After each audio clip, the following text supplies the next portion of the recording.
Lauri, kirjoittanut Tapani Suonto. Lukijalle. Pidät kädessäsi kirjaa, jollaista kukaan ei ole koskaan ennen kirjoittanut. Lauri Jakkilan tarina on ainutlaatuinen, niin kuin tietysti jokaisen ihmisen. Kirjan arvoiseksi sen tekee tapa, jolla Jumala ilmaisee ansaitsemattoman rakkautensa, armonsa, hänen kohtalossaan. En usko, että se on tapahtunut vain Lauri Jakkilan tähden. Kirjoittaessani tätä kirjaa toistin usein mielessäni, tämä ei voi olla totta.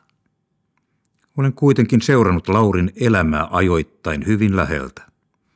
Tunnen henkilökohtaisesti suuren joukon silminnäkijöitä ja olen nähnyt lukuisat kiistattomat dokumentit asiapapereineen, valokuvineen ja videofilmeineen.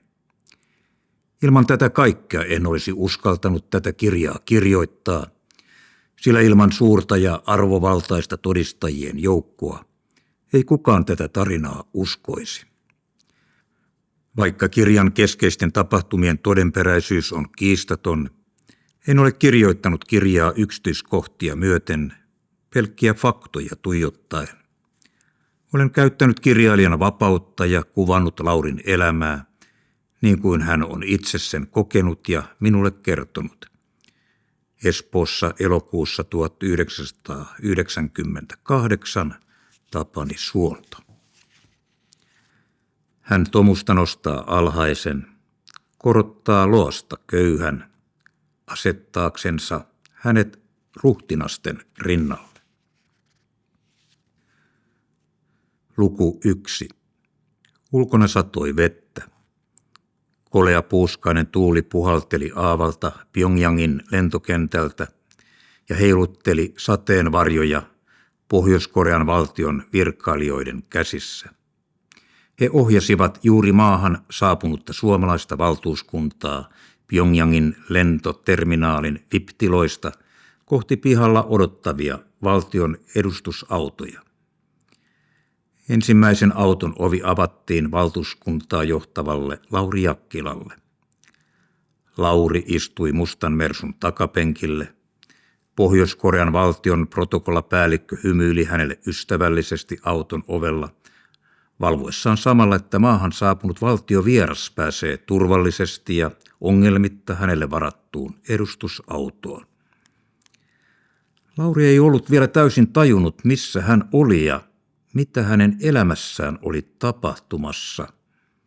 Hän oli vasta toipumassa hämmennyksestä, joka hänet oli vallannut lentoasemalla hänen astuttuaan ulos lentokoneesta. Lauri ei ollut tottunut niin ylettömään huomion osoitukseen. Kaikki, mitä hän oli viimeisen tunnin aikana kokenut, oli hänelle täysin käsittämätöntä. Ehkä protokollapäällikkökin oli sen havainnut ja halusi osoittaa vieraalleen erityistä huolehtivaisuutta. Vielä muutamaa viikkoa aikaisemmin Laurilla ei ollut aavistustakaan siitä, että hän viettäisi marraskuun viimeisiä päiviä 1997 kaukana kotoa 8000 kilometrin päästä toisella puolella maapalloa maassa nimeltä Pohjois-Korea. Lauri tiesi tuosta maasta hyvin vähän. Hän oli varma, että sellainen on olemassa. Hän oli lukenut, että siellä asuu noin 23 miljoonaa ihmistä. Siellä on nälänhätä ja se on yksi maailman suljetumpia valtioita. Hänelle oli kerrottu, että Pohjois-Koreaan ei kukaan voi matkustaa turistina milloin haluaa. Sinne pääsee vain valtion virallisesta kutsusta. Lauri Jakkila oli saanut syyskuussa sellaisen kutsun koko maailman hämmästykseksi ja nyt hän oli Pohjois-Koreassa. Rouva Kim Jong-suk, Pohjois-Korean parlamentin varapuhemies, keskuskomitean jäsen ja maan ainoan virallisen sanomalehden päätoimittaja, istuutui mustaan Mersuun hänen viereensä. Heidän seuraansa autoon tuli lisäksi Pohjois-Korean valtion virallinen tulkki. Muut suomalaisen valtuuskunnan jäsenet, tulkki Pentti Vataja, Kristillisen liiton kansanedustaja Toimi Kankaanniemi, Keskustapuolueen kansanedustaja Pauli Saapunki sekä Vasemmistoliiton kansanedustaja Pekka Leppänen ohjattiin seuraaviin mersuihin, jotka odottivat Laurin auton takana. Kun kaikki vieraat olivat yhdessä pohjoiskorealaisten isäntien kanssa siirtyneet lentoaseman VIP-tiloissa pidetystä lyhyestä tervetuliasseremoniasta autoihin, poliisiauto lähti liikkeelle autokolonnan edellä sireenit soiden ja siniset valot vilkkuen. Televisiokamerat olivat seuranneet tiiviisti suomalaisen valtuuskunnan komentajan, kuten pohjoiskorealaiset nimittivät Lauri Jakkilaa, saapumista maahan, mutta automatkan hän sai olla kameroiden ulottumattomissa. Rouva Kim Jong-suk avasi keskustelun autossa mersun seuratessa edellä kiitävää poliisiautoa pitkin Pohjois-Korean pääkaupungin Pyongyangin katuja. Lauri kuunteli pohjoiskorealaisen huippupoliitikon ystävällisen tuntuista ääntä ja odotti, kunnes tulkki kääntäisi rouvan sanat suomen kielelle. Rouva Kim Jong-suk ei ollut ensimmäistä kertaa tekemisissä suomalaisten ihmisten kanssa. Hän kertoi käyneensä joskus Suomessa ja pitävänsä Laurin kotimaata hyvin kauniina. Hänellä oli Suomessa useita läheisiä ystäviä. Lauri kuunteli rouva Kim Jong-sukin oudolta kuulostavaa kieltä ja taustalla kaikuvaa poliisiauton sireenien ulvontaa. Sireenien ääni palautti hänen mieleensä elävästi menneet ajat kotimaassaan Suomessa, jolloin hän oli rappioalkoholistina horinut pitkin Hakaniemen toria. Silloin hän oli usein istunut poliisiautossa pidätettynä ja matkalla putkaan selviämään. Nyt hän istui toisella puolella maapalloa, edustusmersussa, korkea-arvoisen poliitikon vieressä, poliisiauton suojaamana. Laurista kaikki tuntui hetken epätodelliselta. Tunne oli sama kuin vuosia sitten pahassa krapulassa, kun todellisuus ja harhanäyt menivät sekaisin hänen istuessaan poliisiauton takapenkillä. Mitä tämä kaikki on ja miten minä olen tänne joutunut? Luku 2. Lauria paleli. Hän otti muutaman sanomalehden ja peitteli niillä jalkojaan. Sormet alkoivat olla kohmeessa ja nenä tuntui kadonneen jonnekin. Hän oli jo monesti palelluttanut varpaansa ja siksi pakkanen alkoi huolestuttaa yhä enemmän. Hän veti kätensä toppatakin hihoihin ja kyyristyi polviaan vasten. Veri oli saatava virtaamaan nenässä. Roskalaatikon kansi hänen yläpuolellaan oli hesarin verran raollaan. Happea oli pakko saada ahtaaseen laatikkoon. Nyt raosta puhalsi kylmä viima ja muutama lumihiutale leijaili silloin tällöin. Vielä illalla Laurin ryömiessä laatikkoonsa oli lämpötila ollut suojan puolella. Kirkas taivas enteili jo silloin pakkasen kiristymistä ja siksi Lauri oli peitellyt itsensä illalla huolellisesti sanomalehdillä. Sunnuntain Hesari oli kaikkein paras lämmike ja se riitti yleensä kovillakin pakkasilla. Ahdas paperi jätteille tarkoitettu roskalaatikko lämpeni pelkästä ihmisen ruumiin lämmöstä uskomattoman hyvin. Siellä tarkeni usein läpi talven.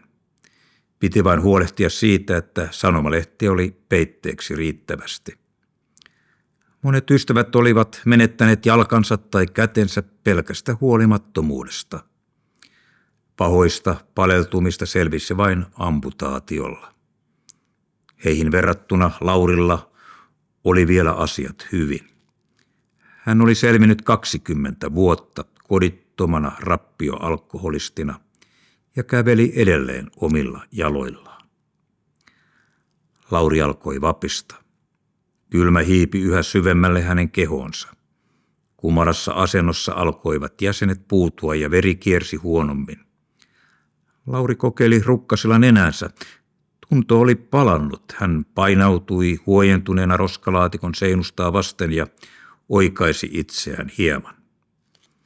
Paljon ei laatikossa mahtunut oikaisemaan. Siellä nukuttiin istuma-asennossa. Laatikko oli vain 110 senttimetriä pitkä ja 70 senttimetriä leveä.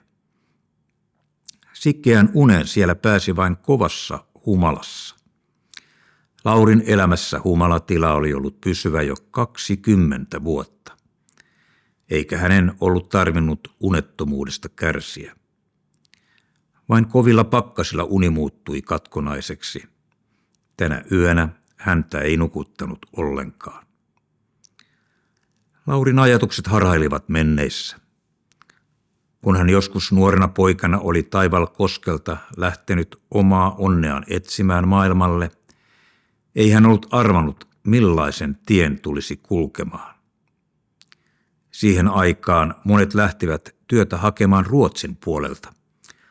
Laurikin lähti Göteborgiin. Telakalla hän kävi hitsauskurssin ja valmistui ammattimieheksi. Kauan ei työ maistunut, kun kuvaan tulivat jo alkoholi ja erilaiset korvikkeet.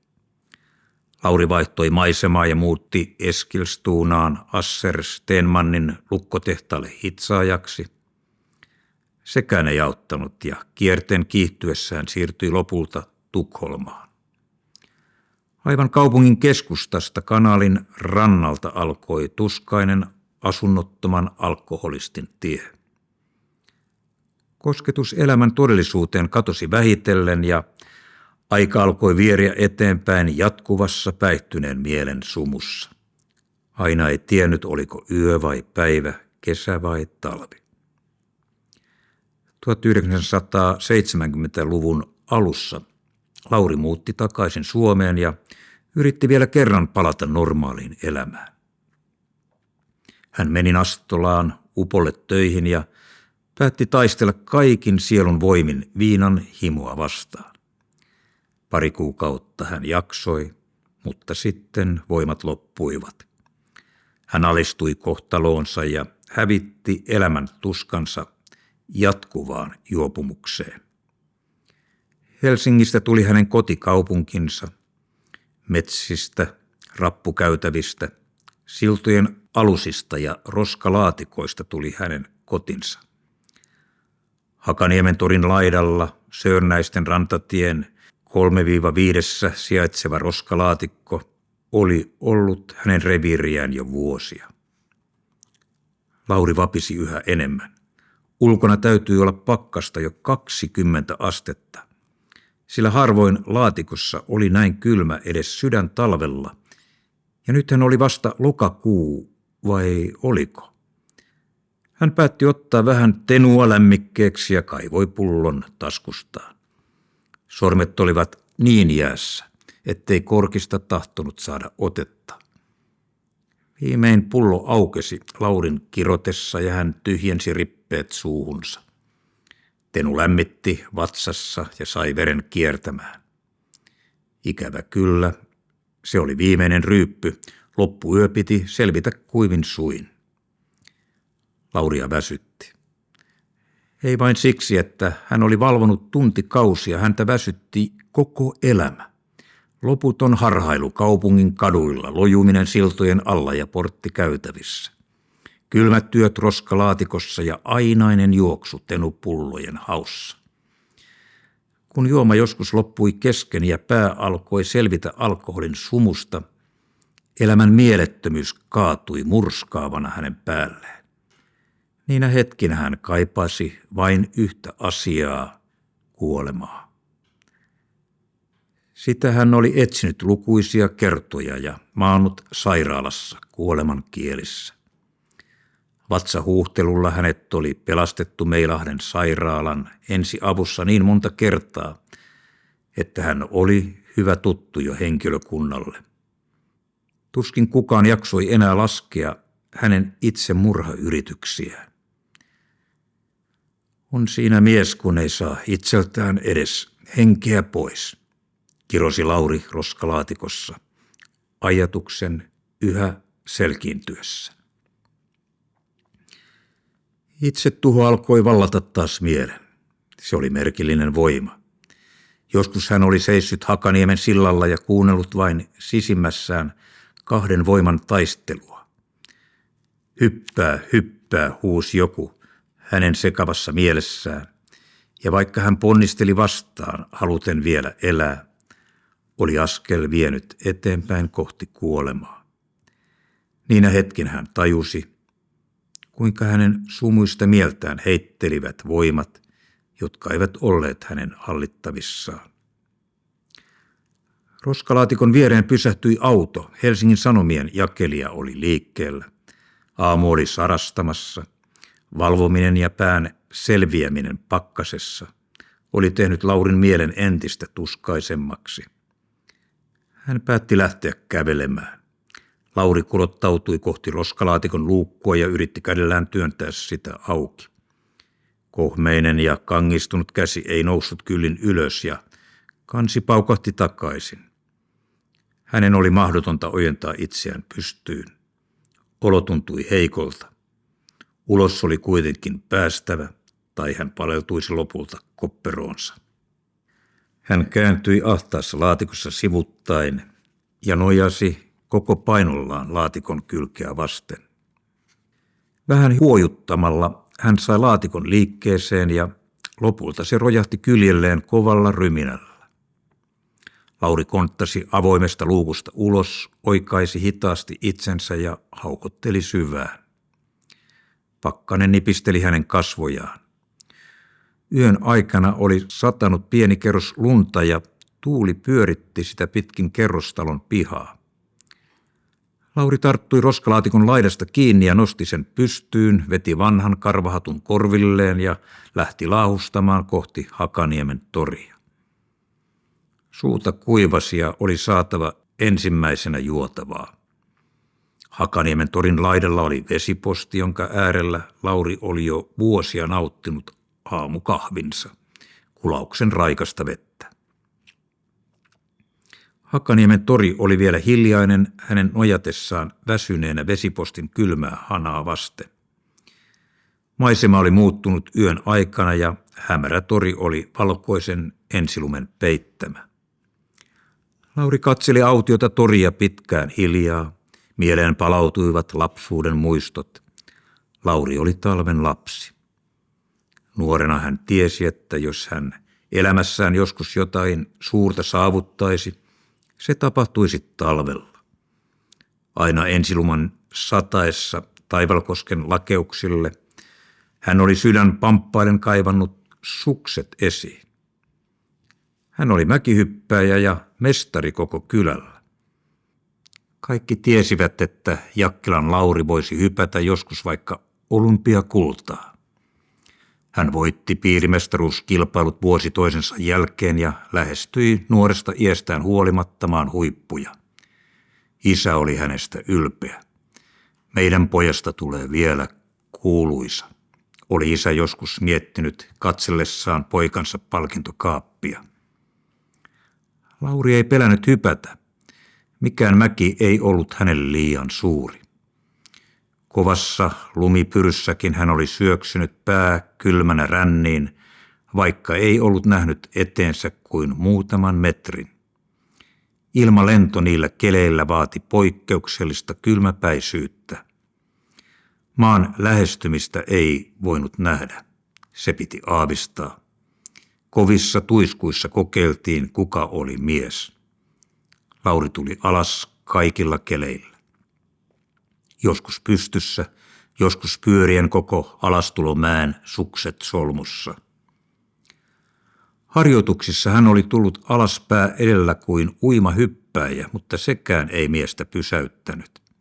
Hän oli mäkihyppääjä ja mäkihyppääjä ei pelkää.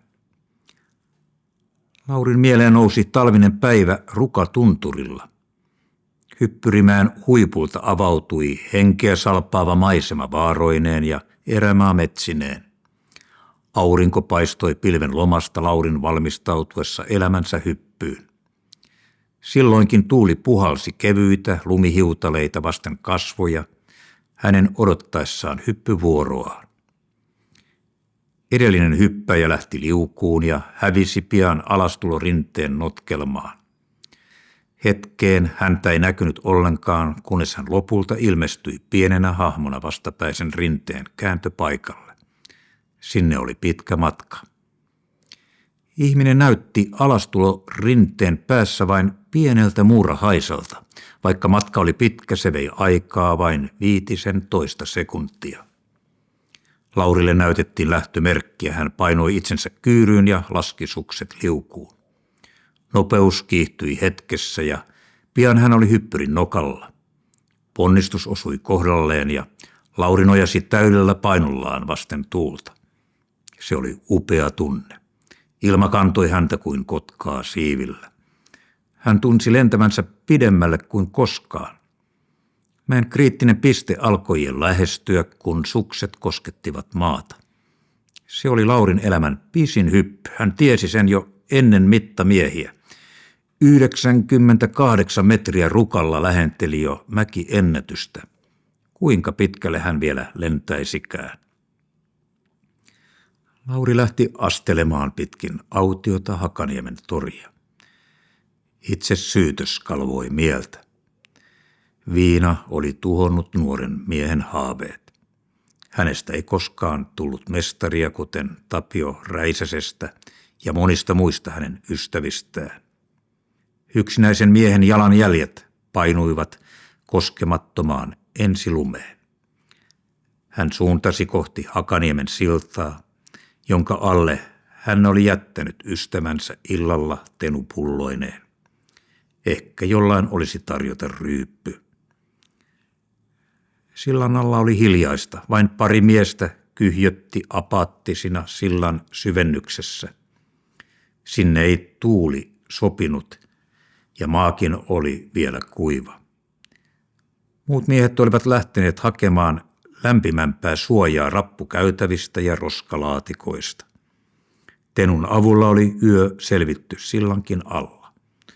Tenu oli kulunut kuitenkin jo loppuun ja uutta oli haettu huoltoasemalta. Arska ojensi täysinäisen pullon Laurille sanaakaan sanomatta. Kaikki tiesivät, mikä oli saanut Laurin liikkeelle näin aikaisin. Lauri otti pullon käteensä ja ravisteli sitä voimakkaasti. Näin pullosta saatiin eroteltua eetteri, joka teki juomasta myrkyllistä. Lauri sytytti tulitikun ja painoi sen pullon suulle. Eetteri paloi tussahtaen ja juoma oli valmis nautittavaksi. Lauri oli hyvä kemisti. Myrkylliset huoltoasematuotteet olivat vaarallisia asiantuntemattomille. Moni Laurin ystävä oli menettänyt niiden kanssa näkönsä, jotkut henkensä. Monet suodattivat juomia ranskan leivällä. Leivän päät leikattiin auki ja juoma valutettiin leivän läpi astiaan. Lauri ei ollut koskaan luottanut ranskan leipään. Parempi tapa oli vaikka rautakanki. Pakkasella hän valutti juoman pitkin kylmää kankea. Kuona-aineet jäätyivät kiinni kankeen ja puhdas alkoholi valui alla olevaan pulloon. Se oli varma tapa, mutta toimi vain pakkasella. Helistäminen ja tulitikulla tussauttaminen oli osoittautunut vuosien mittaan keinoista parhaimmaksi. Jotkut tekivät viinaa itse. Se oli näissä piireissä kuitenkin harvinaista. Lauri ei siihen ollut ryhtynyt vuosiin. Nuorena hän oli sitä kokeillut kotipuolessa ja valmistanut muurahaispesässä kiljua. Muurahaispesä piti pullon oikean lämpöisenä ja sai juoman käymään. Kaupungissa ei muurahaispesiä löytynyt eikä myöskään Laurilta riittävää pitkäjännitteisyyttä. Joskus harvoin hän innostui valmistamaan oksalakasta viinaa. Hän pani pulloon suolaa ja heilutti, kunnes suola sitoi lakan ja viina jäi jäljelle. Tenu alkoi lämmittää pian Laurin kohmeista olemusta. Alkoholi turrutti ahdistuneen mielen ja sai olon raukeaksi. Lauri painautui vasten sillan betonista seinämää ja veti kädet hihojensa sisään. Yön valvominen painoi raskaasti silmiä. Aamun ensimmäiset bussit jyrisivät pitkin Hakaniemen siltaa, kun Lauri pääsi viimein hetkeksi pois todellisuudesta. Hän nukahti. Alkutalven pakkaspäivä ei näillä leveysasteilla ollut pitkä. Aurinko laski jo 4 maissa ja niin päivä oli taittunut iltaan. Herättyään sillan alla aamuruuhkan meteliin Lauri oli lähtenyt vaeltamaan pitkin kaupungin katuja.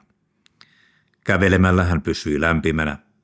Hän oli laahustanut tasaista tahtia Hakaniemestä rautatieasemalle. Välillä pieni levähdys lämpimissä porttikäytävissä oli saanut mielen virkistymään. Roskalaatikosta hän oli löytänyt jäätyneitä, puolipilaantuneita hedelmiä lounaakseen. Paras lohtu oli kuitenkin tenupullo. Sitä oli kallisteltu tavallista ahkerammin ja illan sarastaessa mieli oli sumuinen.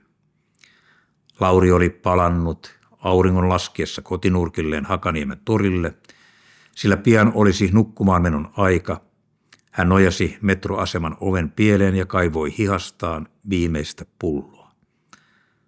Hakaniemen tori keinui Laurin silmissä, hän vääntäessään pulloa auki. Hän nojautui ovea vasten ja siristi silmiään. Torilta kuului musiikkia. Uskovaisten ryhmä oli aloittamassa viikoittaista tapahtumaansa Hakaniemen torilla. Lauri yritti tavoittaa harhailevalla katseellaan laulajia, mutta hänen silmissään sumeni. Päivän kävelystä lopen uupuneena ja vahvassa humalassa Laurin jalat pettivät alta ja hän valui pitkin metroaseman ovea hankeen istumaan lähes tajuttomana. Oli perjantai-ilta, se päivä viikosta, jolloin Perjantai Kristukselle kampanja levittäytyi Helsingin kaduille. Näin se oli toiminut jo vuodesta 1983 lähtien joka perjantai. Lauluaan aloitteleva ryhmä torilla oli Hakaniemen evankeliumisryhmä. Keski-ikäisistä miehistä ja naisista koostuva joukko oli jääräpäisesti pitänyt kokouksiaan torilla vuodet ympäri ja kuljettanut sieltä kaiken karvaista kansaa illan myöhäiskokouksiin kirkkoon. Monet kadun miehet ja naiset olivat evankeliumisryhmälle jo vanhoja tuttuja. Lauri palasi todellisuuteen, kun Arska istatti hänen viereensä. Ne on taas täällä, sanoi Arska ja osoitti uskovaisia. Lauri siristi silmiään uudelleen. Siellähän on monta tuttua. Lauri oli pyörinyt katutapahtumissa jo vuosia. Välillä hänet oli tavattu Simonpuiston teekojulla, välillä Kolmen sepän patsaalla tai asema-aukiolla järjestetyissä katukokouksissa. Tänään hän oli Hakaniemessä. Katutapahtumat pyörivät 5 eri pisteessä perjantai-iltaisin. Lauri tunsi ne kaikki ja hakeutui niihin usein tuttuja tapaamaan. Laurin sumuiseen mieleen muistui pullo. Se oli vielä hänen kädessään. Hän ei enää jaksanut tussauttaa myrkkyjä pihalle. Hän ei jaksanut välittää kohtalostaan. Hän purskutti suunsa täyteen sylkeä, sitten hän kallisti tenupullon suulleen ja otti kulauksen. Sylki neutralisoi kitkerää juomaa niin, että se meni alas. Tenu valui juodessa pitkin hänen suupieliään. Koko hänen olemuksensa haisi tenulle.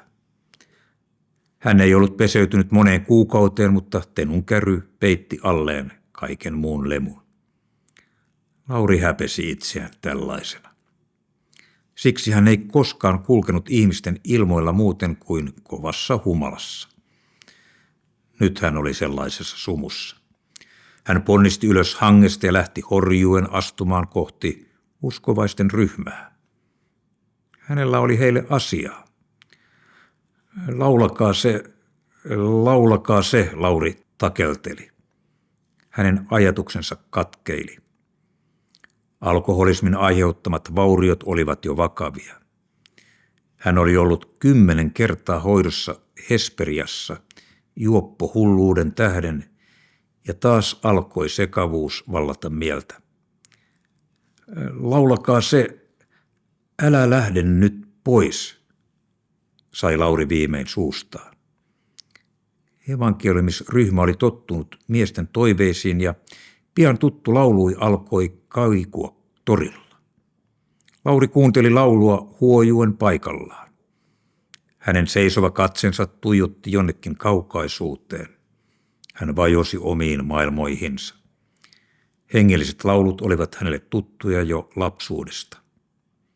Äiti oli uskovainen ja lauloi niitä usein kotona. Laurin mieleen painautuivat lapsuuden muistot ja kodin lämpö. Hänellä oli ollut hyvä lapsuus.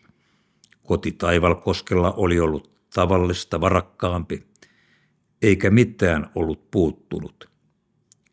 Isä oli TVH:lla töissä ja äiti hoiti lapsiaan kotona. Heillä oli oma talo Taivalkosken keskustassa pihamaa keinuineen ja pihlajapuineen. Se oli suomalaisen maalaistalon idylliä parhaimmillaan.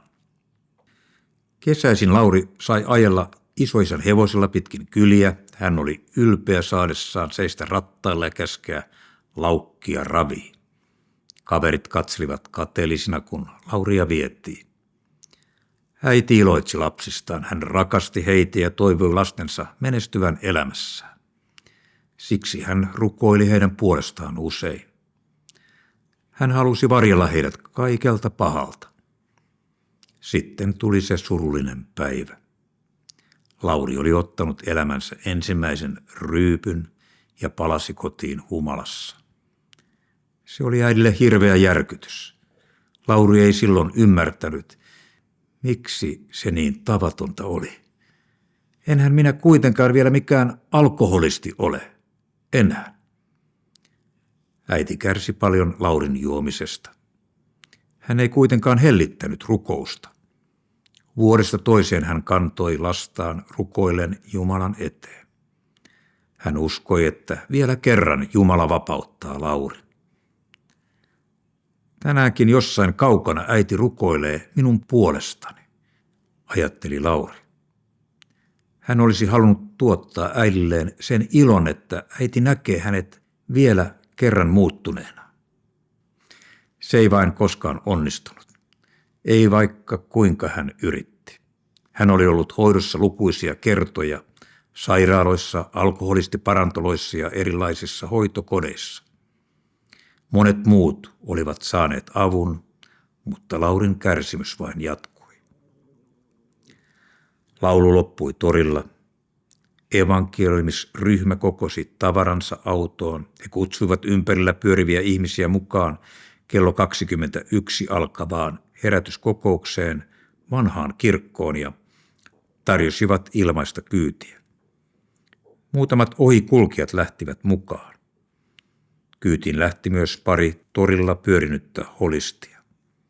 Lauri ei jaksanut. Kun autot kaarsivat torilta kohti vanhaa kirkkoa, Lauri lähti lahustamaan laatikolleen. Vaivoin hän jaksoi tuon muutaman 100 metrin matkan Sörnäisten rantatie 3-5 sisäpihalle. Hän avasi laatikkonsa luukun ryömiäkseen sisään. Silloin kuului älähdys. Joku oli vallannut Laurin kodin ja siitä hän raivostui. Kyllähän kaikkien pitäisi jo tietää, että tämä laatikko on hänen reviiriään. Ei sinne ollut uskaltanut astua kukaan muu enää vuosiin. Lauri kaatoi laatikon kyljelleen. Hätääntynyt mies ryömi ulos ja lähti kiltisti laahustamaan pois pihalta. Lauri astui laatikkoonsa, peitteli itsensä paksuilla sanomalehdillä ja painautui kyttyrään vasten kylmää roskalaatikon lasikuituseinää. Hän mumisi hiljaa iltarukoustaan, jonka oli nuorena oppinut kotonaan. Se oli psalmi 25, jakeet 16-18. Käänny minun puoleeni, armahda minua, sillä minä olen yksinäinen ja kurja. Minun sydämeni pakahtuu tuskasta. Päästä minut ahdistuksistani. Katso minuun. Pidemmälle hän ei enää tänä iltana ehtinyt, kun hän nukahti. Luku 3. Vuosi 1989 kului Laurin elämässä yhä syvemmässä päihtyneen mielen sumussa. Aina välillä Lauri ilmestyi Hakaniemen katukokouksiin. Joskus hänet nähtiin istumassa Saalemme seurakunnan takapenkissä. Kukaan ei pystynyt häntä kuitenkaan auttamaan. Laurin aika alkoi olla loppumassa. Kaikki tiesivät, että hän kulki kuoleman rajamailla, eläessään edelleen jatkuvassa myrkytystilassa ja asuessaan eläimellisissä olosuhteissa siltojen alla ja roskalaatikossa Söörnäisten rantatie 3-5. Lauri tiesi sen itsekin. Hän janusi kuolemaa. Viimeinenkin toivon kipinä oli sammumassa ja hän valmistautui henkisesti jättämään hyvästi elämällä. Kuolemasta oli tullut hänen ystävänsä. Oli perjantai 24. marraskuuta 1989. Sinä päivänä satoi räntää. Herättyään roskalaatikossa Lauri oli lähtenyt vaeltamaan rautatieasemalle ja hypännyt junaan. Hän oli torkkunut vaunussa Riihimäelle asti, ryypännyt siellä muutamien kohtalotovereittensa kanssa ja körötellyt iltapäivällä junalla takaisin Helsinkiin. Matkalippuja ei hänellä tietenkään ollut, mutta ei niitä ollut kysyttykään. Junassa oli lämmintä ja siellä nukutti mukavasti. Perjantai-päivä oli taittunut iltaan, kun Lauri istuskeli rautatieaseman penkillä. Välillä poliisit tulivat ajamaan miehen ulos asemalta haisemasta, mutta kun poliisien katse vältti, hän palasi takaisin penkille. Mieli oli tavallista rauhallisempi, sillä hän oli nukkunut mukavat päiväunet junassa. Hän istui asemahallin penkillä omissa ajatuksissaan ja katseli ohi kiirehtiviä ihmisiä. Hänellä ei ollut kiire minnekään. Elämä oli kulkenut hänen ohitseen jo kauan sitten. Kukaan ei kaivannut Lauria, eikä hän osannut kaivata enää ketään. Aseman hälinä harhailevat ajatukset ja unikuvat sekoittuivat hänen alkoholin sumentamassa mielessään. Vaikka hän oli läsnä, hän alkoi olla jälleen poissa.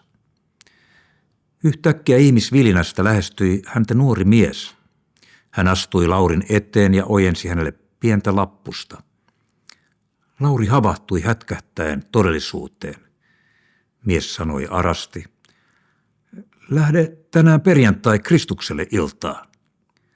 Kun Lauri käänsi katsensa nuorukaiseen, tämä otti pari askelta taaksepäin pelokkaana. Lauri ei tehnyt elettäkään lähteäkseen. Häntä väsytti. Mies astui taas lähemmäs ja jatkoi keskustelua. Kun Lauri nosti katsensa maasta, mies perääntyi jälleen. Lauria alkoi säälittää nuorukainen. Äkkiä hän päätti, että tuon Aran Miekkosen mieleksi minä lähden. Perjantai Kristukselle -kampanjan yhteiskristilliset evankeliumistapahtumat kiertävät vuorotellen Helsingin keskustan eri kirkoissa.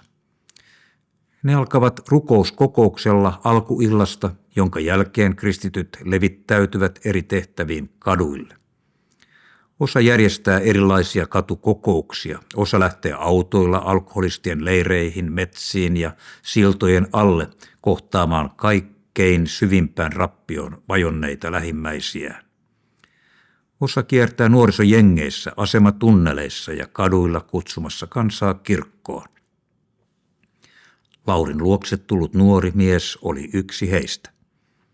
Tapahtumat päättyvät herätyskokoukseen myöhään illalla. Sinä iltana tapahtuma järjestettiin metodistikirkossa. Se on iso punertava rakennus Fredrikin kadun ja Punavuoren kadun risteyksessä. Metodistikirkolle on matkaa rautatieasemalta 2 kilometriä. Lauri lähti hiljakseen laahustamaan nuorukaisen kanssa kirkolle. Räntää satoi edelleen ja maa oli loskainen. Lauri ontui hieman toista jalkaansa, sillä kantapää oli tulehtunut. Vanhoista kesäkengistä oli pohjat puhkia, jalat kastuivat loskassa. Mieli oli apaattinen Laurin noustessa portaita ylös kirkkosaliin. Paikalle oli kertynyt jo runsaasti yleisöä. Kirkko oli melkein täynnä ja väkeä virtasi lisää. Kirjavaan joukkoon mahtui kaiken karvaista kansaa, monia tuttujakin. Lauri istui nuorukaisen kanssa salin keskiosaan aivan seinän viereen. Sieltä hän tarkkaili tapahtumaa hiljaisena. Hänellä oli päällään sininen likainen toppatakki. Hän ei ollut peseytynyt moneen kuukauteen ja haisi kamalalle. Lemu levisi laajalle kirkkosaliin. Hänen tarkoituksensa olikin vain istua hetki ja livistää ulos. Vähitellen mielenkiinto alkoi kuitenkin herätä. Ohjelma käynnistyi yhteislaululla, johon yleisöä kutsuttiin mukaan. Kansa nousi seisomaan pienen lauluryhmän johtaessa laulua Golgatan veressä voima on. Kaikui voimakkaana yleisön yhtyessä lauluun. Sitä kuunnellessa Laurin sisimmässä tapahtui jotain. Pieni toivon kipinä heräsi. Jos Jeesus kelpaan vielä tällaisena, niin tänä iltana haluan antaa elämäni sinulle, hän sanoi hiljaa. Näet Jeesus, ettei minulla ole asuntoa, eikä mitään muutakaan. Silloin hänelle tuli sellainen tunne, että tämä ilta oli hänen iltansa. Hän kelpaa vielä Jumalalle. Samassa Lauri kuuli huudon takanansa. Tule tänne, Lauri, mulla on Napoleon konjakkia. Huutaja oli Hessu, vanha ryyppykaveri. Lauri oli juonut jo vuosia vain tenua. Napoleon konjakki oli parhaita ja kalleimpia viinamerkkejä. Lauri hämmästyi huutua. Vaikka mieli oli vielä tenun sumentama, hän tajusi, että tässä oli jotain outoa. Mistä ihmeestä Hessu on saanut noin kallista viinaa? Ja miksi hän tarjoaa sitä juuri nyt?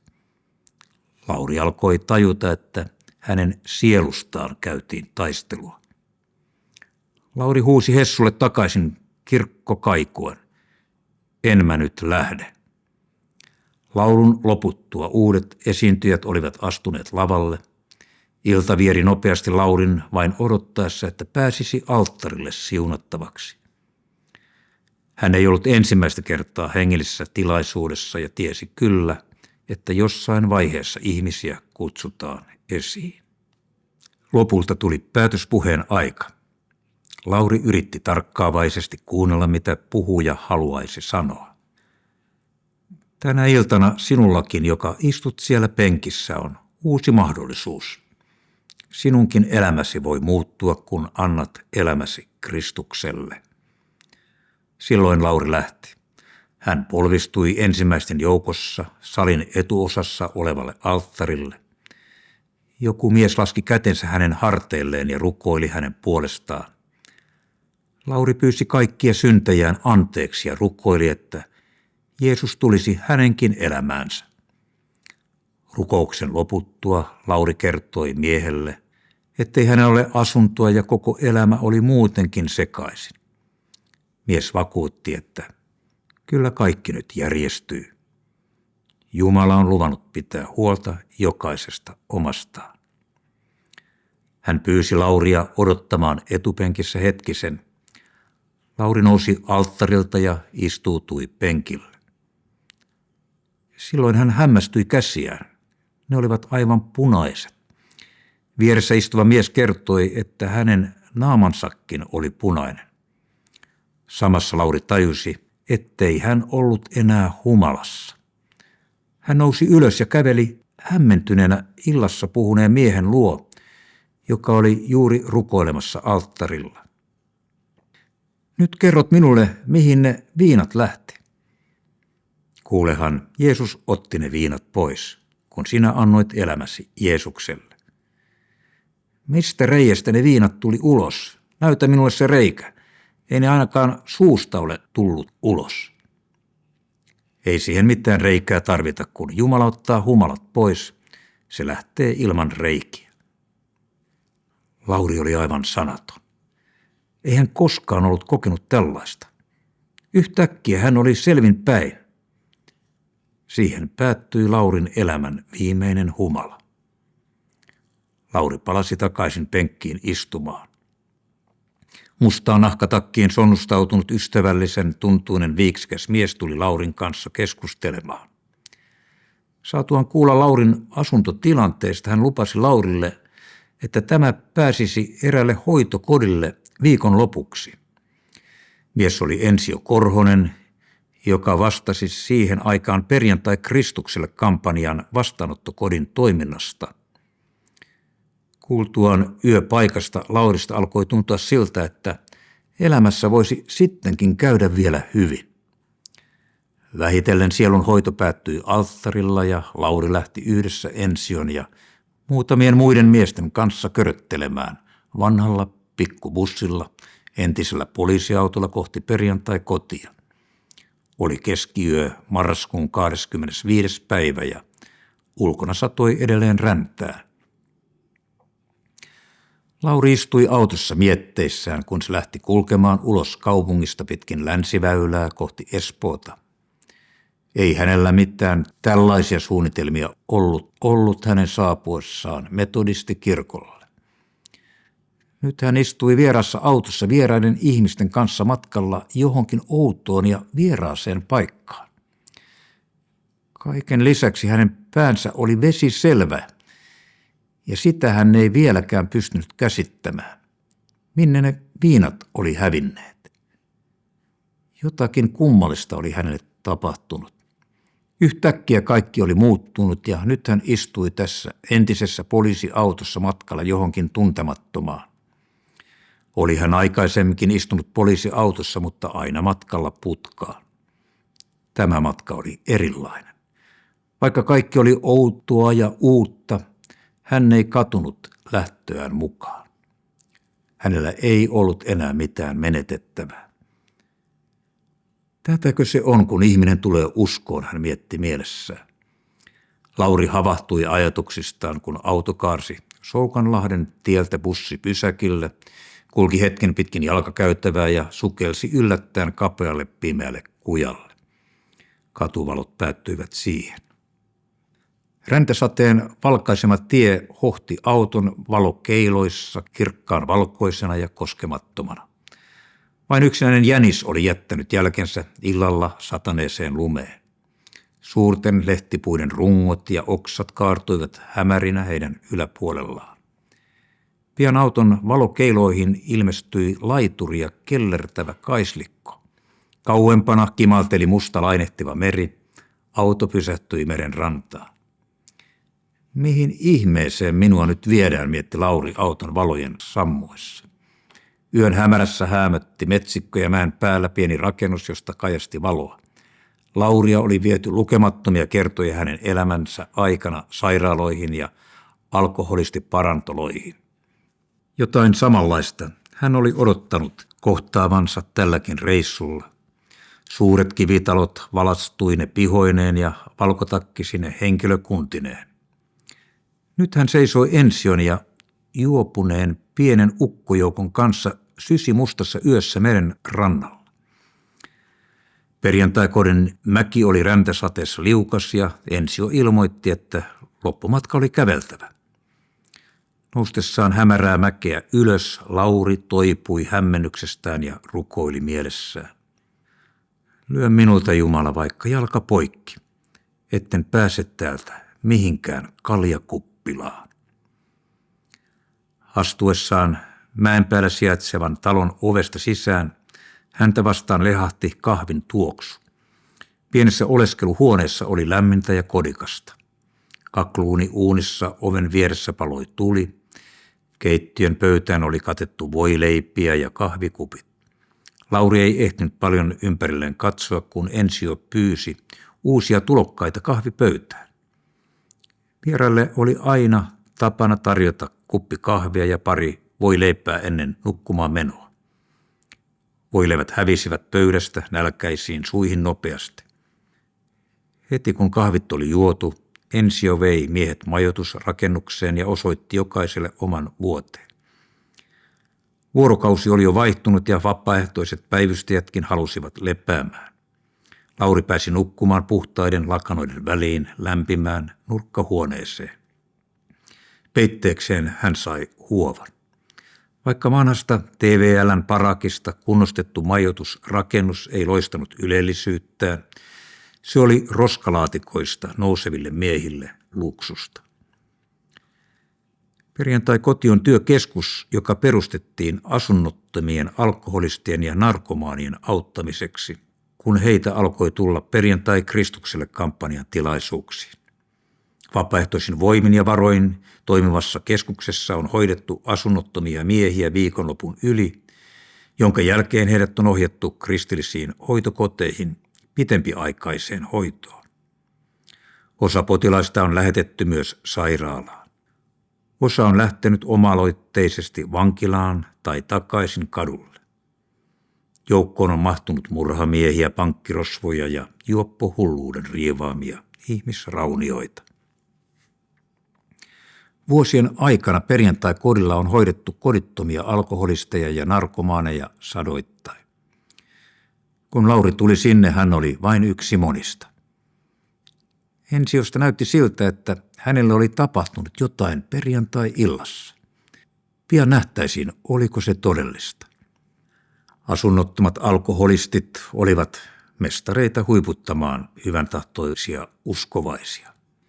En saanut rahaa, vaikka kuinka itkin alttarilla, sanoi eräs mies ryyppykaverilleen poistuessaan sielunhoidosta.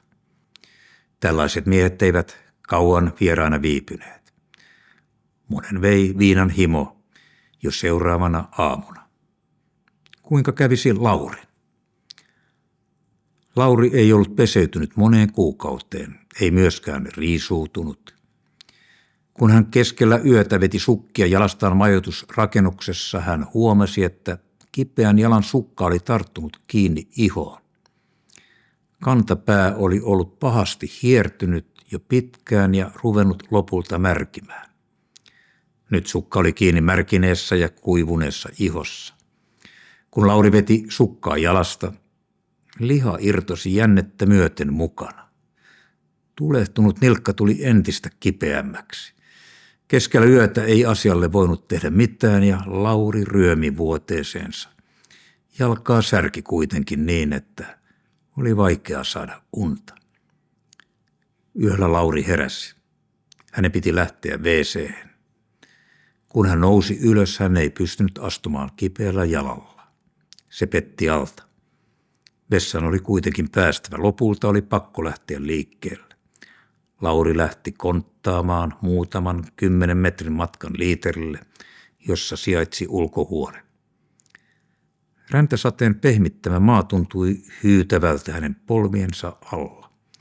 Paljaat kädet palelivat painuessaan jäätävään loskaan ja jalkaan koski. Sade oli lakannut ja taivaalla loistivat kirkkaat tähdet hänen yläpuolellaan valaisten tietä eteenpäin. Kostea tuuli puhalsi mereltä vasten kasvoja ja heitti maasta kevyitä lumihiutaleita hänen silmilleen. Vain taivaan tähdet näkivät yksinäisen miehen konttaamisen hangessa. Vai näkikö joku muukin?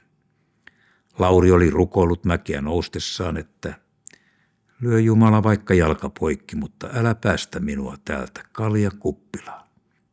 Kontatessaan alushousut jalassa pimeässä yössä, Lauri tiesi, että tällä jalalla ei kaljalle lähdetä. Joku taisi kuulla minun rukoukseni, ajatteli Lauri. Jalka oli nyt kipeä. Kivusta huolimatta Laurin mieli oli kiitollinen. Jotain hyvää hänen elämässään oli tapahtumassa. Lauri pääsi liiterille ja palasi kontaten takaisin. Hän ryömi vuoteeseensa lämmittelemään ja nukahti lopulta. Seuraavana aamuna Lauri kertoi vaivastaan Osmo Martikaiselle, joka oli kodilla sinä viikonloppuna vapaaehtoisena päivystäjänä.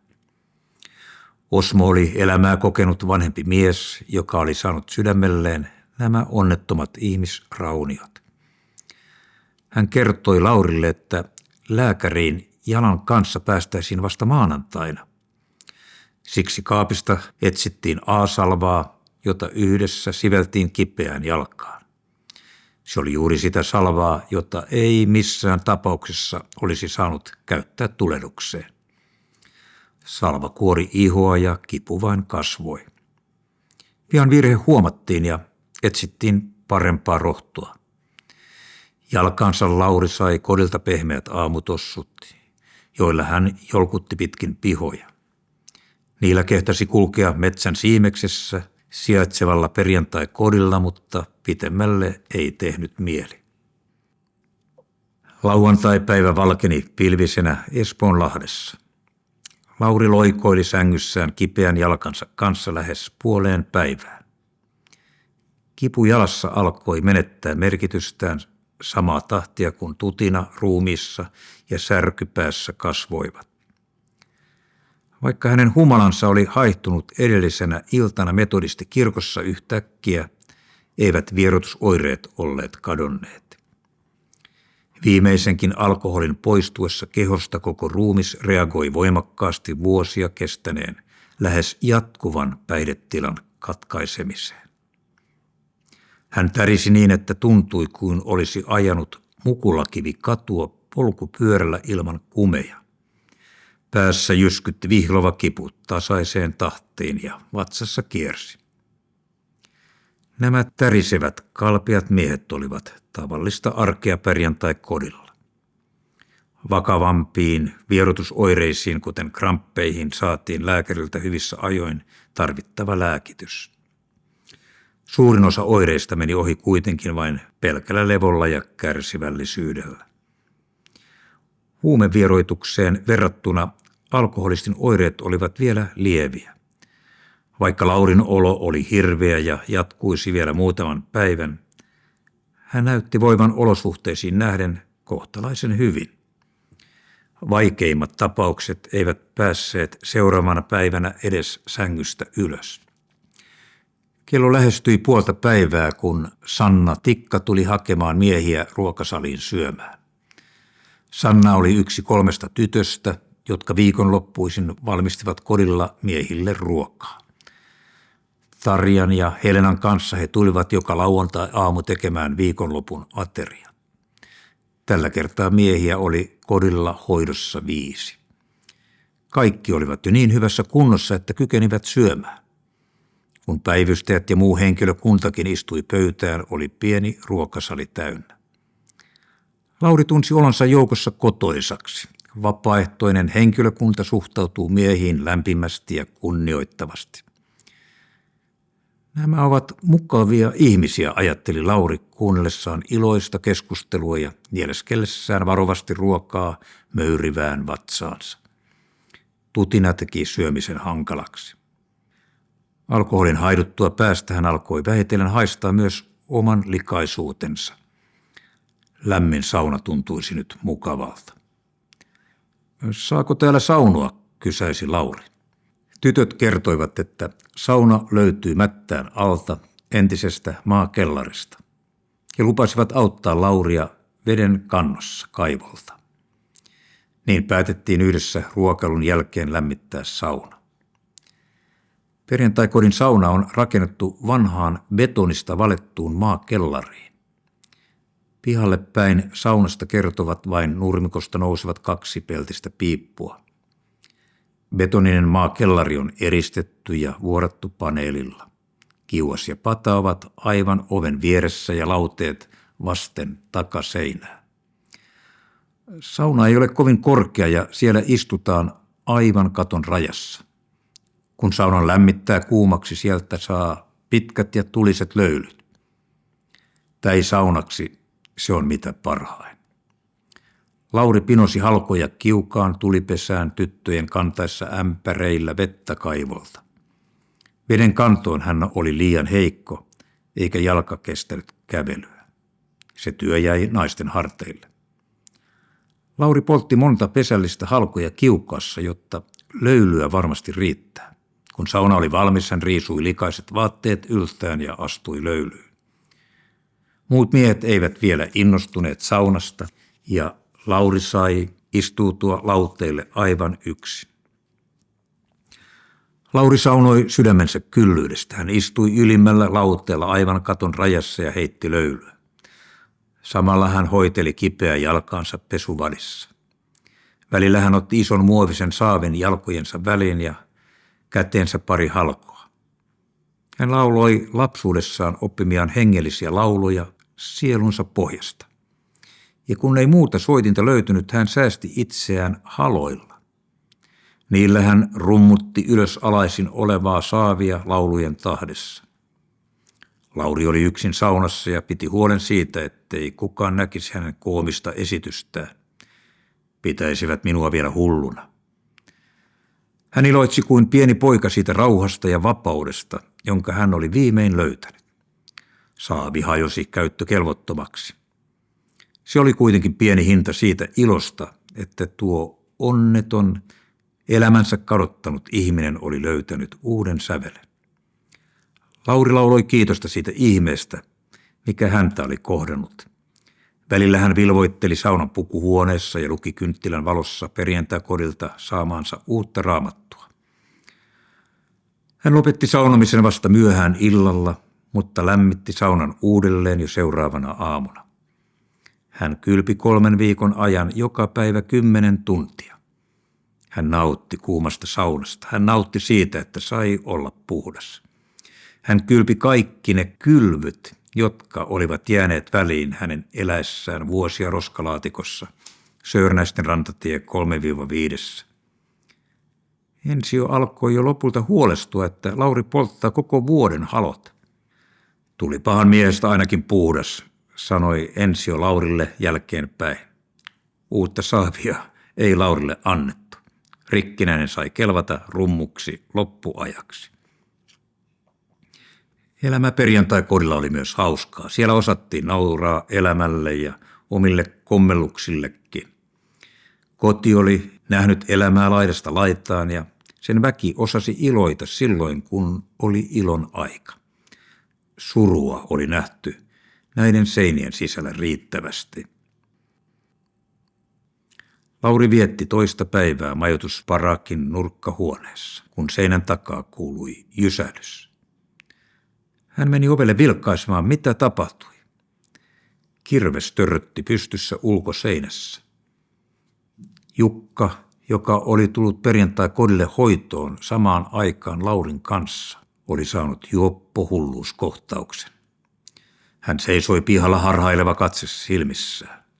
Jukka oli suuri ja voimakas kuin karhu. Lauria kylmäsi.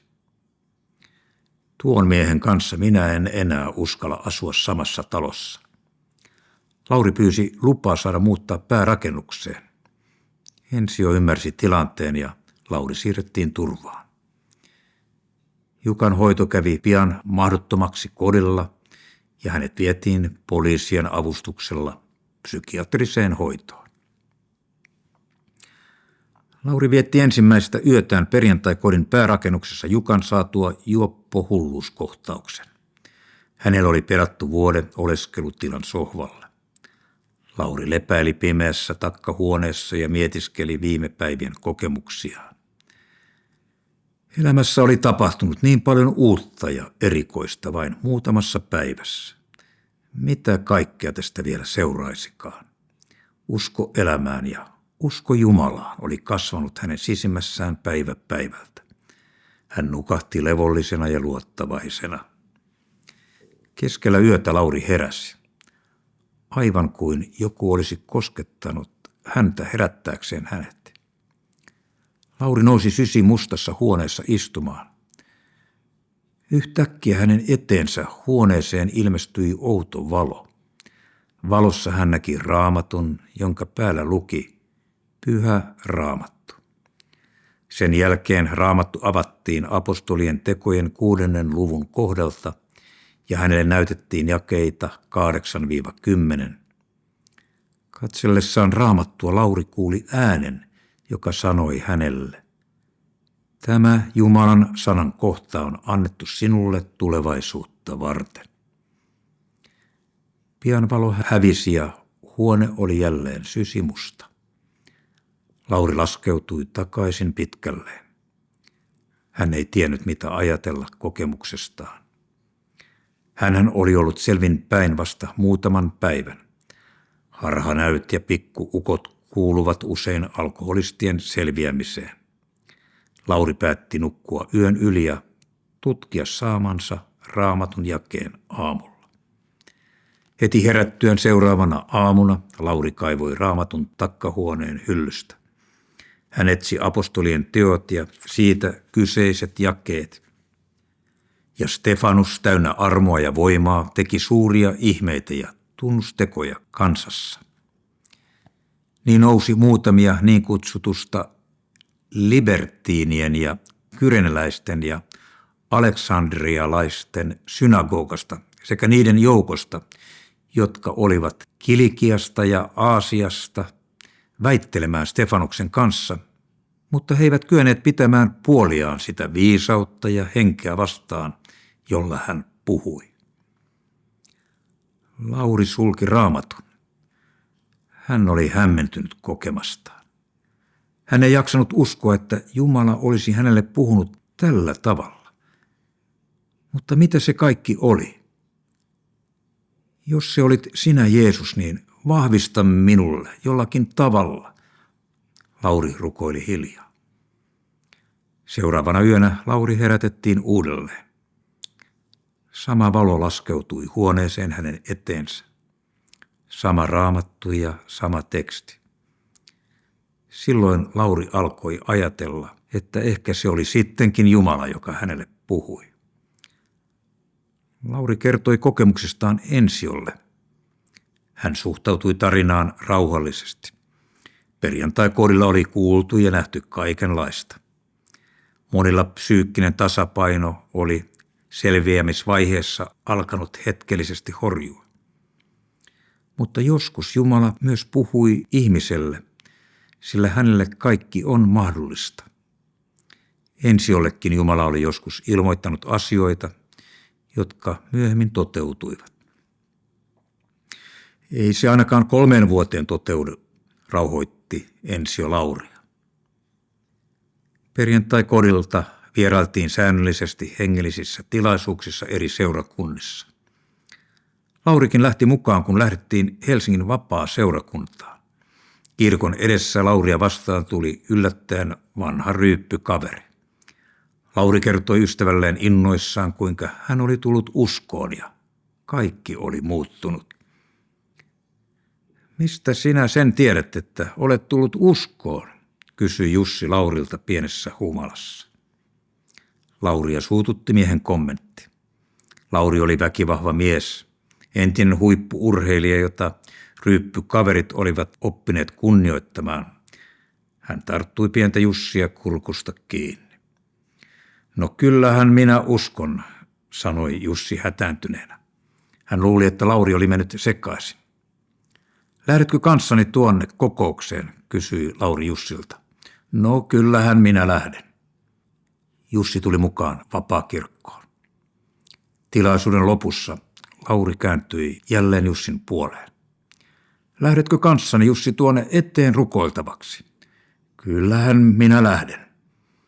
He astuivat yhdessä kirkon eteen ja polvistuivat alttarille. Annatko, Jussi, elämäsi Jeesukselle? Kyllähän minä annan. Lauri rukoili Jussin puolesta alttarilla varastaan yrittäen. Myöhemmin Lauri tapasi Jussin useita kertoja. He nauroivat tapahtumalle yhdessä. Ikinä en olisi lähtenyt kirkkoon, jos et olisi tarttunut kurkusta kiinni. Minä pelkäsin niin, etten uskaltanut panna vastaan. Jussi tuli vapaakirkossa uskoon ja raitistui. Hän oli ensimmäinen hedelmä Laurin orastavalla evankelistan uralla. Laurin aika perjantai-kodilla kului nopeasti saunoessa ja lunta luodessa pihalta ja kodille johtavalta lehtikujalta. Hän toipui nopeasti alkoholismin aiheuttamasta heikkoudesta. Ruokakin alkoi maistua. Jääkaapilla sai käydä omia aikojaan niin usein kuin huvitti. Ja Lauri nautti talon antimista. Muutamassa viikossa Lauri muuttui niin, että oli vaikeata uskoa häntä samaksi mieheksi. Kun 3 viikkoa oli kulunut, oli Laurinkin aika jatkaa matkaa. Perjantai-kodille ei voinut jäädä asumaan, sillä tilaa tarvittiin uusille potilaille. Laurille avautui paikka Siuntiossa sijaitsevalta Karisma-kodilta. Helsingin kaupunki sitoutui maksamaan Laurin hoidon. Joulu oli jo lähestymässä, kun Lauri pakkasi pienen omaisuutensa ja häntä lähdettiin viemään Siuntioon. Niin oli eräs vaihe Laurin elämässä päättynyt. Hänet jätettiin Jumalan käsiin ja uusien ihmisten vastuulle. Perjantai Kristukselle -kampanja oli täyttänyt oman tehtävänsä. Karisma-koti on kristillisellä pohjalla toimiva alkoholistien ja narkomaanien hoitokoti. Sen perusti 1980-luvulla tunnettu evankelista, entinen huumenuori Ritu Yli-Pahkala. Karisma-kodin kristillinen toipumisohjelma on antanut vuosien aikana uuden pohjan satojen miesten elämään. Kun Lauri tuli Karisma-kodille, siellä oli hoidossa lähes 20 miestä. Maaseudulla sijaitseva koti on viihtyisä ja Lauri nautti olostaan siellä. Hän oli viettänyt lapsuutensa Taivalkosken lakeuksilla ja maaseudun rauha sopi hänelle hyvin. Lauri viipyi Karisma-kodilla 2 kuukautta. Siinä aikana kodin johtaja Jan Nyberg ja monet muut antoivat Laurin hengelliselle elämälle kasvualustan, jolta hän pian ponnistaisi itsenäiseen elämään, yhteiskuntaan, josta hän oli ollut sivussa yli 20 vuotta. Karisma-kodilla ollessaan Lauri alkoi kaivata yhä syvempää raittiutta. Hän oli parantumaton nikotiinisti eikä tupakan tarve hellittänyt millään. Eräänä iltana hän oli pelaamassa pöytätennistä ystävänsä Esa Erävalon kanssa. "Kuulehan, sinä poltat tupakkaa Jumalalle", murjasi Esa. "Älä nyt hulluja puhu, enhän minä nyt Jumalalle polta." Lauria harmitti ystävänsä kiusoittelu. Raamatusta hän kuitenkin löysi jakeen, jossa sanotaan, että kaikki mitä teette, se tehkää niin kuin Jumalalle. Lauri alkoi kaivata yhä enemmän vapautta ainaisesta nikotiinin tarpeesta. Hän oli polttanut 20 vuotta yhtä päätä ja oli siihen väsynyt. Maatessaan Karisma-kodin sängyssä keskellä yötä joku herätti Laurin jälleen. Hän nousi istumaan sänkynsä laidalle. Kirkkaassa valossa hänen eteensä ilmestyi taas Raamattu. Raamatun päällä oli kultainen avain. Lauri kuuli sisimmässään äänen: "Haluatko, Lauri, päästä tupakan poltosta eroon?" "Herra, sitä minä olen pyytänyt, mutta kun olen itsessäni niin heikko." Silloin Raamattu alkoi lähestyä Lauria, aivan kuin se olisi näyssä mennyt hänen sisäänsä. "Anna minulle se avain", pyysi Lauri. "Minä avaan, kun aika tulee", kuului vastaus. Sitten oli taas hiljaista. Seuraavana aamuna ystävät pyysivät Lauria tupakalle, mutta hänen ei tehnyt enää mieli. Hän oli vapaa.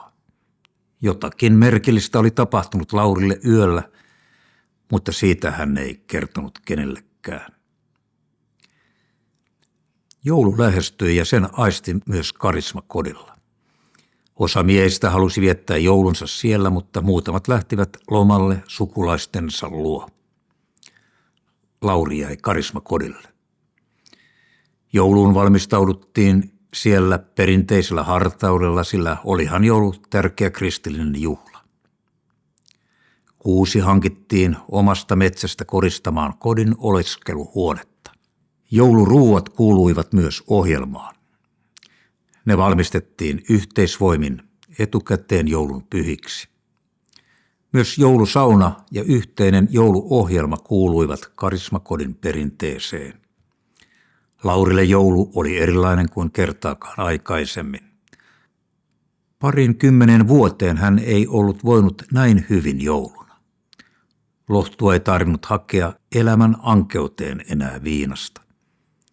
Karismakodin hartaan joulun vieton keskellä hän saattoi muistella lapsuutensa kauniita jouluja Taivalkoskella, tuntematta enää syyllisyyttä elämänsä virheistä ja hukatuista vuosista.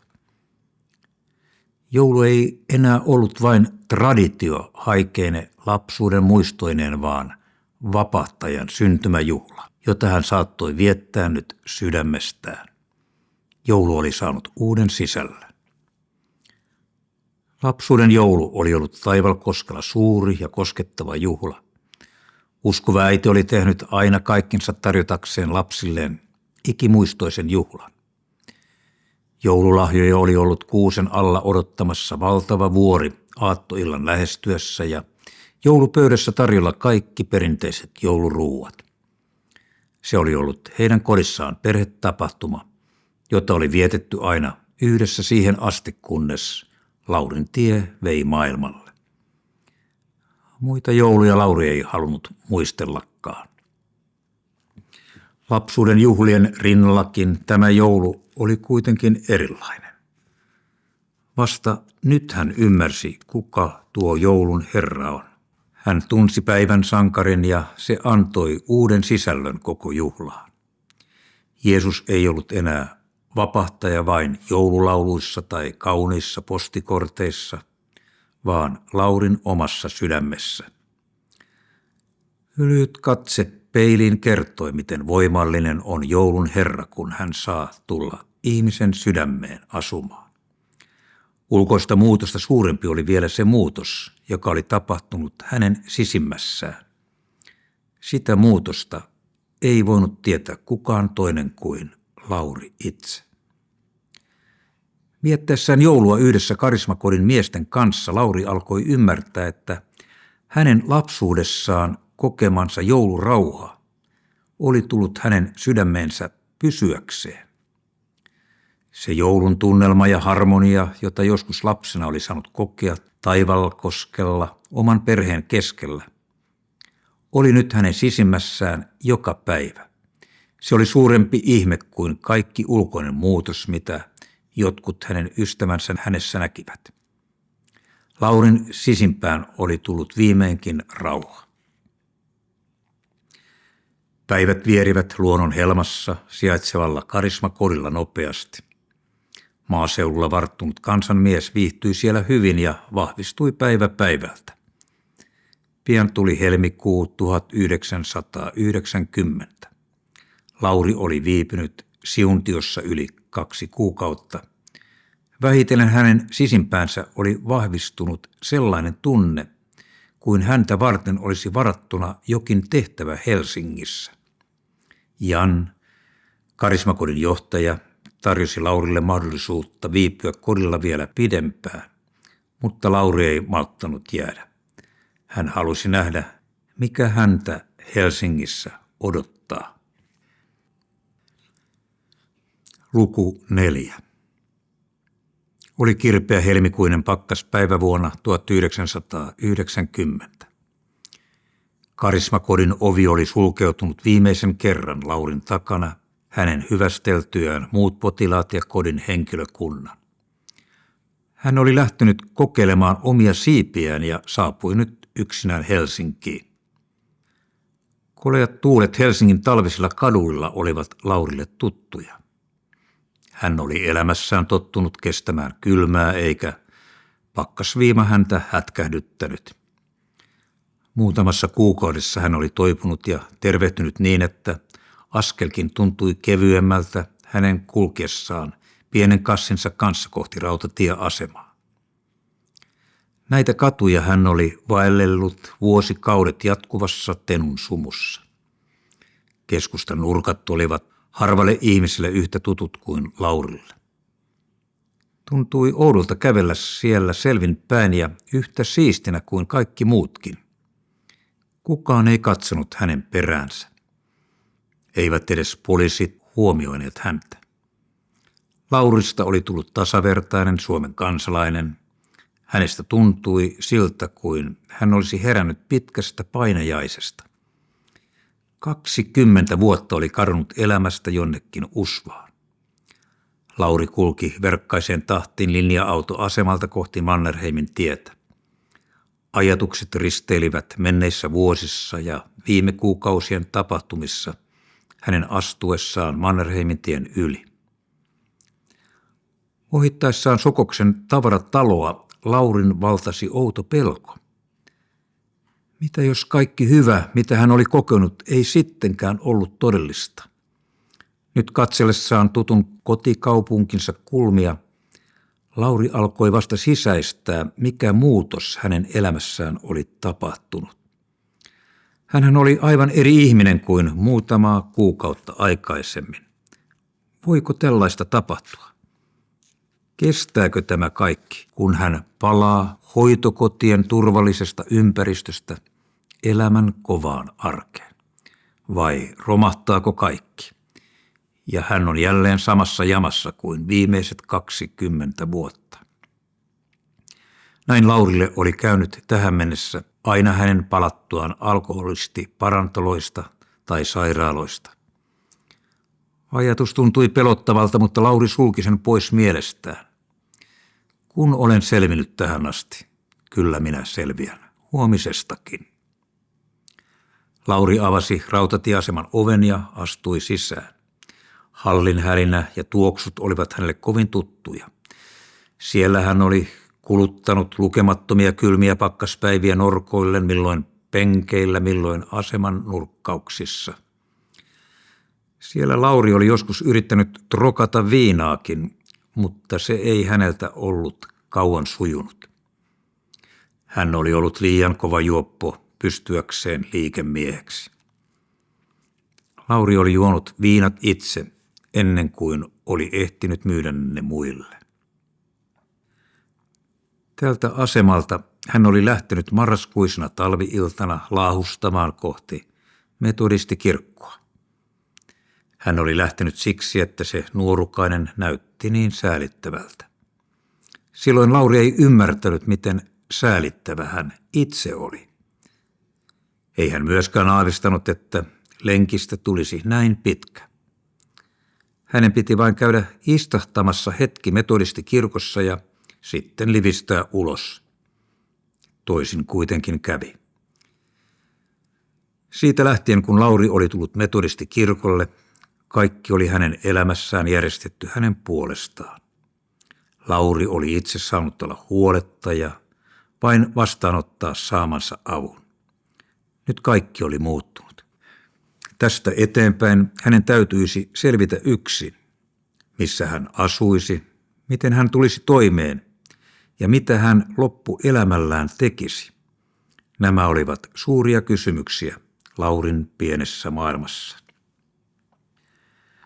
Lauri oli päättänyt ensiksi hakea itselleen asuntoa. Hän lähti rautatieasemalta ja hyppäsi raitiovaunuun.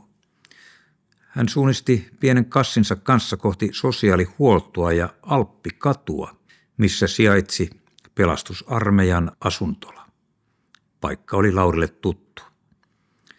Se sijaitsi vain muutaman 100 metrin päässä roskalaatikosta, jossa hän oli asunut vuosikaudet. Sosiaalihuollosta Laurille myönnettiin heti maksusitoumus ja hän sai paikan asuntolasta 2 hengen huoneesta. Se oli vain pieni askeettinen kolo sänkyineen ja komeroineen, mutta se riitti Laurille hyvin. Hänelle sekin oli ylellisyyttä niihin olosuhteisiin verrattuna, missä hän oli suuren osan elämästään viettänyt. Siellä oli lämmintä ja puhdasta. Sängyssä saattoi oikaista itsensä suoraksi, eikä tarvinnut pelätä paleltumia. Lauri pakkasi pienen omaisuutensa komeroon ja alkoi pohtia tulevaisuutta. Seuraavaksi Lauri päätti mennä Saalemen seurakuntaan ja pyytää saada liittyä sen jäseneksi. Hän tiesi tarvitsemansa hengellistä kotia ja Hakaniemessä sijaitseva Saalem oli Laurille vanhastaan tuttu. Siellä hän oli istunut lukuisia iltoja lämmittelemässä, asuessaan vuosia seurakunnan lähellä sijaitsevassa roskalaatikossa. Laurin sydämelle oli laskeutunut karismakodilla huoli entisistä ryyppykavereista, joiden kärsimys siltojen alla ja roskalaatikoissa jatkui edelleen. Käydessään Saalemissa seurakunnan työntekijä Mauri Venemies vihjasi Laurille mahdollisuudesta aloittaa teetupatyö Pursimiehen kadun asuntolassa. Sellaista oli kuulemma joskus Helsingin Vieraskodilla pidetty. Teetupatyön kautta hän saattaisi tavoittaa entisiä ystäviään. Monet hänen ryyppykavereistaan viettivät Pursimiehen kadulla kylmimmän talvikauden. Laurikin oli siellä asunut muutaman päivän kovimmilla pakkasilla ja talo oli hänelle tuttu. Lauri päätti kysyä, voisiko hän aloittaa teetupatyön ja lähti saman tien Saalemilta Pursimiehen kadulle. Hänet otettiin asuntolassa vastaan lämpimästi. Henkilökunta antoi hänen teetupa-ajatukselleen kaiken tukensa, kun he huomasivat, mikä muutos miehessä oli tapahtunut. Asuntolan lukusali sopi hengellisen kokouksen järjestämiseen hyvin. Sinne mahtui 30 miestä kerrallaan. Siellä oli järjestetty vastaavia tilaisuuksia aikaisemminkin. Lauri palasi asunnolleen Alppikadulle ja alkoi valmistella elämänsä ensimmäistä saarnaa. Hän suunnitteli koko tapahtuman tarkkaan. Hän tiesi, että tulisi teetuvallaan tapaamaan entisiä ryyppykavereitaan kosolti. Eivätkä tienneet hänen elämässään tapahtuneesta muutoksesta mitään. Kun teetuvan avajaiset lähestyivät, Lauri keitti miehille teetä. Hän sai pari pullapitkua, joista hän leikkasi ohuita viipaleita tarjottavaksi. Kukaan ei saisi jäädä ilman. Tilaisuudesta ilmoitettiin kodin asukkaille. Lauri oli hyvissä ajoin lukusalilla odottamassa yleisöään. Hän pohti jännittyneenä, ketkä tulisivat häntä kuuntelemaan. Vähitellen miehiä alkoi virrata alakertaan teelle. Kuten Lauri oli arvellut, joukossa oli monia Laurin ystäviä. He eivät meinanneet uskoa silmiään, kun näkivät entisen Tenu-ukon raamattu kädessä ja siisteissä vaatteissa toivottavan heidät tervetulleeksi. Lauria oli pidetty parantumattomana juoppona.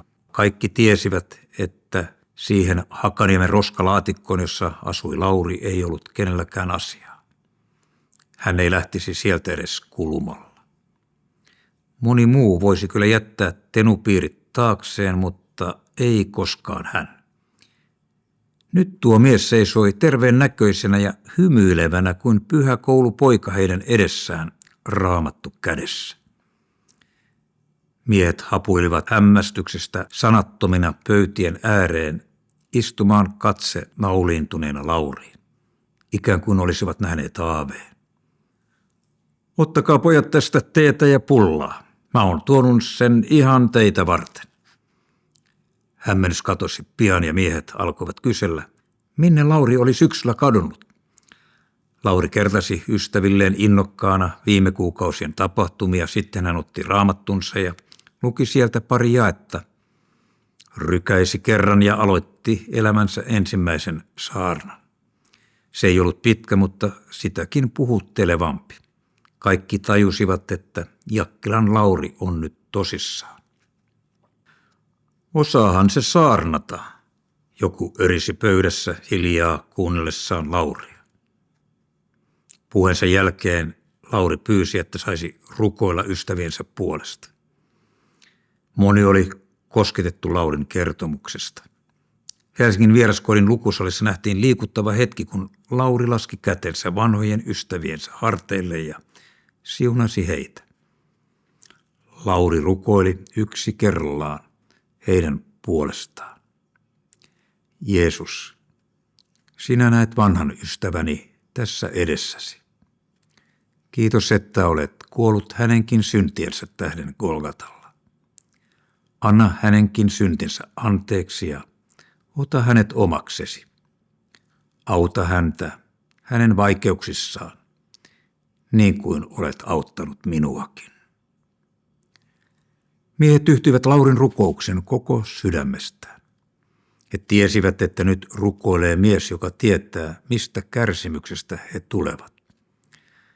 Lähtiessään Karisma-kodilta Laurista oli tuntunut, että Jumalalla oli varattuna hänelle jokin tehtävä, nyt se oli alkanut. Lauri aloitti pian 2 muutakin teetuppaa, jotka toimivat viikoittain. Hän toi miehille pullapitkoja niin paljon kuin sai seurakunnista ja keitti teetä. Mitä enemmän miehiä oli kokouksissa, sitä ohuemmiksi pullaviipaleet tulivat. Lopulta hän totesi, että ei näille nälkäisille miehille kehtaa näin ohuita pullia tarjota. Niistä hän näkyy jo läpi. Lauri rukoili Jumalalta apua, hän meni Kotisaaren ja Primulan leipomoihin ja pyysi saada lahjoituksena miehille leipää. He vastasivat, että he antaisivat mielellään, mutta eivät voi yksityisille ihmisille lahjoittaa. Sinulla pitäisi olla joku yhdistys takanasi, he neuvoivat. Lauri meni tutun tuomarin luo ja pyysi tätä tekemään yhdistyksen perustamispaperit. Hän lähetti ne yhdistysrekisteriin ja niin syntyi yhdistys nimeltä Ristiretki Via Dolorosa. Laurin tarjoilut paranivat huomattavasti yhdistyksen perustamisen myötä ja teetupakokoukset vakiintuivat Laurin pysyväksi viikko-ohjelmaksi. Evankelista Lauri Jakkila oli löytänyt oman peltosarkansa. Lauri ei ollut kertonut vielä äidilleen mitään uskoon tulostaan. Hän tiesi, että äidin sydän oli heikossa kunnossa ja hän pelkäsi, että äiti saa vielä sydänkohtauksen ja kuolee. Olihan äiti rukoillut Laurin puolesta jo 10 vuosia. Ilonkin voi kuolla. Sanalehden toimittaja sai kuulla Laurista ja kirjoitti hänestä artikkelin.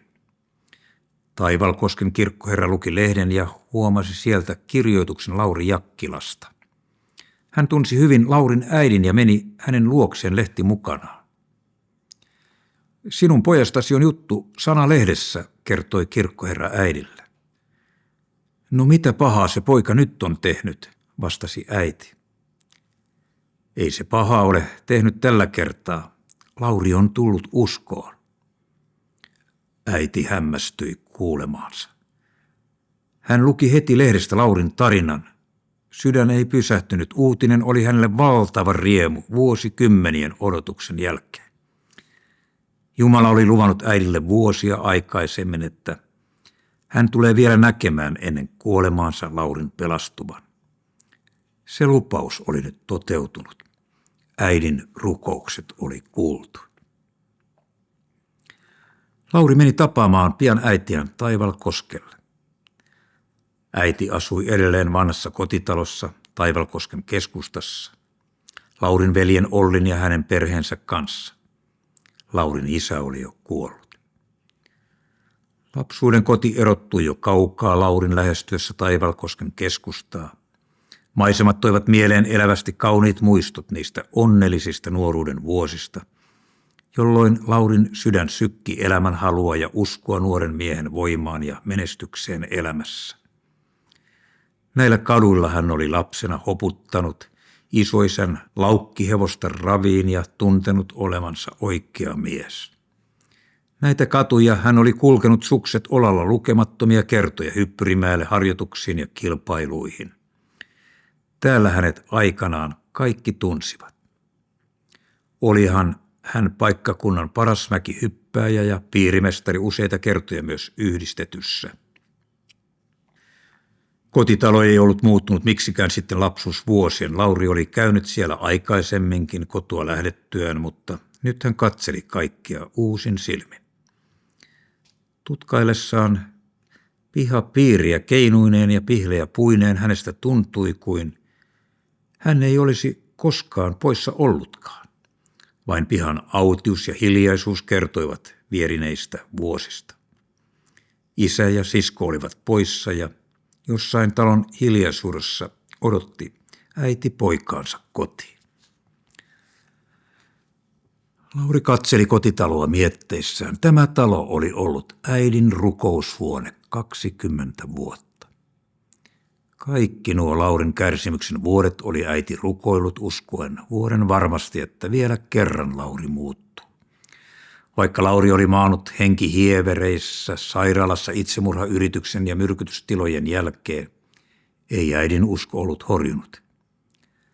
Tätä hetkeä äiti oli odottanut vuosikaudet. Tästä hetkestä Laurikin oli haaveillut joskus ajatellessaan rukoilevaa äitiä. Vaikka hän oli elänyt vuosia katujen armottomassa maailmassa, ei se häntä niin perusteellisesti ollut pystynyt kovettamaan, että hän olisi unohtanut oman äitinsä. Juuri tämän ilon hän olisi halunnut niin monesti äidilleen tuottaa. Nyt oli tullut viimein se hetki. Lauri avasi kotitalonsa oven ja astui jännittyneenä sisälle. Äiti oli kamarissa ja riensi häntä vastaan kuullessaan kolinaa eteisestä. Rauhallisesti äiti toivotti poikansa tervetulleeksi. Vanhaan kansan tapaan ei tässäkään talossa kaikkia tunteita näytetty. Äiti ei ollut halannut poikaansa sitten lapsuusvuosien, eikä tehnyt sitä nytkään, mutta koko äidin olemus kertoi siitä riemusta, mikä täytti hänen sydämensä, kun hän sai katsella poikaansa viimein muuttuneena. Laurilla oli puku päällä ja kravatti kaulassa. Hän oli ulkoisestikin kokenut melkoisen muodon muutoksen. Äiti vei Laurin heti valmiiksi katettuun kahvipöytään. Lauri istuutui ja alkoi kertoa viime kuukausien tapahtumista. Äiti pyyhki välillä kyyneleitä nenäliinallaan, juodessaan kahvia ja kuunnellessaan hiljaa Laurin kertomusta. Laurinkin oli vaikea pidätellä tunteitaan, sillä vain he kaksi, äiti ja poika, tiesivät täysin, minkä valtavan ihmeen todistajina he olivat istuessaan vanhan keittiön kahvipöydässä kaikkien näiden vuosien jälkeen. Kyllä se on ihmeellistä, kommentoi äiti kuulemaansa kyyneleet silmissä Laurin lopetettua. Kiitos Jumalalle. Lauri katseli väsyneen äidin uurteisia kasvoja. Elämä oli jättänyt omat jälkensä. Huoli pojasta ei ollut ainoa taakka äidin sydämellä. Laurin isä oli kuollut jo vuosia aikaisemmin, sairastettuaan sitä ennen pitkään. Isänkin puolesta äiti oli saanut rukoilla vuosikaudet, mutta ennen kuolemaansa isäkin oli löytänyt vapahtajansa. Hänestä oli tullut harras kristitty, joka luki ahkerasti raamattuaan ja rukoili lastensa puolesta äidin rinnalla. Sairaus vei isän rullatuolin, kun jalat oli jouduttu amputoimaan. Äiti hoiti miestään kotona, vaikka se olikin vanhalle naiselle raskasta. Sokeritaudin myötä isän kunto heikkeni entisestään ja lopulta jalkaan tullut kuolio päätti hänen elämänsä vuonna 1983. Äiti jäi vanhaan maalaistaloon Laurin velin ja tämän perheen kanssa. Lauri tunsi syvää kunnioitusta katsellessaan äitinsä uurteisia kasvoja. Äiti oli vanhan kansan harras kristitty, joka ei paljoa valitellut, vaan kantoi huoliaan rukouksessa Jumalansa eteen. Ilman hänen periksi antamatonta rukoustaan ja uskoaan ei Laurikaan istuisi tänään terveenä ja onnellisena lapsuuskotinsa kahvipöydässä. Mitä jos rukoilisimme yhdessä, ehdotti Lauri. Äidille se oli suuri ilo. Yhdessä he hiljentyivät kahvihetken päätteeksi kiittämään Jumalaansa siitä ihmeestä, jonka todistajia he saivat yhdessä olla.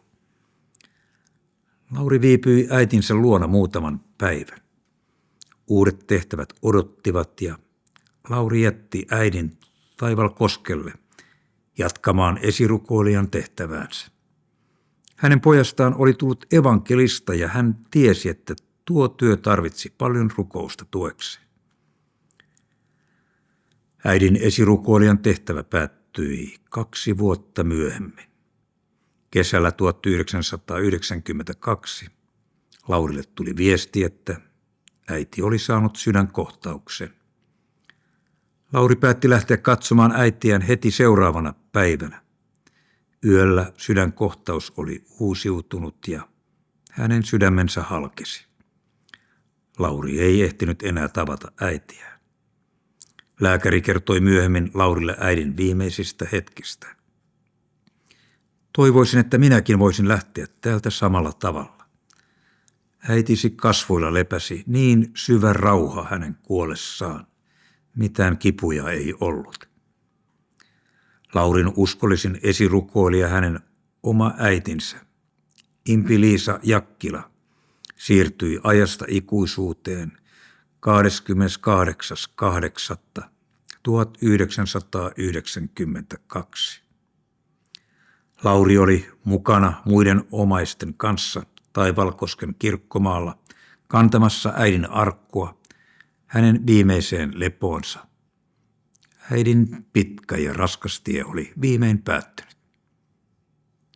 Pari vuotta tämän jälkeen kuoli Laurin veli Olli ja jälleen vietettiin Jakkilan suvussa hautajaisia. Laurin veli oli ollut raitismies aina siihen asti, kun Lauri oli tullut uskoon. Laurin raitistuttua oli veli alkanut juoda. Hän kuoli helmikuussa 1995. Ollin hautajaisista ei ollut kulunut kuin puoli vuotta, kun tuli siskon vuoro. Haudatessaan siskonsa Anna-Liisan syyskuussa 1995 Lauri jäi Jakkilan perheestä yksin jäljellä. Siskon hautajaisissa Taivalkosken kirkkoherra lausui hautajaispuheessaan: kaikki me ajattelimme aikanaan, että Lauri lähtee tästä perheestä ensimmäisenä. Toisin kuitenkin kävi. Nyt Lauri on koko perheestä ainoana jäljellä. Jumalan tiet ovat niin toisenlaiset kuin me kuvittelemme. Luku 5. Lauri istui yksin pelastusarmeijan asuntolassa omassa huoneessaan. Oli varhainen lauantai-aamuvuonna 1990. Hän piteli kädessään 20 markan seteliä ja mietti, miten käyttäisi viimeiset rahansa, jotka olivat jäljellä vaatimattomaan elämiseen. Oli suunniteltava tarkoin viikonlopun ostokset, jotta rahat riittäisivät. Laurin laskelmien mukaan rahaa olisi jäljellä piimätölkkiin ja lenkkimakkaraan. Lauri istui sänkynsä laidalla mietteissään, kun hänen eteensä vastapäisen seinän viereen ilmestyi kasa jalokiviä. Lauri katseli kristalliläjää hämmästyneenä ja mietti, mistä ihmeestä ne tuohon ilmestyivät. Kimaltelevia kristalleja oli kasapäin. Niitä katsellessaan Pyhä Henki puhui Laurin sydämelle. Sinä tulet viemään avustusta Viroon, Tarton kirurgiseen lastensairaalaan. Sitten kristalliläjä katosi. Lauri pyöritteli käteensä jäänyttä 20 ja mietti, millä ihmeen rahalla hän sinne Viroon lähtee avustusta viemään, kun rahat eivät tahdo riittää edes piimätölkkiin. Näky oli selvä, eikä sen sanomasta voinut erehtyä. Lauri oli lukenut paljon Raamattua sen jälkeen, kun hän oli nähnyt ensimmäisen ilmestyksensä perjantaikodin takkahuoneessa. Hän oli löytänyt Raamatusta samanlaisia tapahtumia. Paavalille Jeesus oli ilmestynyt ensimmäisen kerran Damaskon tiellä. Hänkin oli nähnyt kirkkaan valon. Jeesus oli kysynyt häneltä: Saul, Saul, miksi vainoat minua? Ilmestyskirjassa Johannes oli kohdannut näyssä Jeesuksen. Koko ilmestyskirja on yhtä suurta näkyä. Näkyjen kautta Jumala näytti joskus puhuvan ihmisille. Lauri lähti ostamaan piimäpurkkia ja lenkkimakkaraa. Kulkiessaan ympyrätalon ohitse hän huomasi luontaistavara-kaupan edessä mainoksen: ota tästä koko päivän vitamiinitarpeet. Kyltin edessä oli vati, jossa oli vitamiiniannosten näytepusseja. Lauri katseli pusseja hetken ja astui kauppaan sisälle. Hän kysyi kauppialta, saisiko hän ottaa pusseja vähän enemmän. Ota vaikka kaikki taskut täyteen, vastasi myyjä. Lauri sulloi taskuunsa vitamiinipusseja ja kiitti kohteliaasti. Hän palasi pelastusarmeijan asuntolaan, missä hän sekoitti vitamiineja kuumaan veteen ja tutki samalla pusseja tarkemmin. Tässähän on todellakin koko päiväksi kaikki, mitä tarvitaan. Piimäpurkki ja lenkkimakkara jäivät ostamatta. Hänestä alkoi tuntua siltä, ettei köyhyys sittenkään ollut este Jumalalle toteuttaa omia aivoituksiaan. Ehkä se näky oli Jumalalta. Ehkä Tarton lasten sairaalallekin löytyy jostain apua, vaikka minulla itselläni onkin Matti kukkarossa. Lauri päätti ottaa selvää, onko Tartossa kirurgista lastensairaalaa. Suomen naapurimaassa Virossa elettiin tuolloin hyvin kriittisiä ja vaikeita aikoja. Takana oli toisesta maailmansodasta asti jatkunut elämä Neuvostoliiton puristuksessa ja osana sen suurta imperiumia. Takana oli monen sukupolven katkerat kokemukset aina Siperiaan karkoituksia myöten. Tšernobylin ydinvoimala onnettomuus 26.4.1986 oli osoittanut jälleen elämän turvattomuuden suurvallan etupiirissä, kun joukko virolaisia oli viety pakolla pelastustöihin ydinonnettomuusalueelle. Kansa oli elänyt puutteessa ja jatkuvassa pelossa, joka oli jättänyt syvän jälkensä. Lähes kaikki virolaiset halusivat vapautta ja oikeutta päättää itse kohtalostaan. Mihail Gorbatsovin aloittama uudistuspolitiikka oli avannut uudet mahdollisuudet virolaisen identiteetin vahvistamiselle. Samalla vuosikymmeniä pimenossa pidetyt vääryydet olivat alkaneet tulla julkisuuteen. Viron korkein neuvosto oli hyväksynyt 7.12.1988 maan viralliseksi kieleksi viron kielen, ja stalinismin aikaiset oikeudenvastaiset massasiirrot oli leimattu inhimillisyyden vastaisiksi rikoksiksi. Pian tämän jälkeen virolaiset olivat viettäneet joulua ensimmäisen kerran vuosikymmeniin, ja Tarton tähtitornin oli nostettu Viron sinimustavalkoinen lippu. Kehitys kulki kiihtyvällä vauhdilla vääjäämättä kohti historiallista murrosta. Helmikuun 24. päivänä 1989 nousi Tallinnan Pitkän Hermannin torniin Viron lippu, ja maa vietti ensimmäistä kertaa vuosikymmeniin itsenäisyyspäivää. Siihen asti itsenäisyyspäivän viettäminen oli ollut ankarasti kiellettyä. Elokuussa muodostettiin Baltian ketju, moninkertainen yhtenäinen ihmisketju, Tallinnasta Riian kautta Vilnaan. Televisiokuvat ihmisketjusta levisivät kaikkialle maailmaan. Kuukautta myöhemmin Neuvostoliiton kommunistisen puolue tuomitsi kansalaisuuspolitiikan ja venäjän kielelle annettiin yleisvaltion kielen asema. Viron kongressin ensimmäisessä istunnossa 11.–12.3.1990 hyväksyttiin ohjelma Viron tasavallan itsenäisyyden palauttamiseksi. 2 päivää myöhemmin Interliike piti Tallinnassa mielenosoituksen vaatien taistelun jatkamista Neuvostoliiton yhtenäisyyden puolesta.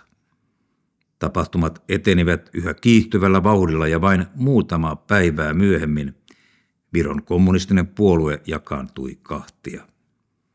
Maaliskuun lopulla Viron korkein neuvosto hyväksyi lain Viron valtiollisesta asemasta ja julisti siirtymäkauden Viron tasavallan perustuslaillisten valtion elinten luomiseksi. Toukokuussa Gorbatsov vastasi julistamalla Viron korkeimman neuvoston kansalaisuuspäätökset mitättömiksi. Interliikkeen venäläiset kannattajat lähtivät liikkeelle ja murtivat Toompean linnan portin tunkeutuen parlamentin pihalle. Pääministeri Savisaar vastasi kutsumalla radiolla 1000 tallinnalaiset Tompealle puolustamaan parlamenttia, ja Interliike joutui vetäytymään. Se hyökkäsi pian uudelleen julistamalla lakon. Tammikuun alussa 1991 neuvostosotilaat valloittivat Riian lehdistötalon ja Viroon tuotiin neuvostoarmeijan laskuvarjosotilaita. Veren vuodatus alkoi Vilnassa ja neuvostosotilaat valloittivat Liettuan television. Silloin Boris Jeltsin puuttui tilanteeseen. Hän tapasi Viron ja muiden Baltian maiden johtajat ja vetosi YK:n pääsihteeriin ja Gorbatsoviin tilanteen rauhoittamiseksi. Viron interryhmä ei välittänyt vetoomuksista, vaan ryhtyi perustamaan taisteluryhmiä ja propaganda-asema Nadezhdaa. Tuompealla alettiin varautua pahimpaan ja rakennettiin barrikaadeja kiven lohkareista ja rakennuselementeistä. Historian virta näytti vievän maata kohti lopullista räjähdystä, kunnes tapahtumiin tuli mullistava käänne. Vanhakantaiset kommunistit yrittivät vallankaappausta ja syrjäyttivät hetkeksi Mihail Gorbatsovin 19.8.1991. Seuraavana päivänä kello 23.15 Viron korkein neuvosto hyväksyi päätöksen Viron valtiollisesta itsenäisyydestä ja Viro julistautui itsenäiseksi.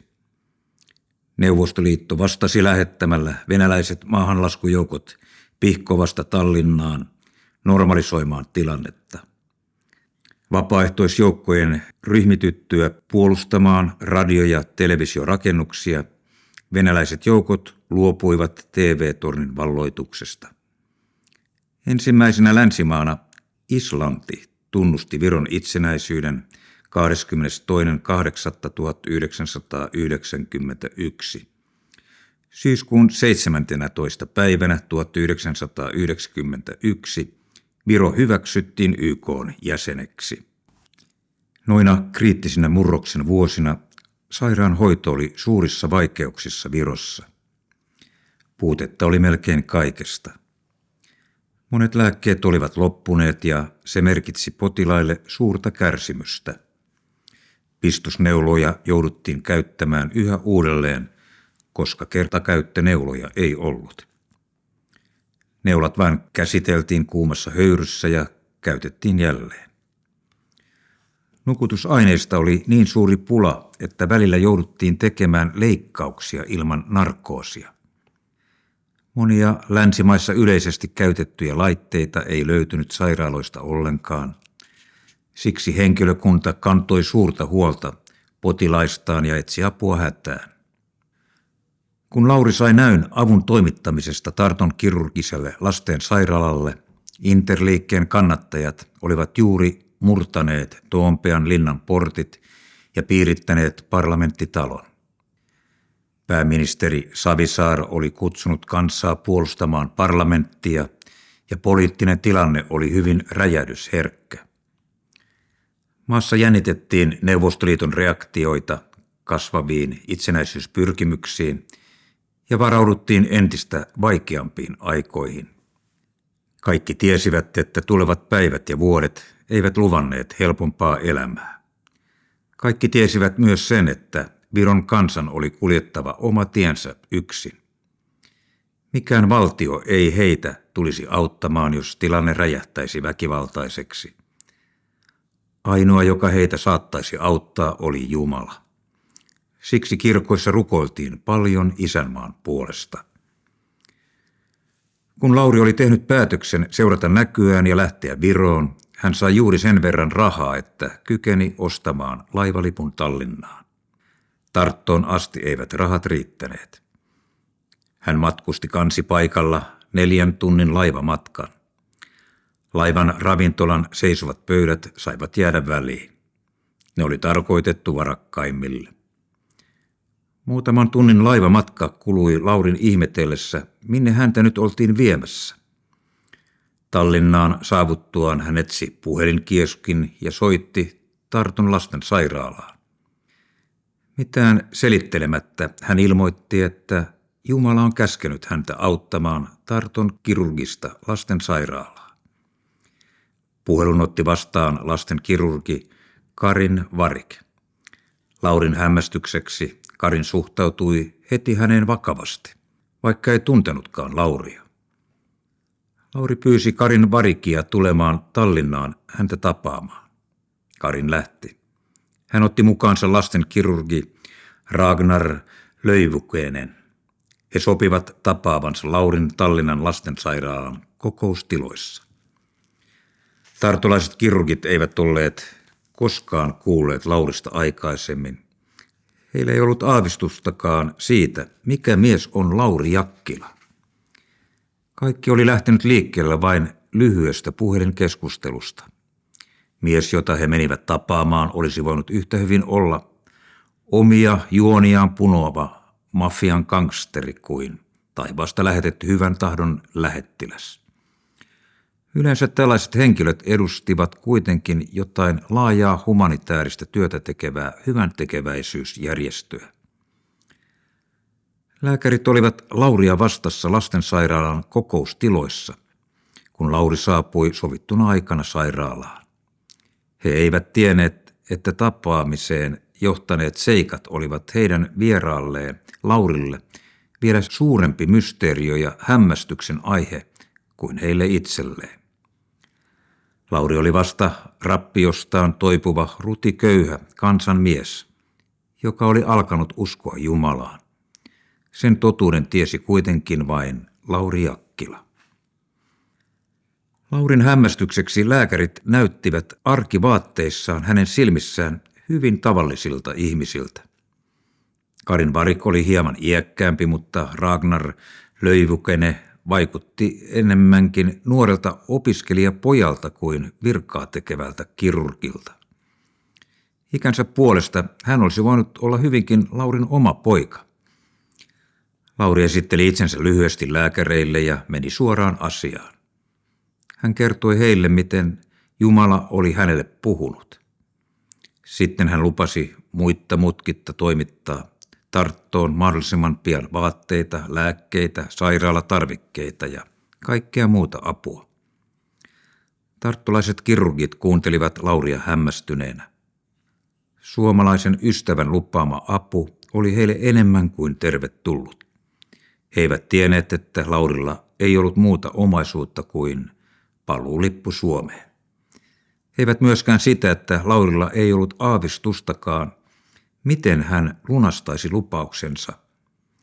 Hän vain uskoi, että jos Jumala on antanut tehtävän, hän myös hoitaa sen loppuun. Tuo luottamus sai Laurin vaikuttamaan vakuuttavalta lääkäreidenkin silmissä. Laurin ja lääkäreiden palaveri päättyi pian lämpimään kädenpuristukseen Tallinnan lastensairaalan kokoustiloissa. Lääkärit lähtivät toivorikkaina Tarttoon ja Lauri matkusti laivalla takaisin Suomeen. Laivamatkalla hän suunnitteli jo seuraavaa askelta. Heti kotiin päästyään hän ottaisi yhteyttä eri sairaaloihin. Hän kertoisi hankkimansa avustusta Tarton kirurgiselle lastensairaalalle. Näin hän toimikin päästyään Helsinkiin. Hän sai heti vasta kaikua pyynnölleen ja tavaraa alkoi virrata Marian ja Laakson sairaaloista. Myös Jorvin sairaala Espoossa lähti avustukseen mukaan.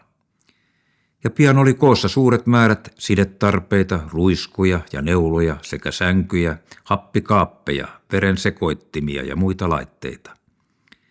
Myös eri lääketehtaat lähtivät mukaan. Lastenvaippoja ja kalliita lääkkeitä tuli suuret määrät toimitettavaksi Viroon. Kaikille lahjoittajille luvattiin dokumentti, joka todisti, että lähetys on myös mennyt perille. Parin viikon kuluttua ensimmäinen lasti Tarttoon oli jo valmiina lähtemään liikkeelle. Sairaalan johtajaprofessori Udo Reino oli Tarttoon menevän tien varressa vastassa ladallaan, kun ensimmäinen lasti lähestyi Tarttua. Siitä lähtien sairaalan johto oli aina 5 kilometrin päässä Tartosta tien varressa vastassa, kun sairaalaan tuli tieto, että uusi avustuslasti oli tulossa. Vuosien aikana Lauri toimitti Tarton kirurgiselle lastensairaalalle monien miljoonien markkojen edestä erilaista avustusta. Laurin vierailut sairaalassa olivat pian arkipäivää Tartossa. Viedessään avustuslasteja hän vei sairaalan potilaille ja henkilökunnalle samalla evankeliumia. Laurin mukana kulki usein ryhmä kristittyjä, joiden joukossa oli myös evankelistoja, pastoreita, soittajia ja laulajia. Sairaalan luentosalissa järjestettiin hengellisiä tilaisuuksia potilaille ja henkilökunnalle. He saivat kiertää myös vapaasti sairaalan osastoilla kertomassa Jumalan rakkaudesta ja jakamassa hengellistä kirjallisuutta ja raamattuja sekä rukoilemassa potilaiden puolesta. Evankelioimisryhmät otettiin aina lämmöllä vastaan. Monet potilaista ja henkilökunnasta antoivat elämänsä Kristukselle vierailujen yhteydessä. Erässä tilaisuudessa 10 valkopukuista hoitajaa ja lääkäriä tuli yhdessä luentosalin etuosaan rukoiltavaksi tilaisuuden päätteeksi. Tällä kertaa joukossa oli myös yksi sinitakkinen mies. Lauri kysyi, mikä hänen tehtävänsä oli sairaalassa. Mies vastasi, että hän oli sairaalan sähkömies. No nyt tulevat sähkötkin kuntoon sairaalassa, vastasi Lauri miehelle. Sähkömieskin antoi elämänsä Kristukselle ja Lauri sai rukoilla hänen puolestaan. Lauri vieraili joukkoinen myös paikallisissa seurakunnissa ja järjesti niissä matkoillaan tilaisuuksia. Pian vierailut laajenivat myös Tarton ympärillä oleville paikkakunnille. Usein seurakuntavierailulla oli mukana sairaalan henkilökuntaa, aina johtavia kirurgeja myöten. Lauri Jakkila nautti suurta arvostusta sen humanitaarisen ja hengellisen työn johdosta, jota hän teki vapaaehtoisesti kärsivien lähimmäistensä auttamiseksi. Hänen avustuksensa seurauksena moni ihmishenki saatiin pelastettua. Vuonna 1993 Tartussa järjestettiin kansainväliset lastenkirurgiset päivät. Tapahtumaan tuli professoreja ja kirurgeja eri puolilta maailmaa. Myös Lauri kutsuttiin päiville mukaan. Useita päiviä kestävään tapahtumaan mahtui monenlaisia tilaisuuksia. Kirurgit keskustelivat lastenkirurgiaan liittyvistä ajankohtaisista aiheista. Lauri kulki heidän joukossaan ymmärtämättä tuon taivaallista kirurgiasta ja vielä vähemmän vieraista kielistä. Lauri puhui vain suomea. Välillä päivien osallistujat yrittivät tutustua Lauriin, mutta se osoittautui mahdottomaksi. Yhteistä kieltä ei löytynyt. Kollega jäi heille arvoitukseksi. Lauri tunsi itsensä ulkopuoliseksi ja yksinäiseksi kulkiessaan tuntemattoman ja tärkeän joukon hännillä. Välillä hän kyseli mielessään, mitä ihmettä hän täällä tekee. Kollegio kiersi myös sairaalan eri osastoilla tutustumassa Tarton kirurgiseen lastensairaalaan. Pysähdyttyään erääseen huoneeseen sairaalan johtaja Uudo Reino esitteli heille uuden happikaapin.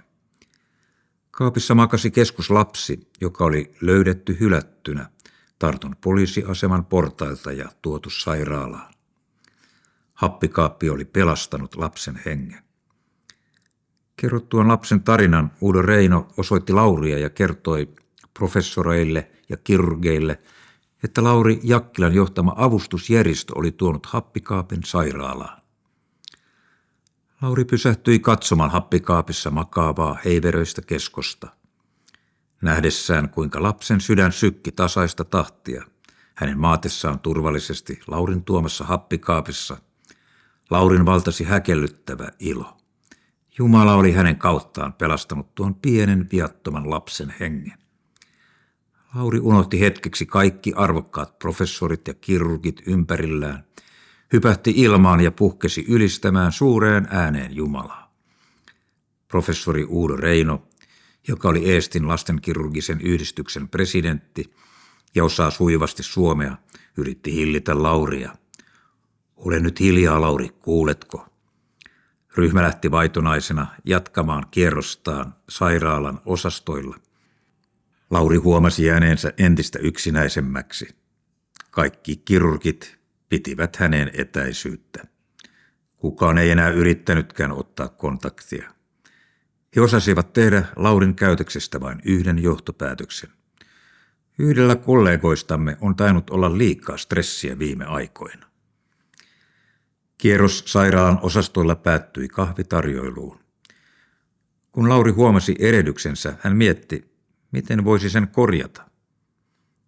Pitäisikö meidän vähän kertoa minusta ja taustastani, jotta nämä ihmiset ymmärtäisivät, miksi minä sillä tavalla käyttäydyin, kysyi Lauri Uudo Reinolta. No, se on vähintä, mitä me voisimme tehdä, vastasi professori. Kahvitarjoilun aikana Lauri kertoi hieman itsestään kirurgeille professorin tulkatessa. He saivat kuulla Laurin tekemästä humanitäärisestä työstä sairaalan hyväksi ja siitä hengellisestä toiminnasta, mitä Lauri oli järjestänyt sairaalan potilaille ja henkilökunnalle. Uudo Reino kertoi, kuinka Laurin hengelliset tilaisuudet ja hänen vierailunsa sairaalan osastoilla olivat selvästi vaikuttaneet sairaalan ilmapiiriin myönteisesti. Hän vakuutti kuulijoille, että myös potilaat ovat kokeneet Laurin hengellisen työn hyvin myönteisenä. Tämän jälkeen Uudo Reino selitti Laurin aikaisempaa käytöstä. Happikaappi, jossa lapsi makasi, oli Laurin tuoma hänen aikaisemmalla matkallaan. Nähdessään lapsen happikaapissa Lauri liikuttui sisäisessä maailmassaan lapsen pelastumisesta ja unohti hetkeksi, missä oli. Laurin vieressä istui puolan-saksalainen professori. Nyt minä ymmärrän, miksi sinä sillä tavalla käyttäydyt, hän sanoi Laurille saksaksi kuultuaan Uudo Reinon selityksen. Hän otti Laurin syliinsä ja halasi häntä kyyneleet silmissä. Professori Reinon puheen jälkeen kirurgien asenteet Lauriin muuttuivat. Hänet hyväksyttiin joukkoon ja muutama suomalainen osanottaja tuli tutustumaan Lauriin paremmin. He auttoivat myöhemmin Lauria avustusten saannissa Suomen sairaaloista Tarttoon. Kahvitarjoilun jälkeen Laurille myönnettiin viralliset valtuudet edustaa Eestin lastenkirurgista yhdistystä kaikkialla maailmassa. Samoin hänet nimitettiin Tarton yliopistollisen keskussairaalan edustajaksi kaikkialla maailmassa. Valtuudet koskivat humanitaarista avustustoimintaa. Se helpotti hänen työtään huomattavasti. Näin hän sai virallisesti hankkia avustusta yhdistyksen ja sairaalan nimissä. Vähitellen sairaalan johtajista ja henkilökunnasta tuli Laurin hyviä ystäviä. Heidän kanssaan hän vietti vapaa-iltojaan vieraillessaan Tartossa. Professori Uudo Reino oli ollut puoluejohtaja Brezhnevin henkilääkärinä Helsingin Etykin aikana, ja hänellä riitti mielenkiintoisia kertomuksia niiltä ajoilta, jolloin Viro oli osa Neuvostoliittoa. Maa oli juuri itsenäistynyt ja Lauri kuunteli mielellään kertomuksia Neuvostoliiton ajoista. Eräänä iltana apulasjohtaja Karin Varik oli lämmittänyt saunan Laurille ja Uudo Reinolle kotonaan. Professori Reino oli kova saunomaan ja halusi näyttää Laurille ja hänen ystävilleen, että hän oli todellinen löylymies. Reino alkoi heittää löylyä. Lauri huomasi professorin pyrkimyksen ja tarttui vesisankoon. Hän tyhjensi koko sangollisen vettä kiukaalle. Kaikki muut ryntäsivät saunasta ulos paitsi Lauri. Hän osasi kylpeä. Professori kyseli pesuhuoneessa muilta miehiltä, tuliko Lauri ulos saunasta. Ei tullut, siellä se vielä kylpeä. Uudo Reinolta paloi korvan nipukka ja samoin kirurgi Ragnar Löyvukenelta. Laurin ystävältä Markku Lappalaiselta paloi olkapää. Lauri jatkoi saunomista ja heitteli lisää löylyä. Kun Lauri viimein tuli ulos saunasta, professori ei millään ollut uskoa, ettei Laurilla ollut kehossaan minkäänlaista palovammaa. Hän tutki Lauria eri puolilta tarkkaan. Ei voi olla totta, hän hoki moneen kertaan. Tiedätkö, Udo, että helvetissä ei ole jäädytyspaikkaa, sanaili Lauri professorille. Yhteiset kylvyt Uudo Reinon kanssa loppuivat vähäksi aikaa. Aina tavatessaan Udo muisteli viimeiset kokemuksensa saunassa. En lähde, Lauri, sinun kanssasi saunaan, hän lausui usein ensimmäisenä.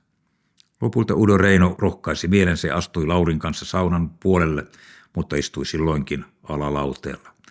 Sieltä ehtii nopeasti ulos, jos Lauri rupeaa heittämään löylyä.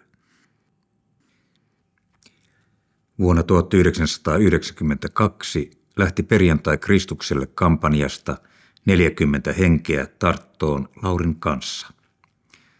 Tallinnan ja Tarton välisellä tiellä 5 kilometriä ennen Tarttoa oli bussia vastassa professori Uudo Reino ladallaan. Perillä vieraat vietiin sairaalan vierashotelliin, jossa heidät majoitettiin ilmaiseksi. Henkilökunta otti heidät lämpimästi vastaan. Monilla vierailla meni pitkän aikaa ennen kuin he ymmärsivät, että hyvin tavallisen tuntuiset uudet tuttavat olivat sairaalan kirurgeja, joukossa yliopiston professorikin. He kantoivat vastuun koko sairaalan toiminnasta. Näistä ihmisistä henki sellaista nöyryyttä ja avoimuutta, johon ei ollut totuttu Suomessa. Jotkut miettivät pitkään, mistä tuo mahtoi johtua, ja tulivat siihen johtopäätökseen, että virolaisten raskas historia Neuvostoliiton puristuksessa sekä vaikeat ajat itsenäistymisen kynnyksellä olivat jättäneet heihin oman jälkensä. Tuo jälki oli hyvin kaunis. He suhtautuivat kunnioittavasti suomalaisiin, jotka evankelistoina olivat tulleet heidän vieraakseen. He osallistuivat kaikkiin evankelioimistilaisuuksiin sairaalassa ja kulkivat myös suomalaisten mukana heidän vieraillessaan eri seurakunnissa, Tartossa ja Elvassa. He uhrasivat paljon kallista aikaansa huolehtiessaan evankelioimisryhmän ylöspidosta. Vierailun aikana Perjantai Kristukselle -kampanjan ryhmä näki, miten syvä oli se luottamus ja ystävyys, joka oli syntynyt Laurin ja sairaalan johdon sekä henkilökunnan välillä. Virolaiset eivät olleet ystävällisiä vain kohteliaisuudesta, vaan sydämestään. He saivat myös nähdä, miten avoimesti potilaat ottivat ulkomaiset vierat vastaan, heidän kiertäessään eri osastoilla keskustelemassa ja rukoilemassa potilaiden kanssa, sekä jakamassa viron kielistä hengellistä kirjallisuutta. Jumala oli tehnyt Laurin kautta merkittävää työtä tuossa kaupungissa. Harva Suomessa tiesi tuosta työstä mitään. Luku 6.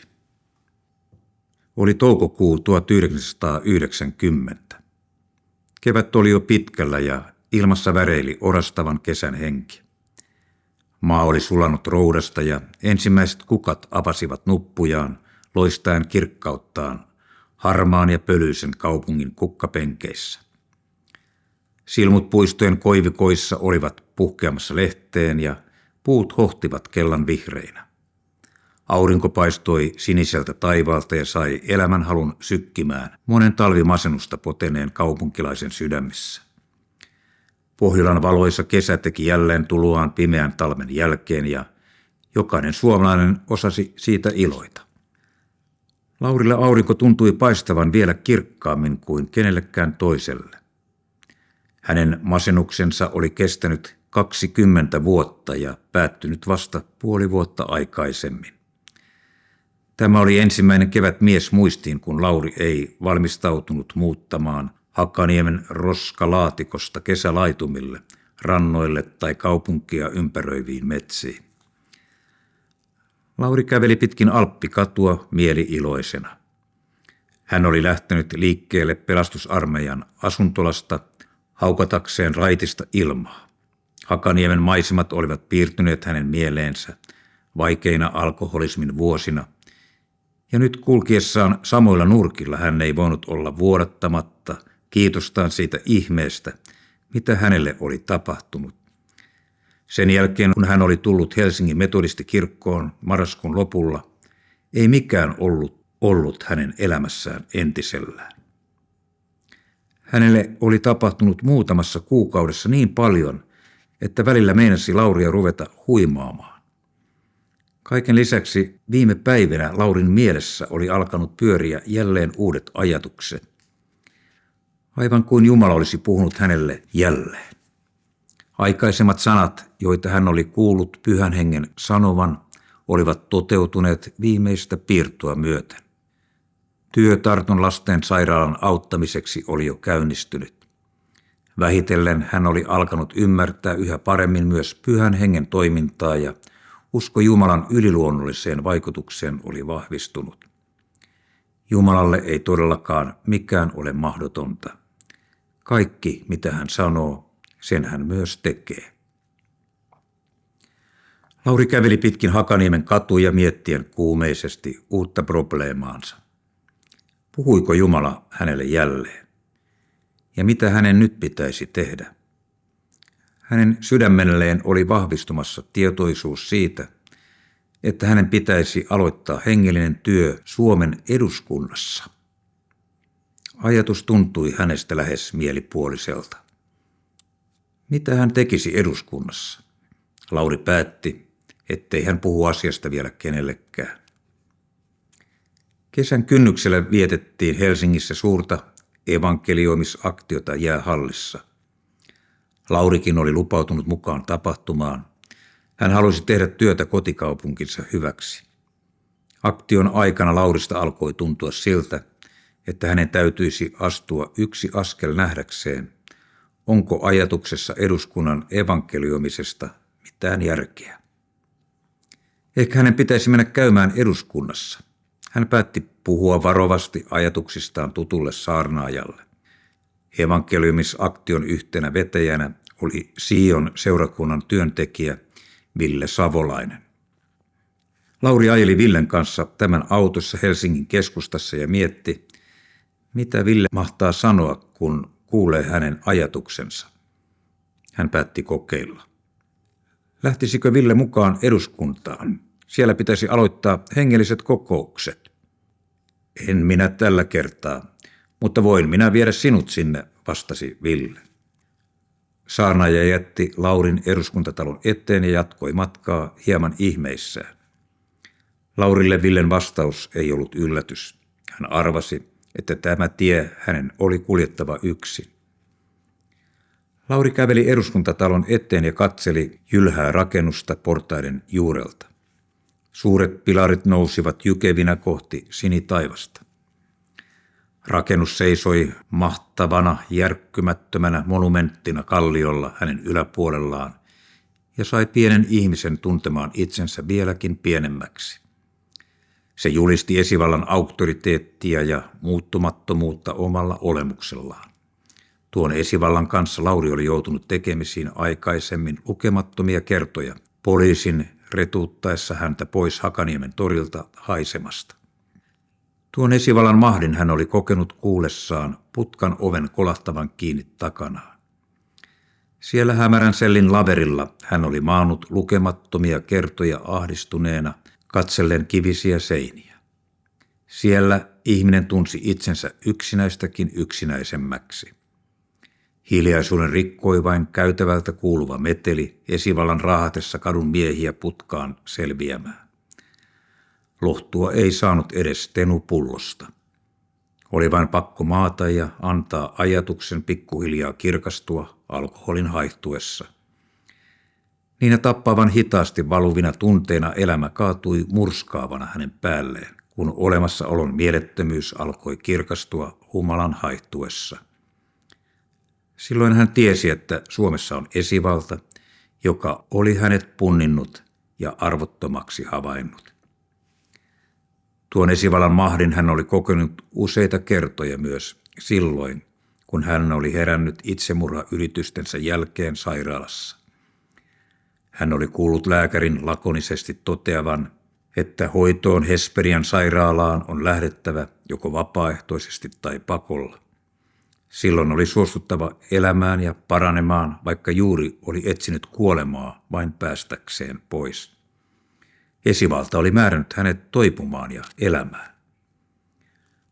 Lauri katseli edessään kohoavia valtavia pilareita. Raitistuttuaan hän oli ruvennut näkemään elämää uudella tavalla.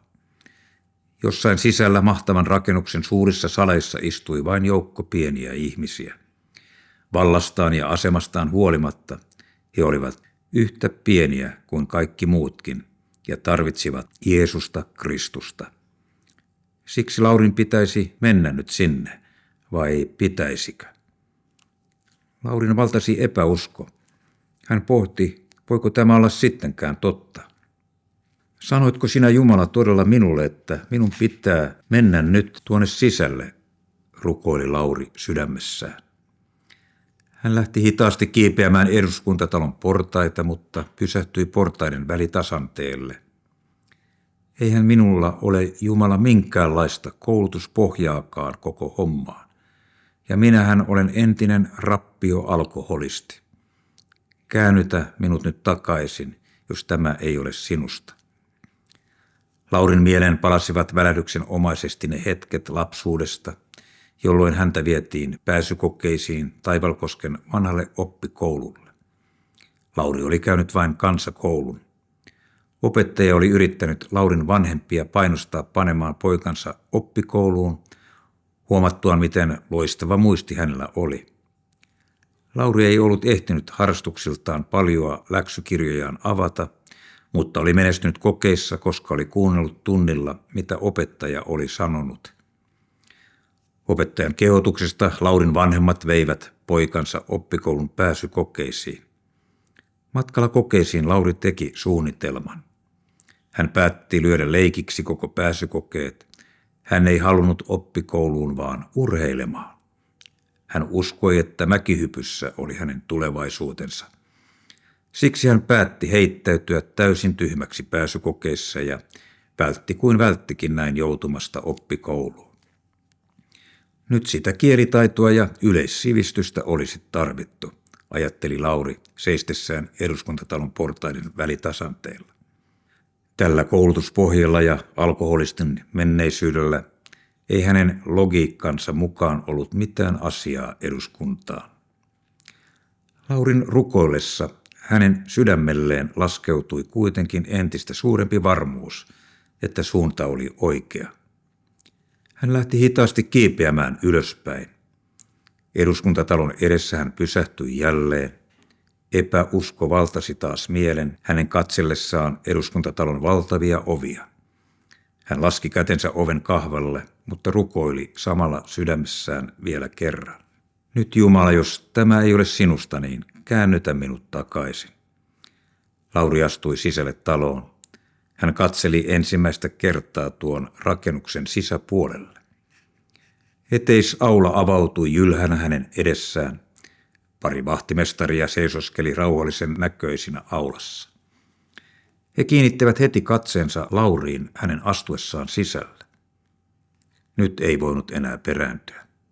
Lauri rohkaisi mielensä ja astui vahtimestareiden luokse. Kansanmiehen tapaansa hän sanoi kaihtelematta asiansa. Tämä talo tarvitsee evankeliumia. Monenlaisia kaistapäitä oli vuosien aikana eduskuntaan yrittänyt ja siksi vahtimestareiden asenne ei ollut kovin myötäilevä. He osoittivat ulko-ovea. Samassa kansanedustaja Esko-Juhani Tennilä astui ovesta sisälle. Lauri oli lukenut juuri pari viikkoa aikaisemmin Apu-lehdestä Tennilästä artikkelin. Siinä oli kuva kansanedustajasta pelaamassa jalkapalloa arkkipiispa Wikströmin kanssa. Molemmat harrastivat jalkapalloa ja olivat otelleet samassa ottelussa, vaikkakin eri joukkueissa. Lehtikuvasta olivat Tennilän kasvot jääneet Laurin mieleen. Kovasta alkoholin käytöstä huolimatta Lauri muisti oli säilynyt veitsen terävänä. Hei Esko-Juhani Tennilä, huudatti Lauri kansanedustajalle. Kohteliaana miehenä Tennilä pysähtyi heti kysymään, mitä asiaa vieraalla mahtoi olla. Lauri kertoi kansanedustajalle muutamalla lauseella elämästään ja antoi Tennilälle esitteen, joka hänellä sattui olemaan taskussaan jäähallin tapahtuman johdosta. Vahtimestarit ilmeisesti ajattelivat, että Lauri oli hyväkin tuttu kansanedustajan kanssa ja antoivat Laurin rauhassa keskustella asiansa loppuun. Tennilän jatkettua matkaa Lauri kääntyi uudelleen vahtimestareiden puoleen, joiden asenne oli jo hieman muuttunut. Minä haluaisin tavata eduskunnan turvallisuuspäällikön. Laurilla ei ollut aavistustakaan, onko koko talossa turvallisuuspäällikköä. Vahtimestarit soittivat puhelimella turvallisuuspäällikölle ja antoivat luurin Laurille. Hän kertoi päällikölle haluavansa tavata hänet mahdollisimman pian. Turvallisuuspäällikkö oli juuri lähdössä syömään ja lupasi tulla samalla tapaamaan Lauria alakertaan. Lauri odotteli jännittyneenä, millainen mies sieltä ilmestyisi. Pian turvallisuuspäällikkö olikin jo alhaalla ja he istuivat hetkeksi aulaan keskustelemaan. Minä haluaisin pitää täällä eduskunnassa hengellisen kokouksen, aloitti Lauri. No, onhan täällä talossa pappeja ja kaikkia muitakin. Piispoja ei taida olla, mutta muita löytyy. Miten sinä ajattelet, että juuri sinun pitäisi pitää täällä hengellinen tilaisuus? No, en minä tiedä, kun Jumala minulle puhui. Oletko varma, että Jumala on sinulle puhunut? Kuunnellessaan Savolaa Lauri huomasi hänen puhuvan tuttua murretta. Hän päätti vaihtaa puheen aihetta. Mistä päin sinä muuten olet kotoisin, kysäisi Lauri. Minä olen ollut Kuusamossa nimismiehenä. No, minä kuuntelinkin sinun murrettasi, että kuulostaa tutulta. Minä olen Taivalkoskelta naapurista. Minun velipoika on ollut Kuusamossa autokoulun opettajana. Lauri kertoi veljensä nimen.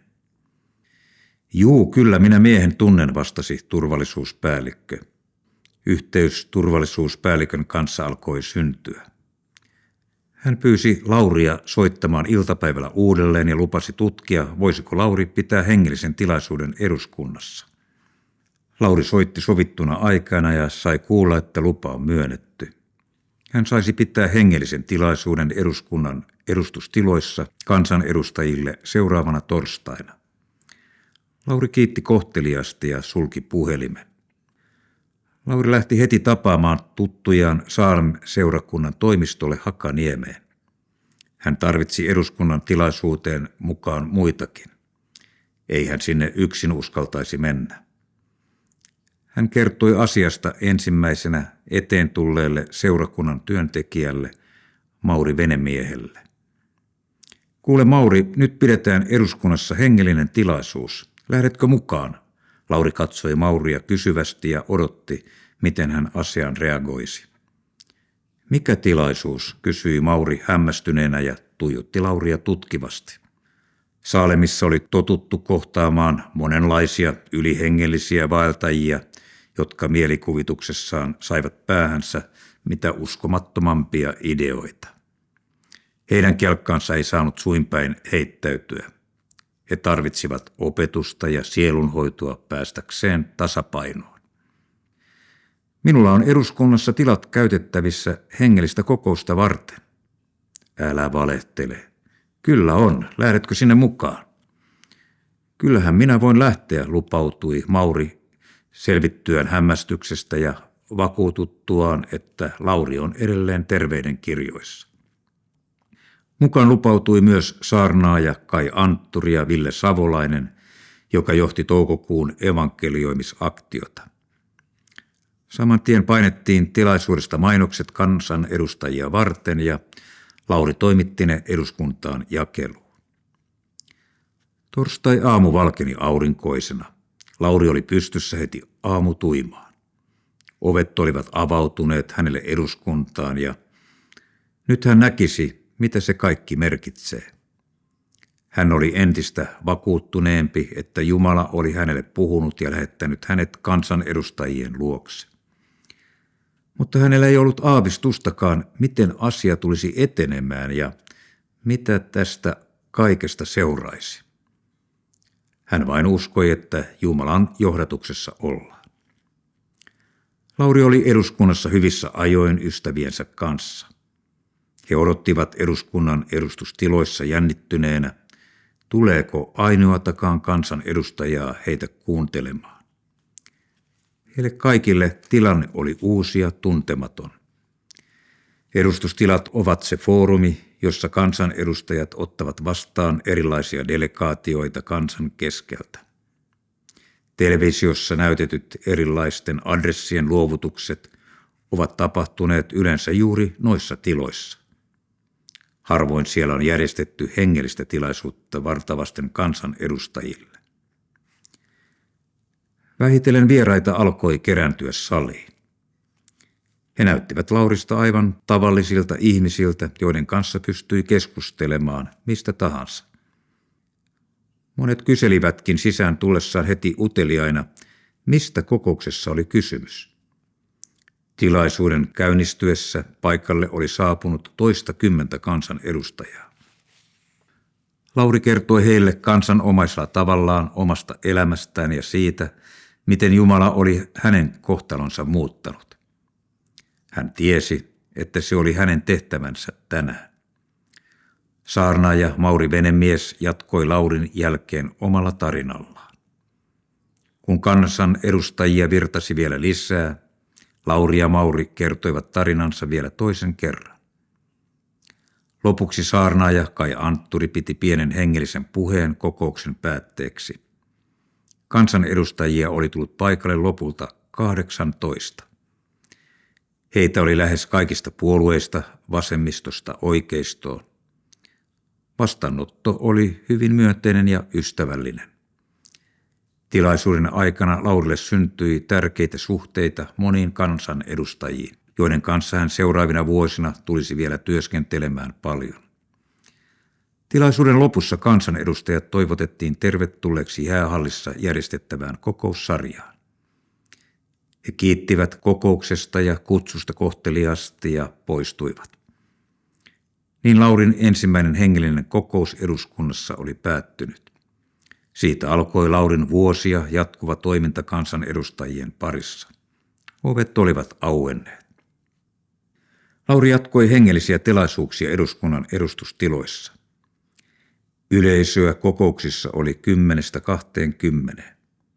Monien kansanedustajien puolesta Lauri sai vuosien aikana rukoilla yksityisesti. Monet jättivät hänelle myös erilaisia henkilökohtaisia ja työhön liittyviä rukousaiheita. Vähitellen hän ystävystyi suureen joukkoon eduskunnan väkeä. Hänestä tuli uskollinen asiakas myös eduskunnan kahvilassa, missä hän tapasi tuttuja kansanedustajia viikoittain. Pian Lauri sai virallisen lehdistökortin, jonka turvin hän saattoi kulkea eduskunnassa silloin, kun halusi. Laurin tarvitessa erilaisiin hankkeisiinsa arvovaltaista tukea, hän sai helposti rinnalleen tuttua väkeä Arkadianmäeltä.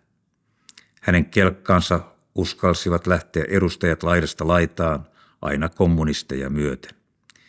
Pian välit vahtimestareihinkin paranivat ja hänelle avattiin ovet kohteliaasti aina hänen saapuessaan asioimaan Arkadianmäelle. Turvallisuuspäällikkö Savolan kanssa he nauroivat myöhemmin koomista ensitapaamistaan. Pian eduskunnan ovien avauduttua Laurin tielle tuli uusia mutkia. Hovioikeudessa käsiteltiin joukko Laurin tekemiä pieniä rikoksia, joihin hän oli syyllistynyt juovuksissa ennen uskoon tuloa. Tuomio oli 5 kuukautta vankeutta.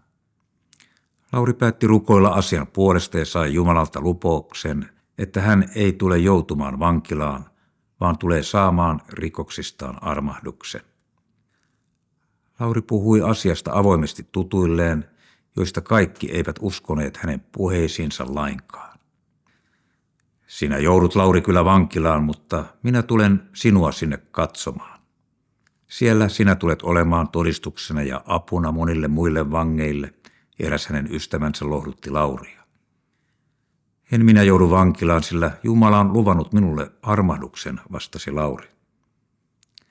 Lauri anoi armahdusta Suomen tasavallan presidentiltä ja jäi odottamaan vastausta. Joulukuussa hän sai kirjeen, jossa oli presidentti Koiviston kielteinen vastaus Laurin anomukseen. Hänen anomuksensa oli hylätty. Lauri painui ihmetellen polvilleen ja kysyi Jumalalta, miksi tässä näin kävi.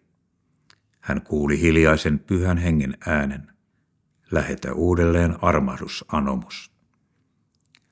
Lauri teki niin ja pyysi Vaholta lykkäystä tuomiolleen, kunnes uusi armahdusanomus olisi käsitelty. Hänen armahdustaan ryhtyivät puoltamaan muun muassa kansanedustajat Arno von Bell, Eeva-Liisa Moilanen ja Toimi Kankaanniemi. Laurin armahdusanomus tuli valtioneuvoston käsiteltäväksi toukokuussa 1991. Korkein oikeus ei ollut puoltanut armahdusta. Oikeusministeri esitteli armahdusanomuksen presidentti Koivistolle, koko valtioneuvoston läsnä ollessa, kuten on tapana. Vastoin korkeimman oikeuden suositusta hän esitti presidentille armahdusta. Presidentti myönsi ministerin esittelyn mukaisesti armahduksen, vaikka hän oli puolta vuotta aikaisemmin sen kieltänyt. Oikeusministeri kertoi myöhemmin ministeri Kankaanniemelle esittäneensä armahdusta vahingossa. Lauri tapasi myöhemmin presidentti Mauno Koiviston. Lauri oli juuri pysäköinyt autonsa toiselle linjalle, kun hän huomasi presidentin kulkevan ohitseen. Lauri huudahti, "Herra tasavallan presidentti." "Niin," vastasi presidentti ja pysähtyi. "Kun minulle tuli tällainen erinomainen tilaisuus, haluaisin kiittää teitä armahduksesta ja siitä, että te olette armahtaneet niin monia vankeja, jotka ovat tulleet uskoon. Tiedän monia sellaisia vankeja, joiden elämässä kaikki on tänään hyvin. Muun muassa Markku Lappalaisen, joka on ollut jo 20 vuotta Merita Pankin vahtimestarina. Hänellä ei ole armahduksen jälkeen ollut minkäänlaisia rikkeitä. Haluan kertoa tämän vain, jos teillä ei aikaisemmin ole ollut näistä tietoa." "Niin, eipä niistä ole yleensä tullut sellaista tietoa myöhemmin. Olipa hyvä, että sain teiltä kuulla tämän asian. Se lämmittää oikein minun mieltäni, kun sain tällaisia hyviä terveisiä." Lauri tapasi armahduksensa jälkeen pian myös naisen, joka oli lohduttanut häntä tuomion johdosta ja luvannut tulla häntä katsomaan vankilaan. Lauri kertoi hänelle iloisena presidentin armahduksesta. Nainen suuttui kuulemastaan ja sanoi, "Sinulle se näyttää kaikki onnistuvan." Hän oli vihainen Laurille pitkän aikaa. Muutamaa vuotta myöhemmin Laurille tuli erikoinen puhelu. Hänen puolensa kääntyi vasta uskoon tullut nuori mies pyytäen Laurilta apua. Laurin nimen hän oli saanut kansanedustaja Eeva-Liisa Moilaselta. Mies oli anonut vankilatuomioonsa presidentiltä armahdusta, mutta armahdusanomus oli hylätty. Paikallinen nimismies oli ilmoittanut miehelle, että nyt on vankilaan pakko lähteä. Mies oli soittanut Eeva-Liisa Moilaselle pyytäen häntä tekemään vielä jotakin. Kansanedustaja Moilanen oli todennut, että jos armahdusanomus on hylätty, mitään ei voi enää tehdä, ellei tuolla Jakkilan Laurilla ole vielä jotakin ratkaisua. Mies sai Moilaselta Laurin numeron ja soitti hänelle. Kuultuaan miehen tarinan Lauri otti yhteyttä paikalliseen nimismiehen ja kertoi avoimesti itsestään. Sitten hän kertoi nuorukaisen uskoontulosta ja pyysi nimismieheltä jatkoaikaa armahdusanomuksen uudelleen käsittelyyn. "Ei sitä voi antaa", vastasi nimismies. "Kyllä sinä voit nimismiehenä sen myöntää, jos haluat", jatkoi Lauri. "No, mitä sinä aiot sen jatkoajan puitteissa tehdä?" "Minä tarvitsen sen ajan, jotta saan nämä asiat eteenpäin ja tuolle miehelle armahduksen." "Kuvitteletko sinä, että kun kaikki muut ovat sen kieltäneet, sinä voisit saada sen armahduksen?" "En minä mitään kuvittele, mutta minun Jumalani voi tässä asiassa vielä jotain tehdä." Nimismies myönsi lopulta jatkoajan 2 viikoksi. Lauri ryhtyi toimimaan parhaansa mukaan ja otti yhteyttä asiasta päättäviin tahoihin. 2 viikon kuluttua mies soitti Laurille ja kertoi, "Kuule Lauri, armahdus tuli." Vuonna 1992 Inkerin suomalainen Natalia Metsämaa otti Laurin yhteyttä. Häntä oltiin lähettämässä pois maasta hänen papereissaan olevien puutteiden johdosta. Natalia soitti Laurille ulkomaalaistoimistosta kertoakseen, että mitään ei ole enää tehtävissä. Lauri kysyi Natalialta, mikä oli sen ulkomaalaistoimiston johtajan puhelinnumero. Lauri sai numeron ja soitti johtajalle. "Olen Lauri Jakkila, Eestin lastenkirurgisen yhdistyksen edustaja kaikkialla maailmassa. Soitan Natalia Metsämaan tapauksen johdosta ja pyydän teitä harkitsemaan uudestaan hänen karkoitustaan." Ei siinä ole enää mitään tehtävissä, kun hänet on jo päätetty karkoittaa, vastasi johtaja. Kyllä siihen varmasti jokin muu keino löytyy, jos te tarkastelette tätä asiaa uudestaan. Natalia Metsämaan karkoitus peruutettiin ja hanke raukesi lopulta kokonaan. Natalia sai jäädä maahan. Kesällä 1992 Lauri alkoi kerätä nimilistaa kansanedustajilta esitykseen, jossa kehotettiin Suomen Yleisradiota lisäämään hengellisiä ohjelmia televisioon. 47 kansanedustajaa 8 puolueesta yhtyi vetoomukseen. Seuraavana syksynä Suomen Yleisradion johto kutsuttiin eduskunnan edustustiloihin tilaisuuteen, jossa Lauri luovutti kansanedustajien vetoomuksen. Tilaisuudessa oli läsnä kansanedustajia jokaisesta puolueesta sekä hengellistä edustustoa eri seurakunnista ja kristillisistä järjestöistä. Yleisradiota edusti tilaisuudessa radiojohtaja Tapio Siikala ja Yleisradion varajohtaja Jouni Mykkänen. Yleisradion johto lupasi ryhtyä toimenpiteisiin asian korjaamiseksi. Vetoomuksen takana oli poikkeuksellisen suuri joukko kansanedustajia puoluekentästä toiseen, lähes 1/4 eduskunnasta. Hengellisten ohjelmien tarjonta kasvoikin seuraavina vuosina, mutta ei kaikkien mielestä riittävästi. Vuonna 1995 vetoomus uusittiin. Tällöin allekirjoittajina oli eri seurakuntien ja kristillisten järjestöjen edustajia, jotka vetosivat samalla aiempaan kansanedustajien adressiin. Vetoomus luovutettiin radion johdolle Yleisradion tiloissa Pasilassa. Vuonna 1994 heinäkuussa Lauri soitti eduskuntaan. Hänellä oli erikoinen kysymys esitettävänä. Jumala oli sanonut hänelle, että hänen tulisi järjestää vierailu eduskuntaan marraskuussa. Vierailu tapahtuisi yöllä. Lauri tiedusteli, oliko eduskunta marraskuussa kyseisenä ajankohtana auki. Ei missään tapauksessa, vastattiin puhelimessa. Minä tulen järjestämään vierailun sinne yöllä marraskuussa. Ei tämä ole auki silloin.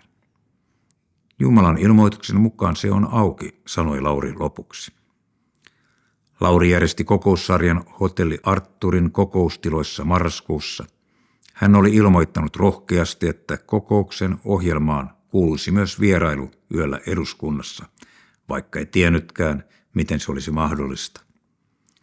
Kokoussali oli tupaten täynnä kuulijoita, kun tapahtuma alkoi. Lokakuun lopulla eduskunnan puhemiesneuvosto oli tehnyt päätöksen, että Suomen liittymistä Euroopan unioniin käsitellään läpi yön marraskuussa kyseisenä päivänä. Kello 1 yöllä 300 ihmistä lähti Laurin johdolla hotelli Artturin kokoussalilta kulkemaan laulavana kulkuana kohti eduskuntataloa. Eduskuntatalon edessä kulkue pysähtyi ja lauloi virren Jumala ompi linnamme. Paikalla oli hälytetty televisiotoimittajat kameroineen. Eduskunnan turvallisuuspäällikkö Savola oli seuraamassa tapahtumaa. Yleisöllä oli oikeus saapua seuraamaan yöllistä istuntoa eduskunnan parvekkeelta, mutta 300 kuulijan saapuminen keskellä yötä eduskuntaan oli harvinainen poikkeus. Televisiokameroiden edessä turvallisuuspäällikkö Savola sanoi toimittajalle, meillä ei ollut tietoa vielä kesällä, että täällä on tällainen kokous keskellä yötä, mutta tuolla Jakkilan Laurilla oli, ja tuossa se näkyy tuon porukkansa kanssa olevan. Kulkue siirtyi laulujen jälkeen eduskunnan lehtereille. Siellä se istui seuraamassa keskustelua ja rukoili isänmaansa puolesta tuona tärkeiden päätösten hetkenä. Eduskunnan puhemies Uosukainen kirjoitti tapahtumasta pakinan myöhemmin Karjala-lehdessä. Siinä hän sanoi, eduskunnan turvallisuuspäällikön puhelin soi.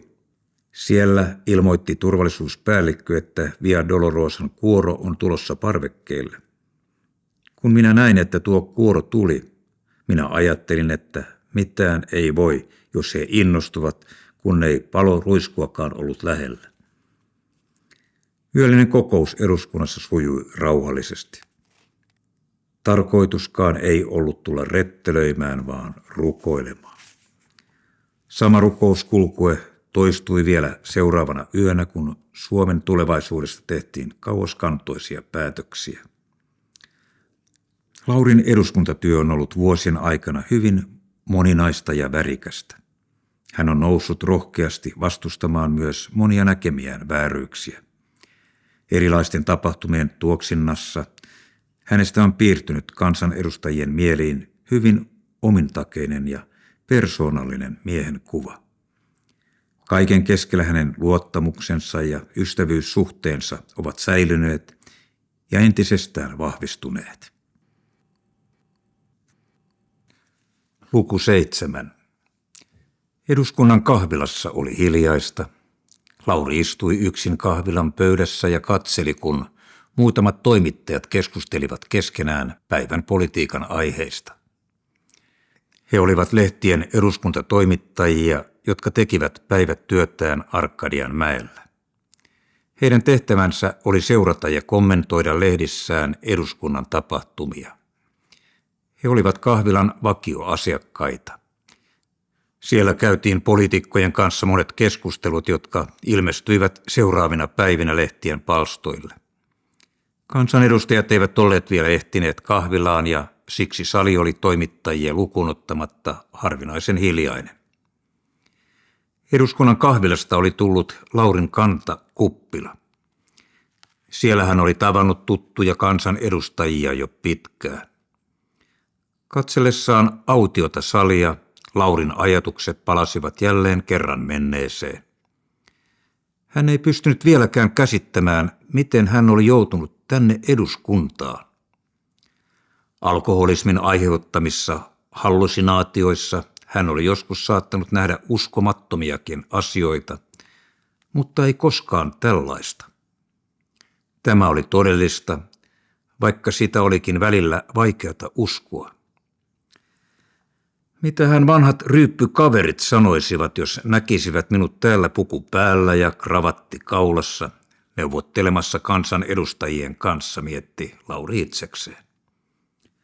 Ottaisivat varmasti heti krapula ryypyn. Hälinä salissa alkoi kasvaa. Kansanedustajia alkoi virrata kahvitauolle. Laurikin sai seuraa Pauli Saapungin istuuduttua hänen pöytäänsä. Pauli oli kutsunut Laurin kahvilaan tavatakseen hänet ja meni heti asiaan.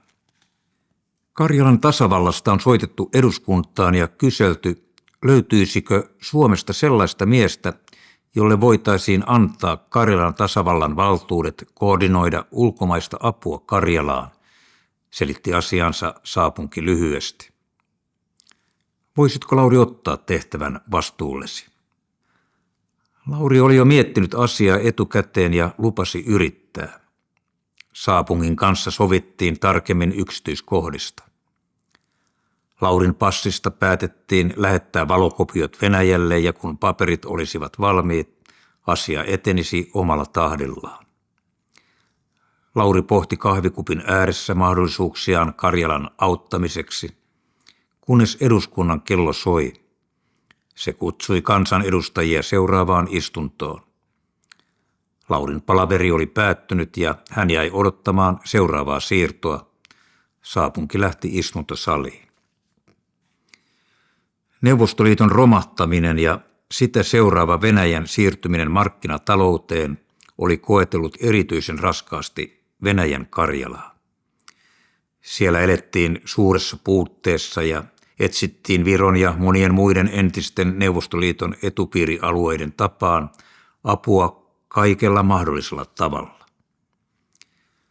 Neuvostoliiton vääristynyt periaate leivän takaamisesta kaikille kansalaisille oli vuosikymmenet tarjonnut puoli-ilmaisen leivän myös Karjalan harvaan asutulle alueelle. Leipä oli ollut entisessä Neuvostoliitossa niin halpaa, että suomalaiset turistitkin ostivat sitä Karjalan läpi kulkiessaan muutamalla 10 pennillä ja kantoivat sitä säkkikaupalla rajan yli kotiin. Sitä käytettiin Neuvostoliitossa jopa karjan ravintona. Leipää myytiin alle tuotantokustannusten. Neuvostojärjestelmän hajottua oli ruoan hinta noussut äkkiä pilviin ja samalla rahat loppuneet. Neuvostojärjestelmän purkaminen ja uuden rakentaminen tilalle lamaannuttivat muutenkin vaikeuksissa olevan yhteiskuntajärjestelmän, ja puute ja ongelmat koettelivat monella tavalla. Todellinen nälän hätäkään ei ollut kaukana kansalaisten arkielämästä. Elokuussa tuli Laurille lopulta kutsu saapua Petroskoihin. Hän pakkasi pienen laukkunsa, puki itsensä edustuskuntoon ja lähti bussilla kohti Petroskoita. Siellä hänet kuljetettiin valtion autolla suoraan Karjalan korkeimpaan neuvostoon, missä Lauri tapasi paikallisen terveysministerin. Lauri otettiin vastaan paikallisissa hallituspiireissä suurella kunnioituksella. Kaikki tiesivät, että hänen kauttaan saatu apu ei vaatisi uusia sijoituksia jo muutenkin rahapulan riivaamassa maassa. Kaikki olisi ilmaista. Tilaisuudessa oli tarkoitus luovuttaa Laurille juhlallisesti valtuudet toimia Karjalan tasavallan virallisena edustajana kaikkialla maailmassa humanitaarisen avun järjestämiseksi Karjalaan. Paikalle oli kutsuttu myös tiedotusvälineiden edustajia raportoimaan asiasta.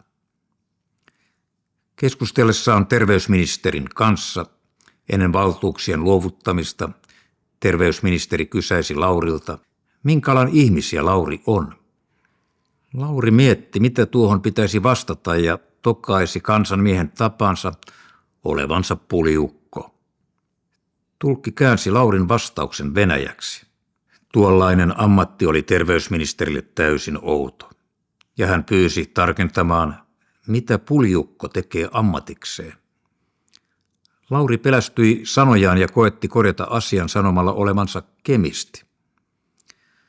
Asuessaan Hakaniemen sillan alla ja roskalaatikoissa häntä pidettiin puljukkojen piirissä hyvänä kemistinä.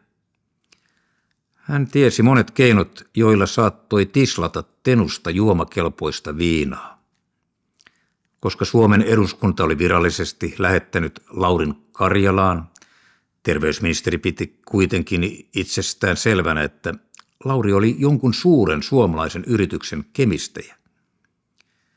Minkä laitoksen kemistejä te olette, kysyi terveysministeri.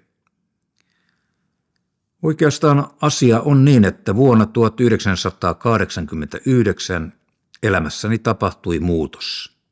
Siihen asti tislasin huoltoasemien tuotteista itselleni juotavaa. Silloin terveysministeri ymmärsi, mistä oli kysymys. Miten on mahdollista, että teitä on näin korkealta taholta suositeltu tällaiseen tehtävään? Minä olen kirjoittanut teille 2 paperit Karjalan terveysministeriön valtuutuksilla.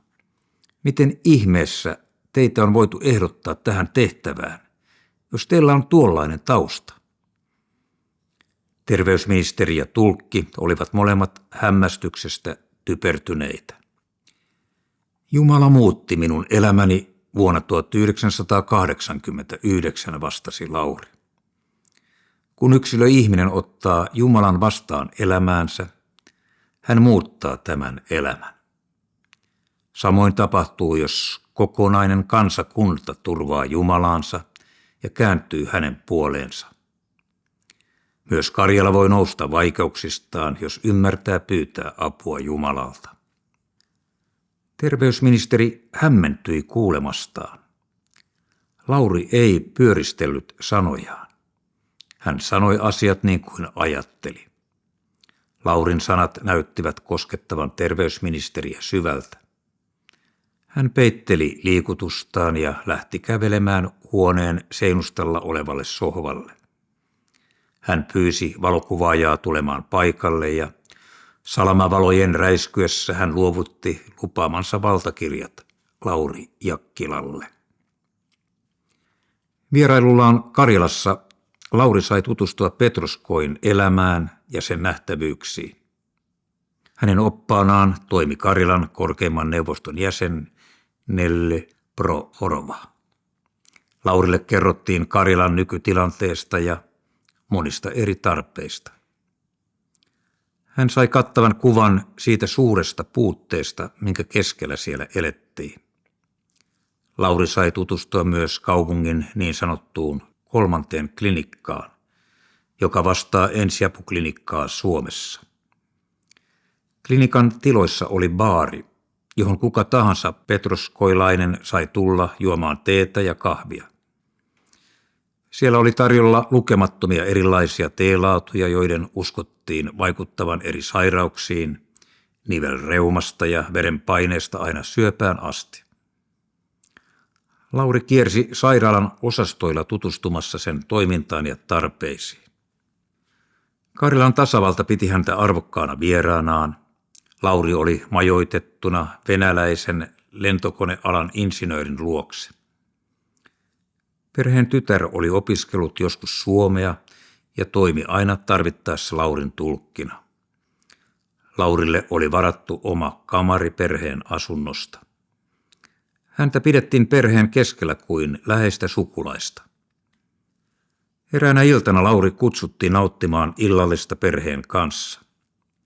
Häntä varten oli katettu runsas illallispöytä. Esille oli nostettu myös vodkapullo ja vodkapikarit. Venäläiseen tapaan ruoan yhteydessä tarjottiin vodkaa. Lauri mietti kuumeisesti syödessään, miten hän selviäisi vodkapikareista loukkaamatta isäntää.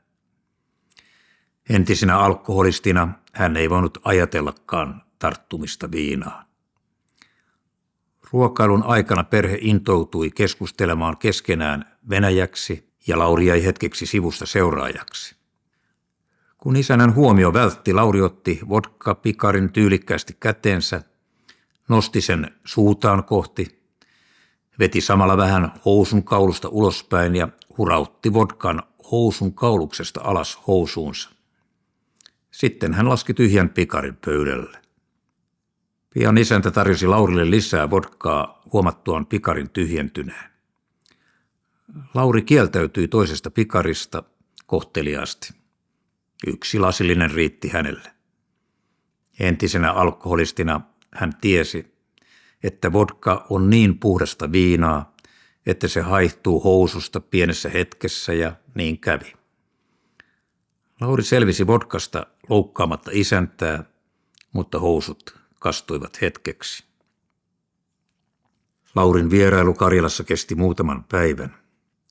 Sieltä hän matkusti junalla Pietariin. Matkalle hän sai Karjalasta suojelijan, joka huolehti siitä, että Lauri Jakkilan matka sujuu turvallisesti lentoasemalle asti. Lauri palasi Karjalasta lentäen kotiin ja alkoi tutkia mahdollisuuksiaan avun välittämiseksi maahan. Laurin työ Karjalan auttamiseksi oli aluksi lähinnä informaation levittämistä Karjalan tarpeista ja keinoista toimittaa apua rajan taakse. Aika ja voimat eivät riittäneet kaikkeen. Muutamaa vuotta myöhemmin Karila tuli Laurin eteen uudelleen. Hänestä tuntui kuin Jumala olisi puhumassa hänelle vakavammin itärajan takana elävistä lapsista. Lauri meni eduskuntaan kansanedustaja Pauli Saapungin luokse ja kertoi, mitä oli kokenut. Nyt täytyy ruveta auttamaan Pietarin lapsia, sanoi Lauri. Ja Karjalaa, jatkoi Saapunki. He päättivät yhdessä keskittyä Karjalaan ja Petroskoihin. Karjalan presidentti Stepanov oli tulossa seuraavana päivänä Suomeen. Ei varsinaisesti valtiovierailulle, vaan tapaamaan Ruotsin metsäteollisuuden johtajia. Hän oli lentänyt Petroskoista Savonlinnaan ja sieltä tullut seuraavana päivänä Seutulan lentokentälle, missä oli tarkoitus tavata ruotsalaiset. Ruotsilla oli Karjalassa suuret metsäteollisuuteen liittyvät projektit. Laurilla ei ollut mitään tietoa Stepanovin Suomeen tulosta. Kun Lauri kuuli asiasta, hän pyysi kansanedustaja Pauli Saapunkia järjestämään hänelle tapaamisen Stepanovin kanssa. Tapaaminen toteutui Helsinki-Vantaan lentokentän VIP-tiloissa. Neuvottelujen tuloksena Stepanov lupasi ottaa tehtäväkseen järjestää Laurille työluvan vuodeksi kerrallaan koko Venäjälle. Työlupa avasi mahdollisuuden suurten avustuskuljetusten järjestämiseen rajan yli Venäjälle ilman raskasta ja hidasta paperisotaa. Pian tapaamisen jälkeen eduskunnassa järjestettiin lehdistötilaisuus, jossa Lauri laajemmin kertoi uusista mahdollisuuksista avustaa Karjalaa. Helsingin rautatieasemalle parkkeerattuun junaan voivat nyt eri yritykset toimittaa suoraan avustuksia Karjalaan vietäväksi. Monilla tukkuliikkeillä on vanhaksi jäävää tavaraa ja elintarvikkeita, jotka eivät enää ehdi myyntiin tai eivät muusta syystä ole myyntikelpoista kotimaassa. Juna kuljettaa ne nopeasti Karjalaan helpottamaan siellä asuvien heimoveliemme elämää. Avustuskuljetukset jatkuivat myös rekoilla. Koillis-Sanomat uutisoi avustusrekkojen lähdöstä Louheen. Koillismaan ystävyyskunta Karjalassa eli Louhen piiri saa tänään Via Dolorosa-avustusjärjestön organisoiman avustuserän. Oulusta lähtee 2 rekka-autolastillista elintarvikkeita, vaatteita sekä sairaalatarvikkeita, jotka on määrä jakaa Louhessa. Avustusrekat ylittävät rajan Kortesalmesta heti aamulla. Mukana tavaroita jakamassa Karjalassa ovat muun muassa Via Dolorosan taivalkoskelaissyntyinen toiminnanjohtaja Lauri Jakkila sekä kansanedustaja Pauli Saapunki. Laurin vaikutuspiiri laajeni vähitellen yhä kauemmaksi. Vuonna 1993 hän sai sydämelleen Kiinan kristittyjen avustamisen.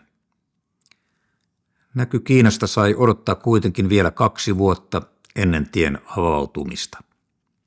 Ensimmäiselle Kiinan matkalle lähti Laurin mukana 34 hengen seurue mukanaan satoja raamattuja, hengellisiä lentolehtisiä videofilmejä, kasetteja ynnä muuta. Kiinassa hengellisen kirjallisuuden ja raamattujen saaminen oli edelleen kiven takana ja kaukaa Suomesta tullut apu paikallisille seurakunnille mittaamattoman arvokasta. Laurin seurue kokoontui ennen matkaa Helsinki-Vantaan lentokentälle, missä oli tarkoitus jakaa kirjallisuus ja muu materiaali kätkettäväksi matkustajien laukkuihin ja vaatteiden alle. Kesken tavaroiden jakamista Lauri kuuli hiljaisen pyhän hengen äänen sydämessään. Ei sinun tarvitse piilotella raamattuja. Ne menevät pahvilaatikoissa läpi. Laurin käskystä kirjallisuus koottiin takaisin pahvilaatikoihin. Hän kuljetti ne avoimesti läpi kaikkien tullimuodollisuuksien, yhdenkään kiinalaisen virkailijan puuttumatta asiaan. Laatikoita ei edes tarkastettu. Lauri teki vuosien aikana 4 avustusmatkaa Pekingiin ja Kaifungiin tukien paikallisia seurakuntia. Hänelle syntyi läheiset suhteet moniin kiinalaisiin pastoreihin, joista merkittävin oli kaikkien kiinalaisten kristittyjen kunnioittama, paljon vankiloissa uskonsa tähden kärsinyt Huan Allan. Laurilla syntyi yhteyksiä kiinalaisiin pian myös kotimaassaan Suomessa.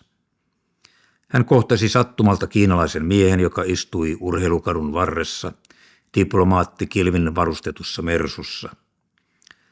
Sujuvaa suomea puhunut kiinalainen diplomaatti kutsui hänet vierailulle suurlähetystöön. Lauri vei mukanaan sinne joukon suomalaisia liikemiehiä solmimaan kaupallisia suhteita. Tapaamisen seurauksena yksi suomalainen liikemies aloitti muun muassa rautatiekiskojen toimittamisen Venäjältä Kiinaan. Lauri järjesti tämän jälkeen useita kaupallisia neuvotteluja Kiinan suurlähetystössä, joihin osallistui suomalaisia liikemiehiä ja yksi pankinjohtaja. Luku 8. Laurin hengellinen työ oli alkanut Pursimiehen kadulla sijaitsevan Helsingin vieraskodin teetupatoiminnasta ja laajentunut nopeasti Tarton yliopistolliseen keskussairaalaan ja muualle Eestiin, Karjalaan, Kiinaan, Suomen eduskuntaan sekä erilaisiin projekteihin Helsingissä ja muualla Suomessa. Via Dolorosa ilmestyi yhä useammin erilaisissa yhteyksissä tiedotusvälineisiin ja lehtien ilmoituspalstoille. Se alkoi olla suurelle yleisölle tuttu. Siitä huolimatta Lauri itse asui edelleen vaatimattomissa olosuhteissa pelastusarmeijan asuntolassa Alppikadulla. Keväällä 1991 Lauri päätti perustaa oman kirpputorin ja löysi sitä varten huoneiston Helsingin katu 32. Kirpputorin takahuoneesta tuli hänen uusi asuntonsa. Hän hankki patjan ja heitti sen takahuoneen lattialle. Siinä oli hänen makuhuoneensa. Liikehuoneisto ei ollut tarkoitettu asumiseen, mutta Laurille se riitti mainiosti. Kirpputorin hoitaminen sujui hyvin, kun hän itse asui seinän takana. Ensimmäisenä aamuna Laurin avatessa kirpputoria myymälässä oli vain yksi naulakko ja siinä vanha karvahattu. Siitä alkoi Laurin liikemiesura. Edellinen yritys liikemiehenä oli päättynyt surkeasti, kun hän oli ollut viinatrokariksi liian kova juoppo. Tällä kertaa hän ei epäonnistuisi. Tavaraa tuli pian kirpputorille ihmisten lahjoituksina tulvimalla, ja Laurillakin alkoi olla valinnan varaa omassa vaatetuksessaan. Kirpputorin henkarista hän valitsi joka aamu sopivan puseron päälleen ja laittoi edellisenä päivänä käyttämänsä tilalle. Joka päivä hän kulki uusissa tamineissa ja alkoi näyttää vieraiden silmissä jo varakkaalta. Harvan miehen garderoobista, kun löytyi uudet vaatteet joka ainoa päivä. Todellisuudessa vaatteet olivat vain lainassa ja mies oli edelleen rutiköyhä. Jos asiakas mieltyi hänen käyttämäänsä puseroon, se joutui heti myytäväksi. Vaikka Lauri oli toimittanut pelkästään Eestiin miljoonien markkojen edestä lahjoituksena saamansa avustusta, hän itse eli kädestä suuhun. Makkara ja piimäpurkki riittivät usein lounaaksi. Kirpputorilta Lauri kuljetti pian Tarton sairaalaan suuret määrät vaatteita. Eestissä oli edelleen pula lähes kaikesta ja käytetyt vaatteet kelpasivat hyvin. Hyvää bisnesmiestä Laurista ei tullut tälläkään kertaa. Kirpputori pysyi kyllä pystyssä, mutta avustustyö meni liiketoiminnan edelle. Parhaat vaatteet hävisivät Eestiin ilmaiseksi. Lauri asui kirpputorilla muutaman kuukauden, mutta muutti lopulta takaisin pelastusarmeijan asuntolaan. Hän sai sieltä käyttöönsä oman huoneen ja alkoi viihtyä asuntolassa yhä paremmin. Laurin aika kului entistä enemmän erilaisissa hengellisissä ja humanitaarisissa projekteissa, eikä hän ehtinyt paljon omia olosuhteitaan miettiä. Hän kävi yöpymässä asuntolassa silloin, kun ei ollut matkoilla Suomessa tai Eestissä. Vasta parin vuoden kuluttua Lauri muutti ensimmäiseen varsinaiseen omaan kotiinsa, pieneen 25 neliön yksiöön Urheilukadulle. Hän kalusti sen kirpputorilta löytämillään vanhoilla huonekaluilla. Vaatimattomasti kalustettu pieni yksiö oli hänen ensimmäinen kunnollinen asuntonsa yli 20 vuoteen. Laurin yksityinen elämä alkoi viimein vakiintua normaaleille ja inhimillisemmille urille. Palattuaan Helsinkiin karismakodilta Lauri oli liittynyt Helsingin Salem-seurakuntaan. Se oli ollut siitä lähtien hänen hengellinen kotinsa. Lauri viihtyi Saalemissa ja sai sieltä arvokasta opetusta uskon elämänsä alkuvaiheissa. Monet seurakuntalaiset olivat mukana myös hänen avustusprojekteissaan ja muussa toiminnassa tukien häntä mahdollisuuksiensa mukaan. Evankelista Jakkilan itsenäinen toiminta toi vähitellen mukanaan seurakunnan johdolle kuitenkin myös omat päänvaivansa. Kun muut evankelistat ja pastorit olivat valmistautuneet hengelliseen tehtäväänsä istumalla raamattukouluissa ja yliopistojen teologisissa tiedekunnissa, Lauri oli istunut roskalaatikossa. Moni evankelista oli omaksunut herätysliikkeen kielen ja kirjoittamattomat käyttäytymissäännöt jo äidin maidossa. Lauri oli viettänyt 20 vuotta Helsingin katujen armottomassa maailmassa, missä vallitsivat viidakon lait. Hän oli monella tavalla hiomaton ja omapäinen kansanmies, joka ei paljoa muiden mielipiteitä kysellyt, koska ei ollut tehnyt sitä aikaisemminkaan. Helluntai-seurakunnan pastoreille heterogeenisen joukon pitäminen yksimielisenä ja sopuisana oli haastava tehtävä ilman Laurin tapaista itsenäistä persoonaakin. Vähitellen Laurin toiminnasta alkoi muodostua seurakunnan johdolle ongelma. Kun muuta ratkaisua ei löydetty, Lauri päätettiin erottaa seurakunnasta. Lauri oli käynyt keskusteluja itsenäisestä toiminnastaan seurakunnan johdon kanssa ja hänen omasta mielestään ongelmiin oli löydetty ratkaisutkin. Siksi erottaminen tuli Laurille suurena yllätyksenä. Lauri oli saapunut tiistai-iltaiseen seurakunnan kokoukseen aavistamatta mitään siitä, mikä häntä odotti. Juuri ennen kokousta hänelle kerrottiin, että hänen erottamisestaan ilmoitetaan alkamassa olevassa seurakunnan tilaisuudessa. Laurin maailma järkkyi hänen kuulemastaan uutisesta. Hän lähti pois tuohtuneena, mutta käsittämättä vielä täysin, mitä nuo sanat merkitsivät. Vasta seuraavana päivänä hän alkoi tajuta tapahtuneen tosiasian. Lauri lähti vanhan tapansa mukaan seuraavana aamuna ulos yksiöstään. Kadulla hän tapasi vanhoja tuttuja Saalemmen seurakunnasta. He käyttäytyivät hyvin vaivautuneesti tai välttelivät kokonaan hänen kohtaamistaan. Moni vanhus oli hänen hyvä ystävänsä ja esirukoilijansa pitkään, mutta nyt hekin kulkivat vain hiljaisina ohitse. Laurin erottaminen oli kaikille hämmentävä asia. Se loi voimakkaan epäluottamuksen varjon Laurin ylle.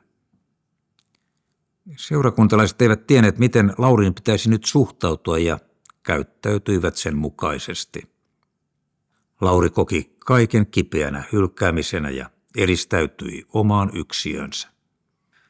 Hän ei liikahtanutkaan sieltä moneen päivään. Hän pelkäsi kohdata noita vaivaantuneita entisiä ystäviään ja nähdä heidän hylkäävää käytöstään. Hän istui vain apaattisena kotonaan, pystymättä edes syömään mitään. Vasta nyt Lauri tajusi joutuneensa elämänsä koettelemukseen. Öisin hän ei saanut nukutuksi. Viha ja katkeruus repivät väsynyttä mieltä. Psyyke alkoi olla kovalla koetuksella. Kuin pelastavana enkelinä Laurin luokse tuli hänen uskollinen ystävänsä, joka näki heti hänen tilanteensa ja osasi neuvoa tien ulos ahdistuksesta.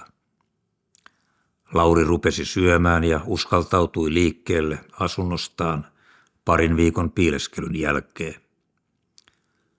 Lopulta hän päätti ottaa härkää sarvista kiinni ja astui eräänä iltana entiseen kotiseurakuntaansa.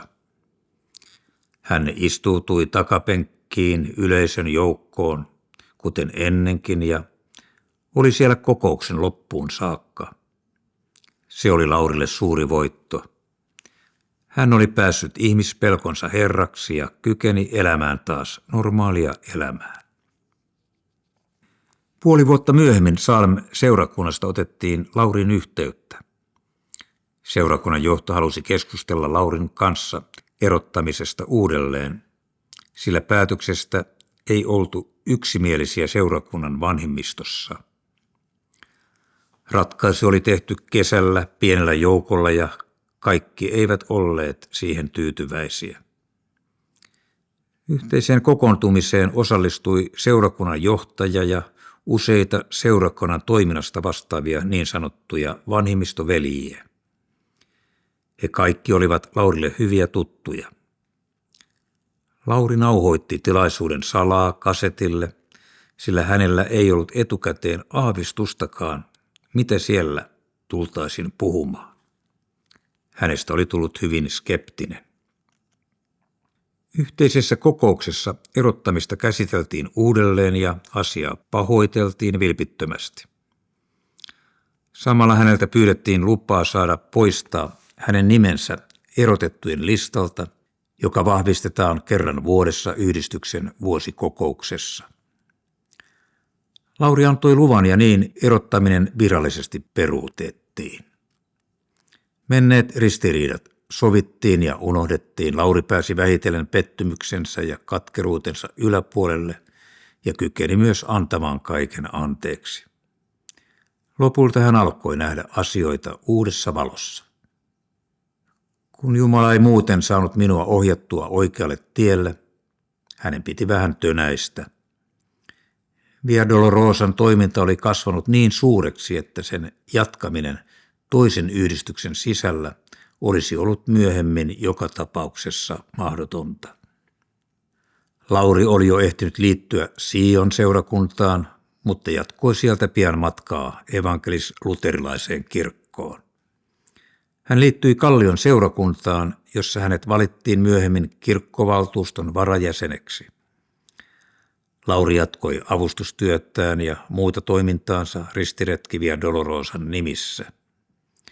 Hän sai tärkeää tukea toiminnalleen luterilaisten pappien taholta. Laurin hyvä ystävä, rovasti Päivö Parviainen, oli Laurin rinnalla tämän rakentaessa perustaa työlleen uudessa hengellisessä taustassaan. Näin Laurista oli tullut luterilainen.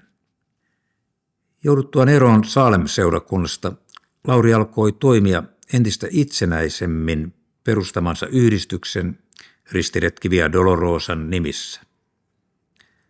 Monet tärkeät ihmissuhteet olivat jääneet Salem-seurakuntaan, ja kun vielä kuolema niitti satuaan hänen omassa suvussaan, jäivät jäljelle ne ihmiset, jotka olivat olleet uskollisesti kantamassa vastuuta pienen Via Dolorosan työyhteydessä. Heidän paristaan löytyivät seuraavina vuosina Laurin läheiset ja hänelle tärkeimmät ihmissuhteet. Minna oli yksi heistä. Hän oli uskollinen vastuunkantaja Via Dolorosan toiminnassa. Minna oli baptistikodin kasvatti, joka oli ollut uskossa lapsesta asti.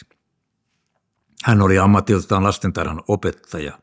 Minna soitti pianoa ja kotiuduttuaan järjestöön hän alkoi toimia säästäjänä ja yhteislaulujen vetäjänä Via Dolorosan tilaisuuksissa. Vähitellen Laurin ja Minnan ystävyys syveni yhteisen työn puitteissa ja puhkesi aidoksi rakkaudeksi. He alkoivat seurustella vakavammin. Yhteisestä sopimuksesta asiasta ei kerrottu kenellekään. He seurustelivat pitkään salaa niin, että edes heidän parhaat ystävänsä eivät aavistaneet mitään. Osa sai tietää heidän rakkaudestaan vasta viikkoa ennen häitä, kun Kallion kirkossa kuulutettiin heidän aikomuksestaan solmia avioliitto. Häät vietettiin Via Dolorosan tiloissa Porthanian kadulla. Heidät vihki avioliittoon rovasti Päivö Parviainen. Myös Päivän vaimo Annikki Parviainen oli mukana juhlapuhujana. Juhliin oli kutsuttu 60 vierasta, Minnan lähiomaisia ja heidän yhteisiä ystäviä. Kaikki Laurin ystävät iloitsivat vilpittömästi hänen osakseen tulleesta yllättävästä siunauksesta. Yksinäisen miehen repivä ja pitkä taival oli viimein päättynyt ja Hän sai alkaa rakentaa omaa kotia ja uutta tulevaisuutta kauniin nuoren vaimonsa kanssa. Juhlat olivat täynnä iloista musiikkia ja ystävien kannustavia puheita. Minna oli ollut mukana myös Perjantai Kristukselle -kampanjassa samoihin aikoihin, kun Lauri tuli uskoon. Hän oli todennäköisesti läsnä myös sinä perjantaina, kun Lauri astui horjuvana rappio-alkoholistina ensimmäisen kerran metodistikirkon alttarille. Silloin hänellä ei ollut aavistustakaan, että tuosta miehestä tulisi kerran hänen aviomiehensä. Rukoillessaan itsekseen illassa alttarille tulevien ihmisten puolesta, hän tuli rukoilleeksi samalla tietämättään myös tulevan aviomiehensä puolesta. 6 vuotta myöhemmin Jumala siunasi tuota miestä antamalla Minnan hänelle vaimoksi. Lauri ja Minna muuttivat häiden jälkeen asumaan Minnan työsuhdeasuntoon, Malmilla sijaitsevaan pieneen kaksioon. Heistä tuli vahva parivaljakko siinä työssä, mihin Jumala oli heidät yhdessä kutsunut. Minna soveltui hyvin itsenäisen ja lujatahtoisen Laurin rinnalle. He täydensivät hyvin toinen toisiaan. Solmiessaan avioliiton Minnan kanssa Lauri oli täyttänyt 51 vuotta. Luku 9. Tuli tammikuu 1996. Lauri ja Minna olivat kotiutuneet hyvin Minnan työsuhdeasuntoon Malmille. Minna jatkoi työtään lastentarhan opettajana ja oli oman toimensa ohessa mukana Laurin puhujamatkoilla ja Via Dolorosan toiminnassa. Lauri jatkoi hengellistä työtään ja humanitaarista avustustoimintaansa. Eräänä aamuna vaimon lähdettyä päiväkotiin töihin Lauri oli päättänyt lähteä ulos. Hän oli ajanut raitiovaunulla Hakaniemeen. Käytyään kävelemässä vanhalla tutulla torilla hän oli jatkanut matkaa ja kulki kohti Helsingin keskustaa jalkaisin. Päivä oli harmaa ja Lauri pitkästynyt, sillä tälle päivälle hänelle ei ollut varattuna mitään erityistä. Astuessaan Hakaniemen vanhalle sillalle hän kyseli mielessään, olisiko Jumalalla hänelle suunniteltuna mitään uutta. Siltaa ylittäessään hän kuuli yllättäen Pyhän Hengen äänen. Minä lähetän sinut Pohjois-Koreaan. Sinun tulee viedä sinne apua ja evankeliumia. Tulet saamaan Pohjois-Koreassa valtiollisen vastaanoton. Laurin harmaa arki mullistui yhtäkkiä. Minäkö lähtisin Pohjois-Koreaan ja saisin valtiollisen vastaanoton? Minähän olen vain Lauri Jakkila, enkä tiedä koko Pohjois-Koreasta mitään. Lauri oli nähnyt Jumalan tekevän uskomattomia asioita hänen elämässään jo niin paljon, että hän tiesi kaiken olevan Jumalalle mahdollista. Jos tuo hänen sisimpäänsä tullut viesti oli Pyhästä Hengestä, se toteutuisi aikanaan. Lauri jatkoi matkaa. Hän päätti käydä eduskunnassa. Vanhan tapansa mukaan hän kiipesi toiseen kerrokseen eduskuntatalon kahvilaan. Siellä hän tapasi Kristillisen liiton kansanedustajan Toimi Kankaanniemen. Lauri kertoi heti uutisensa Toimille. Kuule Toimi, minä sain kutsun Pohjois-Koreaan. Lähdetkö Toimi mukaan, kun se toteutuu? Voinhan minä lähteä, vastasi Toimi sen enempää ajattelematta koko asiaa. Mitään ei tapahtunut Pohjois-Korean suhteen pitkään aikaan. Kuukaudet vierivät ja Lauri jatkoi työtään vanhoissa tehtävissään, unohtaen vähitellen koko Pohjois-Korean. Pohjois-Korea on ollut vuosikymmeniä maailman suljetuimpia ja eristäytyneimpiä valtioita. Se on ollut läntisille maille ja myös niissä toimiville lähetysjärjestöille pelkkä valkoinen läiskä kartalla. Hyvin harva länsimaalainen on käynyt siellä ja tietoa maan tilasta sekä kansalaisten olosuhteista on ollut vaikea saada. Maailman lähetysjärjestöille maa on ollut käytännössä lähes tavoittamaton, eikä monilla organisaatioilla ole ollut vuosikymmeniin yhteyttä ainoankaan kristittyyn tuossa ateismiin sitoutuneessa valtiossa. Sulkeutuneisuus ja eristäytyneisyys ovat osaltaan tarjonneet kasvupohjaa mitä hurjemmille huhuille elämästä Pohjois-Koreassa. Kun useat perättäiset katovuodet aiheuttivat vuonna 1997 Pohjois-Koreassa suurta pulaa elintarvikkeista ja jopa suoranaista nälkää, lännessä puhuttiin välittömästi maassa tapahtuvasta ihmissyönnistä. Käsitykset elämästä Pohjois-Koreassa ovat vuosikymmeniä menneet pahasti ristiin. Läntisen lehdistön julkaisemat arviot maassa vallitsevista olosuhteista ovat todellisuudessa perustuneet usein paremman tiedon puutteessa pelkkiin huhuihin ja arvailuihin. Pohjois-Korea syntyi vuonna 1953 Korean sodan päätyttyä maan jakamiseen pohjoiseen ja eteläiseen osaan. Etelä-Koreasta tuli osa läntistä blokkia ja Pohjois-Koreasta osa kommunistista liittoutumaa. Kylmä sota ajoi nuo maat täydelliseen eristykseen toisistaan. Korean sota oli erittäin tuhoisa ja verinen ja jätti jälkeensä 2 raunioitunutta maata ja haavoittunutta kansanosaa. Materiaalisesti molemmat maat näyttivät toipuvan kuitenkin yllättävän nopeasti sodan tuhoista jälleenrakennustyön edetessä molemmilla puolilla rajaa. Ne kohosivat 1960-luvulla maailman nopeimmin kehittyvien kehitysmaiden joukkoon. Sodan päätyttyä maan johtoon nousi Kim Il-sung. Hän oli liittynyt kommunisteihin jo 15-vuotiaana ja lähtenyt Neuvostoliittoon 28-vuotiaana ryhtyen puna-armeijan sotilaaksi. Palatessaan kotimaahansa hän oli ylennyt puna-armeijassa everstiksi. Vuonna 1950 hän johti Pohjois-Korean taistelua Etelä-Koreaa vastaan. Hän ja Pohjois-Korea selvisivät, kun Kiina tuli avuksi. Yhä verisemmäksi paisuva sota ratkaistiin jakamalla maa kahtia. Kim Il-sung johti rautaisella otteella maataan. Hän onnistui vapautumaan liiasta riippuvuussuhteesta Kiinaan ja kiinalaiset joukot vedettiin pois maasta.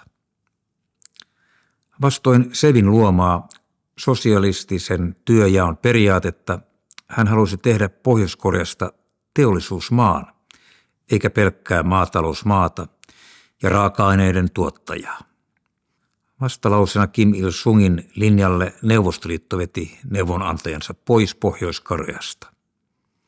Kim Il-sungin maa oli lähtenyt näille omalle itsenäiselle tielleen, jolla oli vähän ystäviä, mutta paljon vihollisia. Se tie teki maasta maailman eristyneimmän valtion ja Kim Il-sungista maan kiistattoman valtiaan. Kansakunnan aurinko, jota lempinimeä Kim Il-sung kaikkein eniten rakasti, johti maansa nopeaan sotilaalliseen varustautumiseen. Jatkuva uuden sodan pelko pakotti siihen ja ruokki entistä enemmän eristäytymistä. Ei edes kirjeenvaihto Etelä- ja Pohjois-Korean välillä ollut enää mahdollista. Maan jakautumisessa hajonneet suvut ja perheet eivät saaneet mitään kosketusta toisiinsa. Sotilaallinen jännitys löi leimansa pohjoiskorealaisten arkeen. Pääkaupungissa, Pyongyangissa, sunnuntai-iltaisin syttyneet värikkäät neonvalot ja mainoskyltit eivät olleet liikemainoksia, vaan vallankumouksellisia symboleja ja iskulauseita sosialismin puolesta, USAta ja Etelä-Koreaa vastaan. Sodan uhka Etelä- ja Pohjois-Korean välillä vaihteli maailman tapahtumien myötä. Lännessä on arvioitu, että Vietnamin sodan päättyminen lännen tappioon ja Watergate-skandaalin aiheuttama sisäpoliittinen myllerrys Yhdysvalloissa oli yksi otollisimmista hetkistä Koreoiden jaon ratkaisemiseksi sotilaallisesti. Etelä-Korea oli tuolloin öljyn hintaromahduksen lamaannuttamana ja olisi ollut helposti yllätettävissä. Länsimainen lehdistö erehtyi jälleen arvioissaan. Sodan pelosta huolimatta hyökkäystä ei koskaan tullut ja rauha säilyi Korean niemimaalla. Pienempiä kahinoita maiden rajalla on kyllä ollut lukuisia vuosikymmenien aikana. Vakavimmaksi selkkaukseksi jäi Pueblo-kriisi vuonna 1968, jolloin pohjoiskorealaiset partioveneet kaappasivat amerikkalaisen Bakoja-laivan ja tilanne kiristyi äärimmilleen Pohjois-Korean ja USA:n välillä. Pohjois-Korean eristäytyminen pysäytti taloudellisen kehityksen ja maa jäi nopeasti kauas jälkeen Etelä-Koreasta. Se sulkeutui kuoreensa suojautuen kaikelta ulkopuoliselta vaikutukselta. Turismia ei maassa sallittu ollenkaan ja vierailu siellä on ollut mahdollista vain Pohjois-Korean virallisesta kutsusta. Moni länsimainen lehtimies on yrittänyt vuosia saada lupaa vierailla maassa ilman tulosta. Koska maan ideologia on perustunut ateismiin, ei maahan ole päästetty myöskään kristittyjä evankelistoja tai lähetyssaarnaajia muutamaa poikkeusta lukuun ottamatta. Lauri istui hotelli Artturin ravintolassa syömässä yhdessä NMKY:n työntekijän Kari Törmän ja Kontulan metrokappelin pastorin Ilkka Salmisen kanssa. Oli aamupäivä, syyskuun 10. vuonna 1997. Oli kulunut 1,5 vuotta siitä, kun Lauri oli kävellyt Hakaniemen sillalla ja ollut kuulevinaan Jumalan puhuvan hänelle tehtävästä Pohjois-Koreassa. Kesken seurustelun Laurin kännykkä soi. Soittaja oli Pohjois-Korean suurlähetystön lähetystöneuvos Ri. Hän esitti toivomuksen saada tavata Lauri Jakkila. Puhelimessa sovittiin yhteisestä lounaasta hotelli Intercontinentalissa. Lounalla lähetysneuvos Ri esitti toivomuksen, että ristiretki Via Dolorosa välittäisi pyynnön kaikille maailman kristityille tulla auttamaan Pohjois-Korean kansaa. Lauri otti heti tehtävän vastaan. Pyyntö välitettiin seuraavana päivänä tiedotusvälineille. Kun TV1 kuultiin asiasta, ei siellä tahdottu uskoa uutista todeksi. Vasta Riin tultua itse julkisuuteen asia sai riittävän vahvistuksen. 17.9.1997 uutinen julkistettiin televisiossa. Lauri Jakkila esiintyi lähetysneuvos Riin kanssa illan pääuutislähetyksessä. Uutinen levisi heti ympäri maailmaa. Seuraavana päivänä Oy-huolintokeskus AB ilmoitti lahjoittavansa 233 000 kiloa ruokatavaraa vietäväksi Pohjois-Koreaan. Vaikka tavara saatiin ilmaiseksi, rahtikuluihin tarvittiin 450 000 markkaa.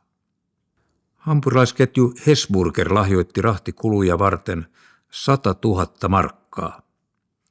Loput tulivat muutamassa viikossa yksityisiltä ihmisiltä. Lisäksi rahdin perille viemiseen Lauri tarvitsi läpikulkuluvan Venäjälle. Sekin järjestyi nopeasti.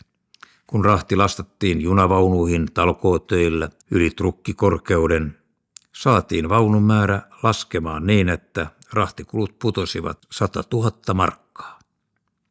Talkootyön hoiti eräs urheiluseura, niin lasti oli valmiina lähtöön. Lauri tarkisti vielä lopuksi sinetit Vaalimaalla ennen rahdin lähtöä 8000 kilometrin matkalle kohti itää. 1,5 vuotta aikaisemmin Toimi Kankaanniemi oli luvannut Laurille lähteä Pohjois-Koreaan hänen kanssaan. Nyt oli tullut lupausten lunastamisen aika. Lauri tapasi Toimin eduskunnan kahvilassa ja muistutti siitä, mitä oli sovittu. En minä kyllä silloin ajatellut vakavasti koko asiaa, kun tulin luvanneeksi. En uskonut, että se koskaan toteutuisi.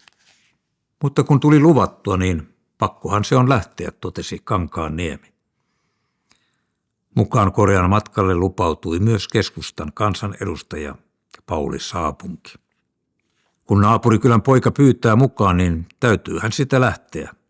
Saapunki oli kotoisin samoilta seuduilta Laurin kanssa. Mukaan lupautui myös Vasemmistoliiton kansanedustaja Pekka Leppänen, joka on Suomi-Pohjois-Korea-seuran puheenjohtaja ja Laurin tuttu eduskuntatyöstä. Kun tulkiksi saatiin matkalle Pentti Vataja, oli 5 hengen seurue koossa. Lauri sai Etelä-Korean kristityiltä kirjeen, jossa he kertoivat olevansa rukousrintamassa Laurin ja hänen matkansa puolesta. Eri puolilla maailmaa kristityt alkoivat rukoilla hänen puolestaan. Myös tiedotusvälineet seurasivat projektin kehitystä. Helsingin Sanomien toimittaja Jouni Mölsä kirjoitti kotimaan sivuilla: suomalaisia kansanedustajia on jälleen lähdössä vierailulle Pohjois-Koreaan. Tällä kertaa vierailun järjestäjänä on ristiretki Via Dolorosa-niminen hyvän tekeväisyysjärjestö. Yhdistyksen puheenjohtajan Lauri Jakkilan mukaan yhdistys on kutsunut kansanedustajia lähinnä tutustumaan tilanteeseen maassa. Leppäsen mukaan kyse on edustajien yksityisestä toiminnasta, eikä eduskunta ole mukana järjestelyissä. Hän arvioi, että matkan kustannuksista vastaavat yhdessä ristiretki Via Dolorosa-yhdistys, Korean demokraattisen kansantasavallan hallitus sekä edustajat itse. Eduskunnassa toimii myös Pohjois-Korean ystävyysryhmä, jolla ei kuitenkaan ole tekemistä tämänkertaisen matkan kanssa. Ryhmän puheenjohtajan Matti Vähänäkin mukaan on vain hyvä, jos useampi silmäpari tutustuu tilanteeseen maassa. Vähänäkin mukaan olisi epäinhimillistä, jos mitä tahansa maata ei siellä vallitsevan järjestelmän takia autettaisi, silloin kun luonnonkatastrofin takia ihmisiä menehtyy nälkään. Kansainväliset avustusjärjestöt varoittivat aiemmin tällä viikolla, että Pohjois-Korean nälänhätä on huonontumassa nopeasti. Sanalehti uutisoi asiaa otsikolla "Kristittyjä kutsuttu auttamaan Pohjois-Koreaa". Pohjois-Korea on vedonnut kaikkiin maailman kristittyihin avun saamiseksi luonnonkatastrofiensa uhreille. Avun organisaattoriksi on kutsuttu suomalaisen tunnustusten välisen järjestön Via Dolorosan toiminnanjohtaja Lauri Jakkila. Nälkäongelman taustalla on lähes tuhoutunut maissisato ja saman pelätään tapahtuvan riisisadolle. Alaikäiset lapset ovat kaikkein suurimmassa hädässä. Suurlähetystö on seurannut koko ajan valmistelujamme ja jo näin alkuvaiheessa ilmaissut tyytyväisyytensä, joten apu on todella tarpeen. Ristin Voitto kirjoitti: junalastillinen elintarvikkeita lähti Helsingistä 20.10. matkalleen kohti kaukaista Pohjois-Koreaa. Maa on joutunut luonnon mullistusten kohteeksi ja sen seurauksena riisisato on osittain menetetty.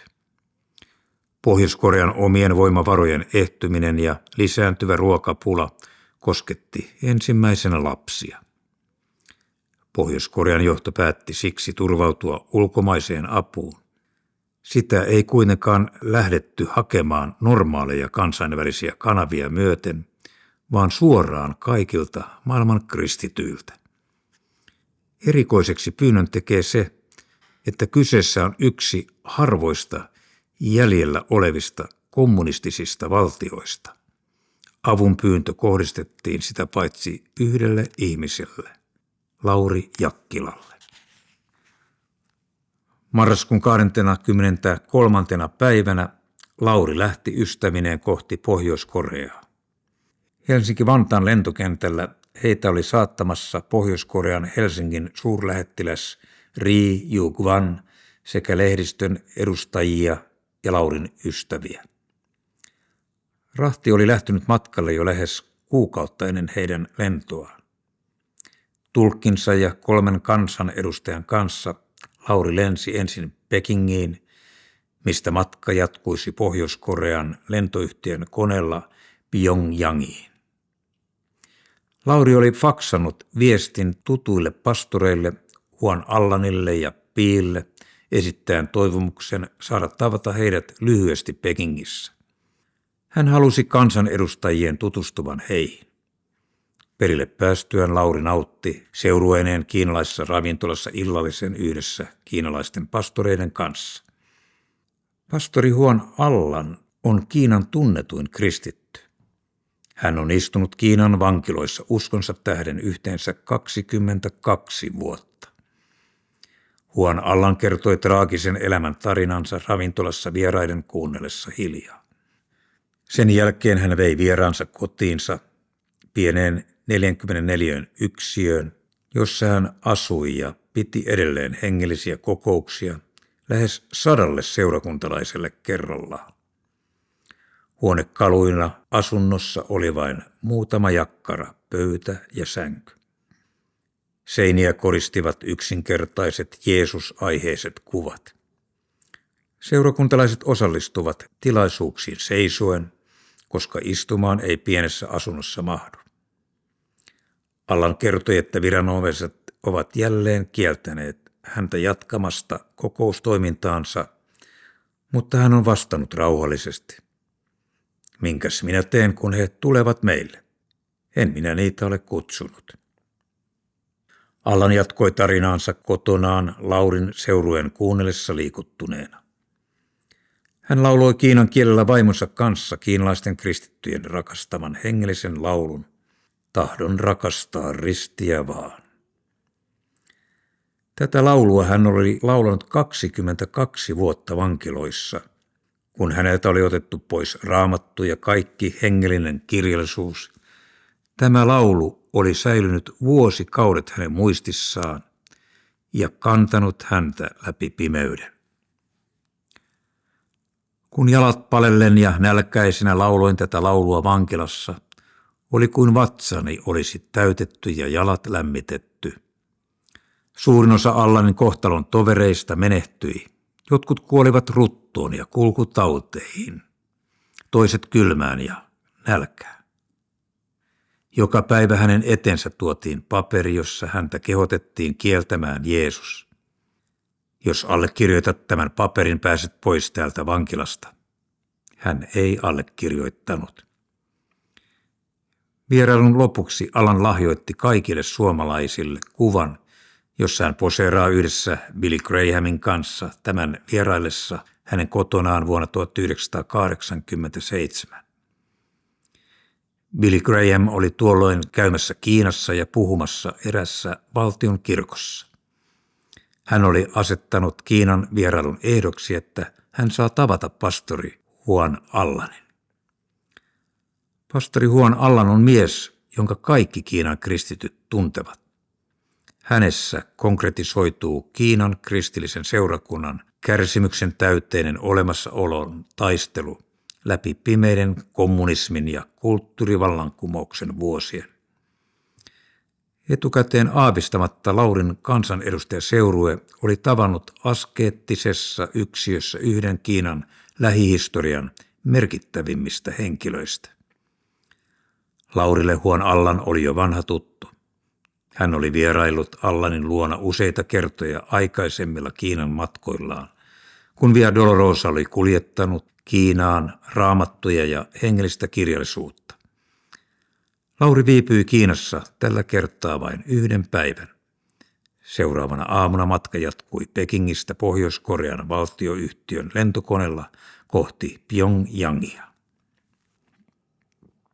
Luku 10. Pekingin kaupunki näkyi laajana harmaana rakennusten merenä Laurin alapuolella Pohjois-Korean lentoyhtiön koneen noustessa kohti ylhäällä häämöttävää pilviverhoa. Peking hävisi lopullisesti horisontista koneen sukeltaessa pilven hämärää. Hetken ympärillä näkyi vain harmaata usvaa ja sitten tuli valoisaa. Kirkkaan sininen taivas hohti äärettömänä koneen yläpuolella ja aurinko paistoi lämpimästi sisälle pienestä ikkunasta. Lauri katseli auringossa hohtavaa vaaleita pilvimassaa alapuolellaan ja yllään kaartuvaa ääretöntä sinistä taivasta. Se oli sama taivas, jota hän niin usein oli ihmetellyt seistessään nuorena poikana Taivalkosken Hyppyrimäen huipulla ympärillään suomalaisten järvien ja metsien lumiset lakeudet. Se oli sama taivas, jota hän oli katsellut lukemattomina pakkasöinä, värjötellessään yksin roskalaatikossa Hakaniemen sisäpihalla ja kurkistaessaan luukusta päivän sarastusta. Se oli se Jumalan taivas, josta käsittämätön armo oli laskeutunut hänen kärsimykseensä ja muuttanut hänen kohtalonsa. Sieltä jostain taivaan kirkkaudesta hänet oli nyt lähetetty viemään viestiä Jumalasta Pohjois-Koreaan, maahan, josta hän ei tiennyt yhtään mitään ja vielä vähemmän siitä, mikä siellä häntä odottaisi. Taivaasta oli kerrottu hänelle loppujen lopuksi koko tehtävästä hyvin vähän. Hän tiesi vain, että Koreaan oli mentävä ja siellä häntä odottaisi valtiollinen vastaanotto. Mitä ihmettä se mahtaa merkitä? Mihinkä minä oikein olen tässä matkalla? Onneksi mukana on muutama viisas kansanedustaja. Ilman heitä voisi alkaa jo epäillä, että mieli on järkkymässä. Mikähän meitä siellä oikein odottaa, kun Jumala sanoi 1,5 vuotta sitten minulle, että siellä on valtiollinen vastaanotto, kysäisi Lauri Toimi Kankaanniemeltä, joka istui hänen vieressään. Siihen kysymykseen ei Toimikaan pystynyt vastaamaan, mutta pian se selviäisi. Pohjois-Koreaan oli vain muutaman tunnin matka, sen jälkeen ei tarvitsisi asiaa enää koskaan pohtia. Lauri ei pystynyt unohtamaan noita muutamia merkillisiä sanoja, valtiollinen vastaanotto. Hän pyöritteli niitä mielessään yhä uudelleen katsellessaan koneen ikkunasta avautuvaa avaruutta. Tähän asti hän oli ohittanut koko kysymyksen olkaa kouttamalla, mutta nyt, kun Pohjois-Korea lähestyi hetki hetkeltä, asia alkoi vaivata häntä yhä enemmän. Enhän minä mikään presidentti ole, pelkkä entinen juoppo vain. Minulleko oltaisin järjestämässä valtiollinen vastaanotto? Mitä sinä Jumala oikein sillä tarkoitit? Lauri kysyi hiljaa mielessään. Kone alkoi pudottaa korkeuttaan. Kirkas auringonpaiste hävisi hämärään lentokoneen sukeltaessa jälleen harmaaseen pilvimassaan. Se laski korkeutta jyrkästi ja koneen ympärillä oleva sadepilvien harmaus katosi kuin veitsellä leikaten. Laurin alapuolelle avautui tuntematon uusi maisema, ruskeita vuoria, peltotilkkuja, teitä ja jokia. Se oli Pohjois-Koreaa. Maa lähestyi nopeasti koneen laskeutuessa yhä alemmas ja Lauri alkoi erottaa lisää yksityiskohtia, autoja ja ihmisiä. Radiosta toivotettiin korean ja englannin kielellä matkustajat tervetulleiksi Pohjois-Koreaan. Heitä kehoitettiin kiinnittämään turvavyöt. Siivistä kuului kolahdus laskutelineiden avautuessa. Koneen runko huojahti hieman renkaiden koskettaessa ulvahtaen kiitorataa. Lentokone rullasi tasaisesti aavaa kenttää ja pysähtyi lähelle matkustajaterminaalia. Lauri irroitti turvavyönsä ja valmistautui poistumaan koneesta. Radiosta kuului koreankielisiä ilmoituksia, joista suomalaiset vieraat eivät ymmärtäneet mitään. Jostain syystä kukaan matkustajista ei pitänyt kiirettä poistuakseen koneesta. Ilmeisesti koreankielinen kuulutus oli käskenyt matkustajia pysymään vielä paikoillaan. Kaikki näyttivät ymmärtävän, että jotain poikkeuksellista oli tekeillä. He eivät liikahtaneetkaan. Korealainen lentoemäntä lähestyi Lauria. Hän pyysi kohteliaasti englannin kielellä Lauria ja hänen valtuuskuntaansa seuraamaan häntä. Lauri käveli lentoemännän perässä koneen käytävää avonaiselle ovelle. Siellä häntä vastaan tuli ryhmä korealaisia suurten kukkakimppujen kanssa. Lauri seurueineen toivotettiin kukittaamalla tervetulleeksi Pohjois-Koreaan. Lauri otti kukat hämmentyneenä vastaan kiittäen kohteliaasti suomen kielellä. Hän lähti kukkakimpunsa kanssa laskeutumaan portaita alas kentälle. Astuessaan eteenpäin hän katseli koneen ympärille kokoontunutta yleisöä, mikrofoneja ja TV-kameroita. Kaikkien katseet olivat nauliintuneet Lauriin. Kamerat filmasivat jokaista hänen askeltaan. Hän oli yhtäkkiä suuren näytelmän päätähti.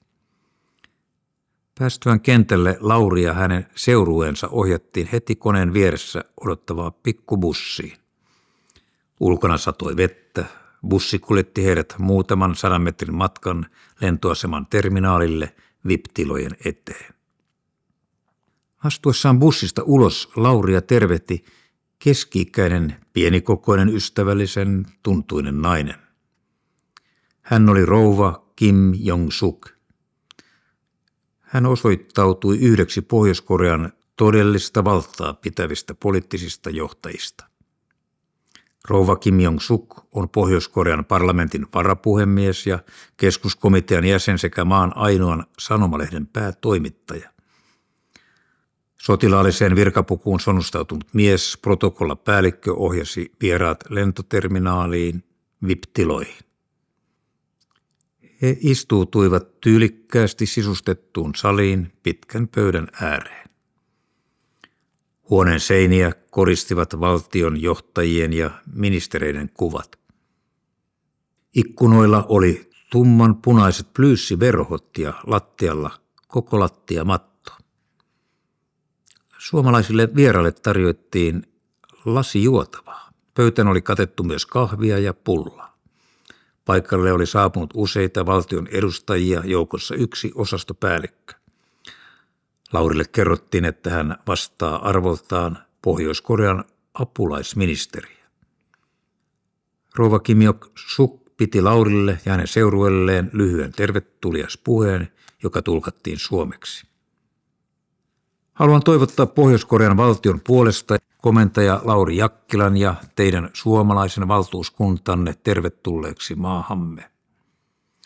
Haluan myös kiittää komentaja Jakkilaa kaikesta siitä avusta, jota olemme saaneet Suomesta tänne Pohjois-Koreaan. Olemme iloisia, että saamme tavata teidät henkilökohtaisesti ja pitää teitä vieraanamme. Puheen aikana Lauri mietti nopeasti, mitä tässä tilanteessa pitäisi tehdä. Rouva Sukin lopetettua Lauri nousi seisomaan vastatakseen puheeseen. Rouva Suk näytti ystävällisesti kädellään Laurille, että hän voi istua.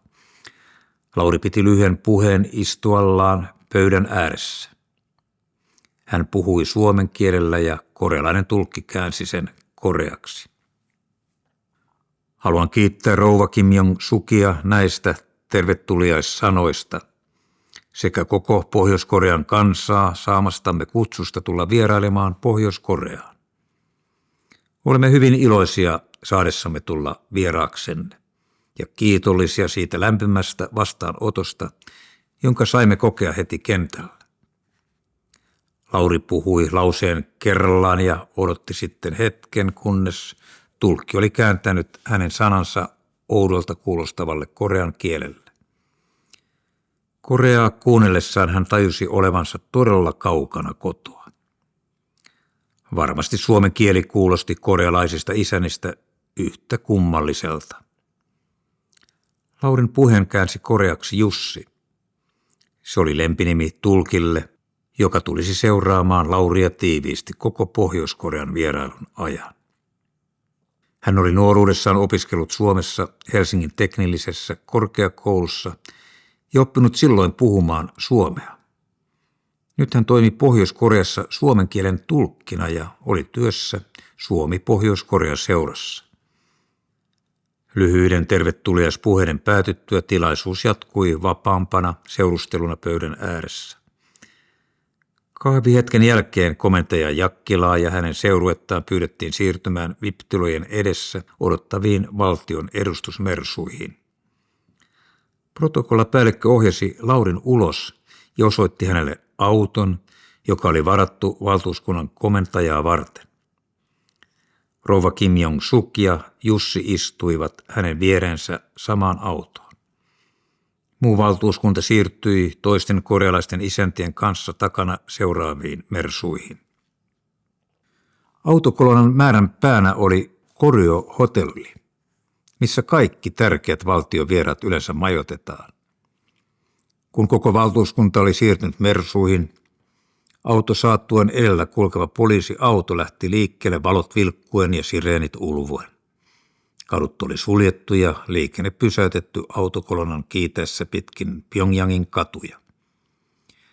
Kuunnellessaan poliisiauton sireenien ulvontaa Laurin mieleen nousivat ajat Hakaniemen torilla. Sen lemuavat roskalaatikot ja poliisiautot, jotka usein kuljettivat miestä putkaan torilta haisemasta.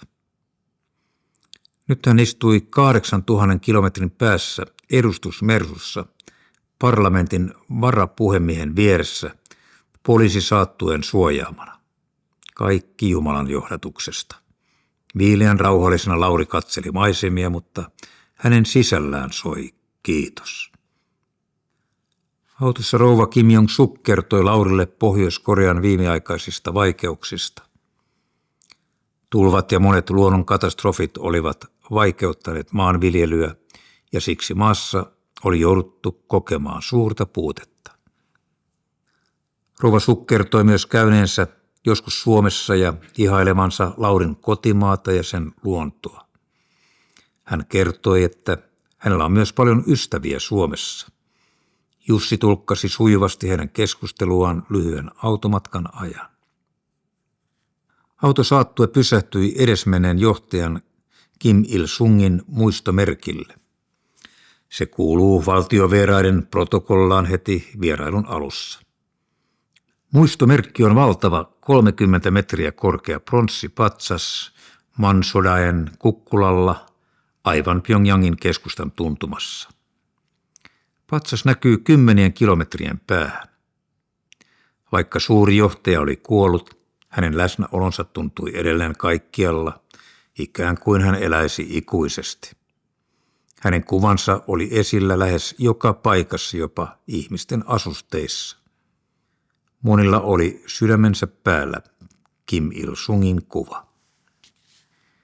Kim Il-sung kuoli 4 vuotta sitten sydänkohtaukseen, mutta edelleen hän on kaiken keskipiste. Pohjois-Koreassa eletään jopa omaa aikaa, joka lasketaan Kim Il-sungin syntymävuodesta 1912. Laurin vieraillessa ihmiskunnan ikuisen auringon kotimaassa siellä elettiin 86 Juche-vuotta. Kim Il-sungin syntymäpäivä 15. huhtikuuta on ristitty aurinkopäiväksi hänen rakastamansa lisänimen mukaan. Lauri katseli valtavaa pronssihahmoa sen jalkojen juuressa. Patsas kuvasi osuvasti edesmenneen johtajan mahtia. Lauri oli tilannut etukäteen Suomesta käsin kukkaseppeleen toimitettavaksi muistomerkille seremoniaa varten. Yhdessä muun valtuuskunnan kanssa hän piti pienen hiljaisen hetken edesmenneen johtajan muistolle ja laski seppeleen pronssipatsaan äärelle. TV-kamerat ja mikrofonit ympäröivät Lauria. Tiedotusvälineet seurasivat hänen jokaista liikettään. Muistomerkille oli kokoontunut myös monien muiden maiden valtuuskuntia. Ne odottivat vuoroaan, kun Lauri ystävineen laski seppeltään. Hänen valtuuskuntansa ohjattiin kaikkien muiden edelle. Muistohetken jälkeen matka jatkui kohti hotellia. Saavuttuaan Koryo-hotellille Lauri ja hänen valtuuskuntansa ohjattiin 33. kerrokseen omiin luksushuoneisiin. Huoneet olivat noin 100 metrin korkeudessa ja ikkunasta avautui kaunis näköala Pohjois-Korean pääkaupunkiin Pyongyangiin. Valtiovieraille varatut majoitustilat loistivat prameuttaan. Lauri ei koskaan ollut asunut vastaavissa olosuhteissa aikaisemmin. Kaikilla oli huoneissaan omat huonepalvelijat, jotka heti ensimmäisenä tiedustelivat, ovatko housujen prässit kunnossa, pitäisikö kenkiä kiilottaa tai paitoja silittää.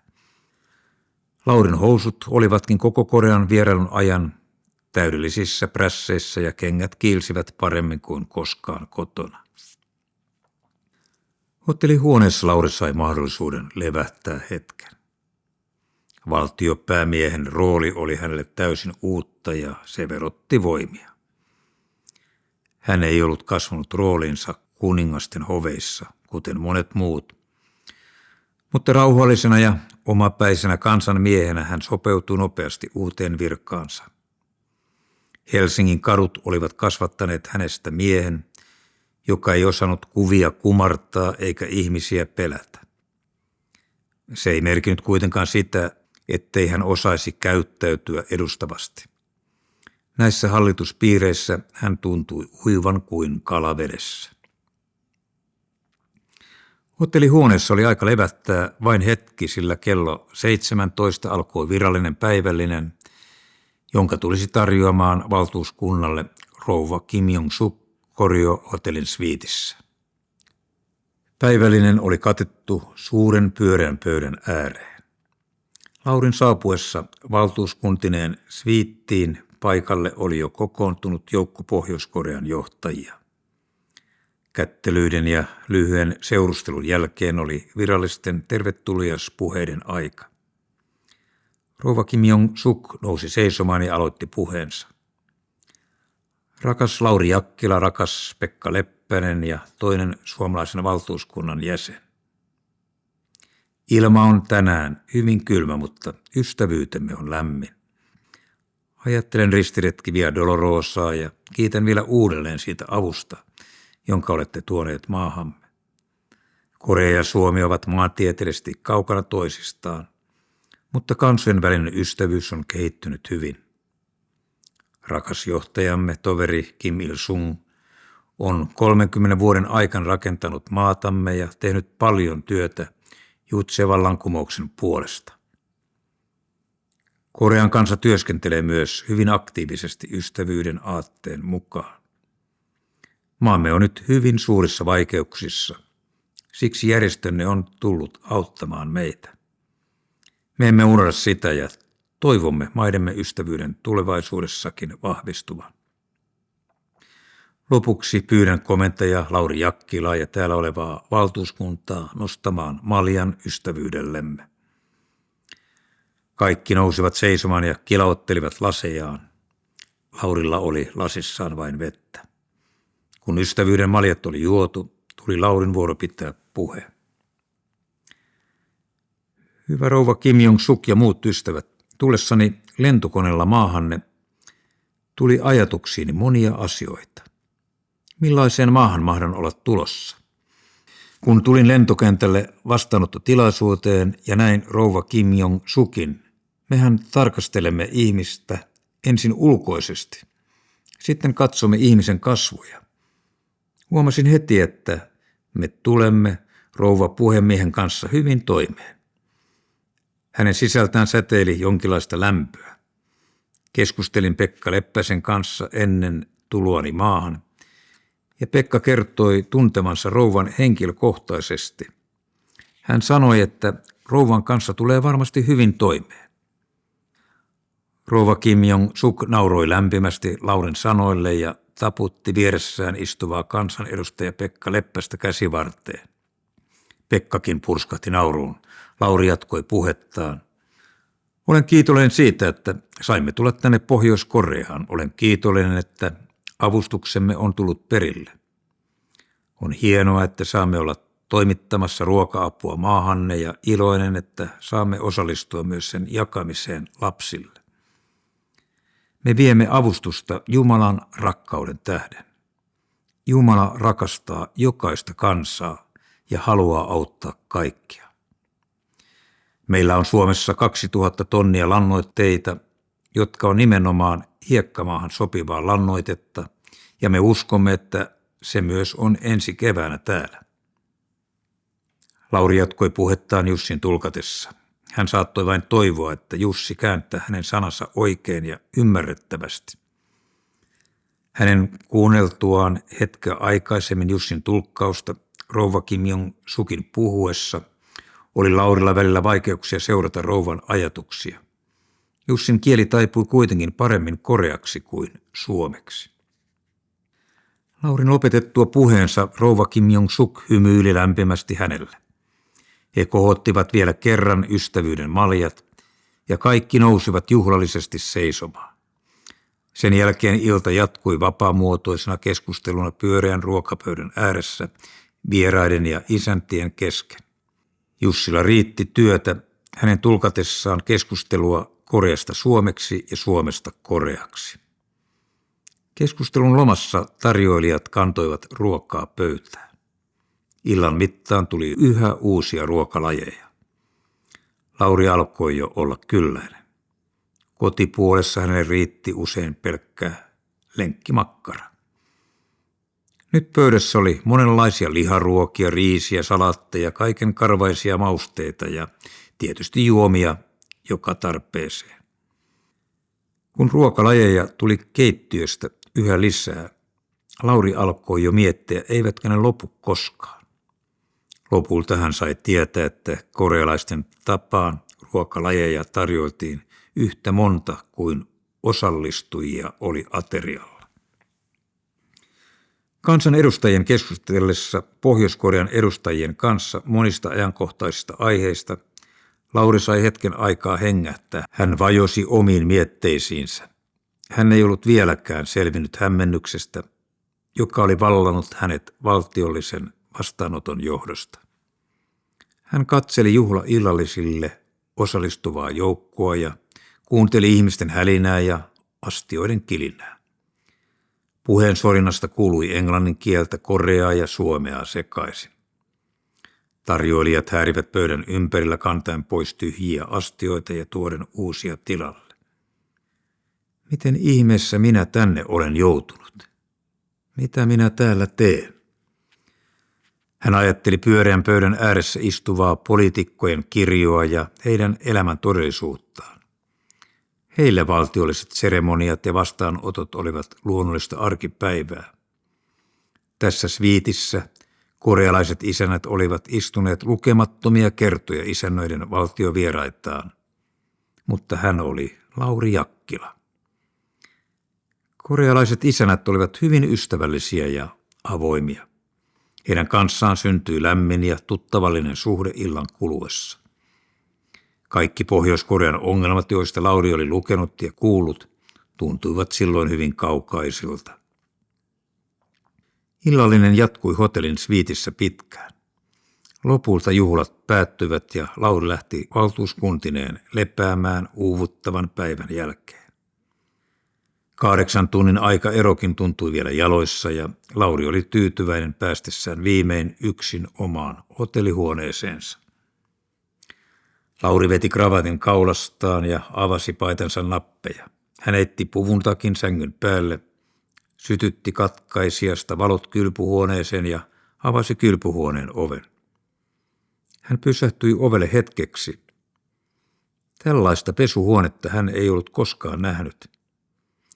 Avaran huoneen peililasit, kaakelit ja marmorit hohtivat puhtauttaan. Amme oli aivan eri kokoa kuin kotona Malmilla. Lavuaari oli upotettu marmoriseen pöytään. Pöydälle oli asetettu monen kirjava valikoima erilaisia kylpysuoloja, parfyymejä ja pesuaineita. Naulakossa riippui erilaisia pyyhkeitä ja silkkisiä kylpytakkeja. Lauri astui sisään avaraan kylpyhuoneeseen ja käänsi hanasta veden virtaamaan. Hän heitti pois loputkin vaatteet ja hyppäsi ammeeseen. Hän ojensi jalkansa suoriksi ja laskeutui selälleen. Tänne hän mahtuu koko mies. Lauri antoi lämpimän veden virrata kaulaa myöten ja nautti olostaan. Hän otti pullon kylpysuolaa ja hurautti sitä veden sekaan. Parfyymin tuoksu täytti huoneen. Hän otti toisen ja vielä 3. pullon ja kaatoi lisää. Virtaava vesi alkoi vahdota ja huone tuoksua yhä enemmän. Hän kokeili kaikkia pulloja, kunnes koko amme oli laitoja myöten vaahdossa. Lauri nautti lämpimästä kylvystä ja kiitteli Jumalaa. Hän istui ammeessa toista tuntia. Siellä tuoksuvien vaahtojen keskellä hän alkoi kerrata kuluneen päivän tapahtumia. Ajatukset ajelehtivat vähitellen yhä kauemmas menneisyyteen. 100 metrin korkeudessa Pohjois-Korean valtion edustussviitissä kontrasti elämän nykytodellisuuden ja menneisyyden kesken oli jo niin valtaisa, että sitä ei voinut lakata ihmettelemästä. Tässä samassa ammessa on saattanut istua Brezhnev, Honecker, Mao ja Castro. Nyt tässä istuu Lauri Jakkila, hän mumisi itsekseen. Vaikka Lauri oli jättänyt jo kauan sitten taakseen menneet elämän tragediat, tuolla 100 metrin korkeudessa ne palasivat elävinä hänen eteensä. Kylmät pakkasyöt kaduilla, märäntyneet banaanit ja homeiset leivät ravintoloiden tunkioilla. Itsemurhayritykset, putkat ja mielisairaalat, koko 20 vuotta kestänyt elämän lohduttomuus. Kuinka toisin kaikki nyt olikaan? Ei hän tällaista ollut odottanut, kun hän silloin kerran lähti lahustamaan metodistikirkon alttarille. Ei hän tiennyt, että se tie vie hänet vielä kerran tänne.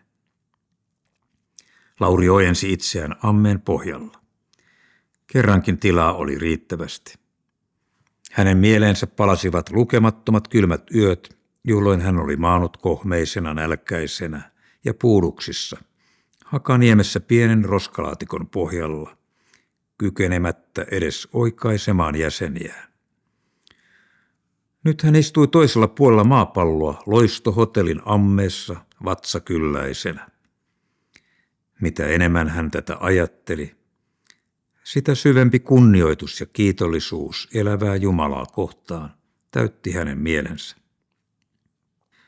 Tämä kaikki oli tullut hänen osakseen ilman mitään omaa ansiota.